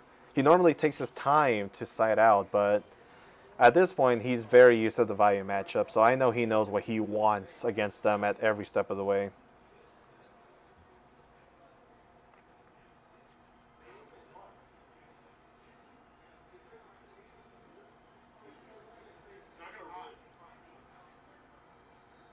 All right, so Oscar finishing up here, moving on to the second game. Who will take it? Will Oscar pull off the Legacy 2-0, or will Javi take it for all the marbles and get the best pricing for first place possible? All right. Welcome to game number 2. Oscar is going to start this game here. And let's see his hand. Already, I see some problems. I see a value. Oh, but he has Greffer, he has Sirocco, double Greffer, Compulse, and Bottomless. So he summons the Greffer, discards a value, sending more than likely a Sirocco here. Maybe a Necro, actually.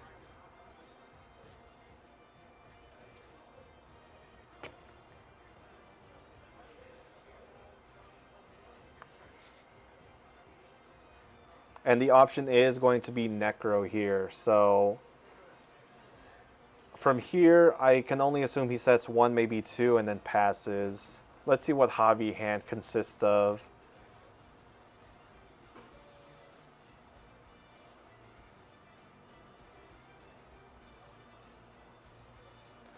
Draw for turn. And we see an Upstart Goblin. All right, he drew it before Oscar. And he draws into a Gorge. Okay. I think with all the draw spells and traps that he plays, you might as well. So here he starts with normal summon Laquari, which gets Bottomless. Okay, it's fine, you know. And now he is just going to pass. Upstart from Oscar to start his turn, and both players now at 9k. Neither player has taken damage yet. We are going to now see a potential discard of the... It could be Greffer. It's probably going to be Sirocco, though.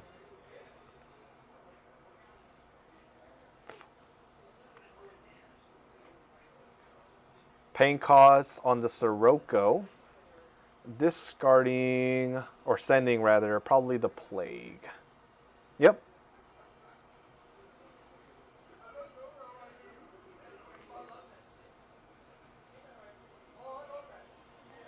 All right. So Armed Wing is going to be special summoned by the value here. And question is, will Oscar attack directly or not? So he will attack for 4k total. And Gorge will be dropped on the 2300. Javi with his legendary legacy token. Oh, and just as things got better for Oscar, they quickly get worse as his Plague Spreader gets DD Crowed. Now Javi, I don't think has... Oh, you know what? That's wrong. He has Prisma. There is a back row though, so looks like Javi is going to swing with the Gorse. Will Oscar protect?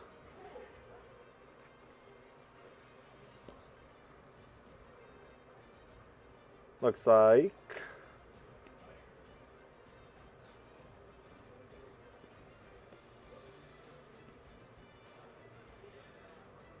I mean, ultimately, he can let this go because he does have a discard for the Greffer. So, yep.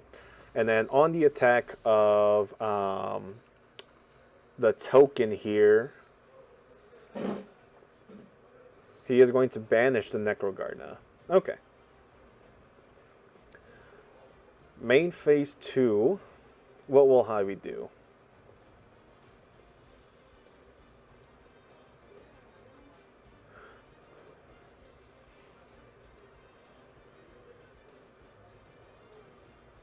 He has the Prisma, but looks like he is not going to get aggressive here. Let's see. Thinking about setting the Chariot, but he doesn't. Looking at his grave, you only have 2 cards there. I believe it's Upstart in DD Crow. So, yeah. Set the Chariot, and then looks like he is going to pass.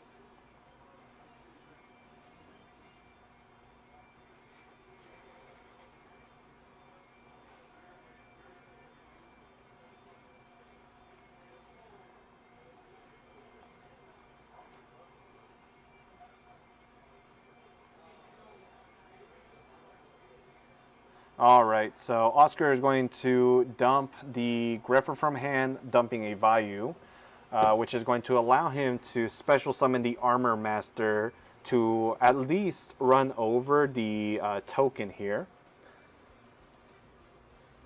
And now he will go ahead and pass to Javi. So Javi ends up drawing a Compulse here. Looks like he didn't set anything last turn. And now Gores will run something over. The question is, what exactly? Do you believe Oscar has more darks, or do you just get rid of that? And Oscar is contemplating on a response here. Let's see if he chooses to activate that Compulse that set.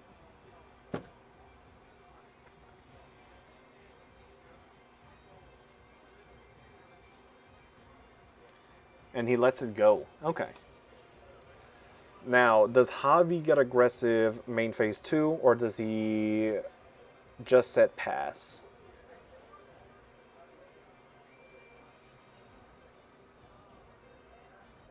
So we see Compulse set and pass it back to Oscar. Oscar has drawn a Dust Tornado, so things are looking grim for our hero. Javi top decks into a Mirror Force.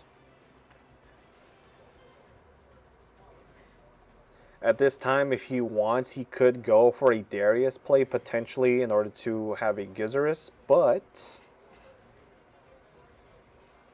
may not be worth it. You are looking at 2 back rows, and if your Bestiari or anything gets bottomless, you're going to look like a fool. So let's see what he ends up doing here.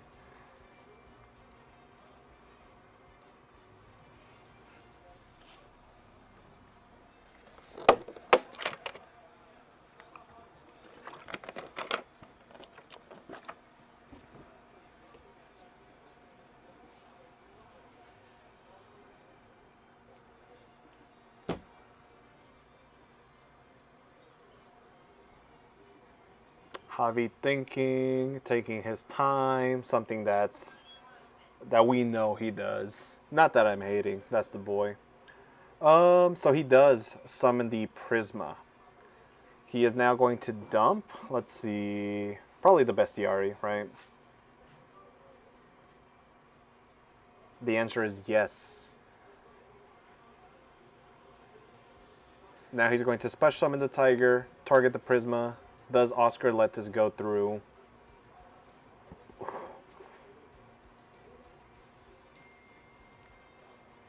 The answer is no. He's going to compulse the Prisma, which makes Tiger lose the target. So at this point, the turn will go back to Oscar. Well, after the attack. There we go. Oscar bluffing here, but we know that it is a set Dust Tornado, so nothing here. Javi's going to set a card and then pass. Oscar using the Dust Tornado now, targeting the new set, and he top decks into a Gale. Okay, yeah, no, this is pretty good. Okay, so he's back in the game.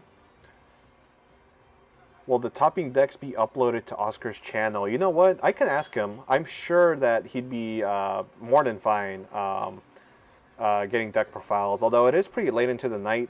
So if they do that, it might be at a different time frame.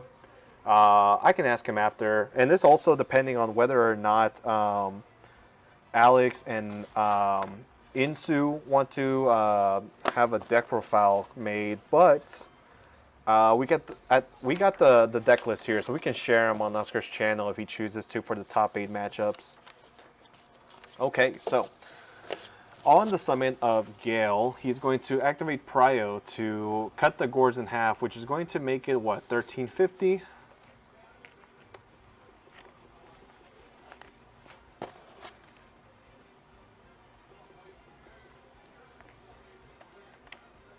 If I'm Oscar, do I make a Synchro here, or will Javi compulse before that's done? Yeah, no problem, Scissor.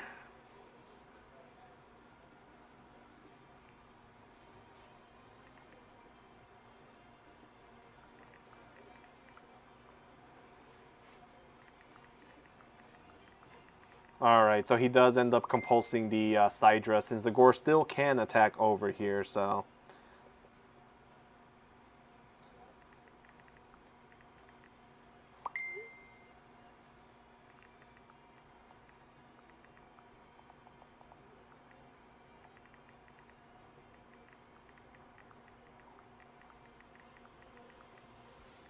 Alright, so with that, Javi is going to...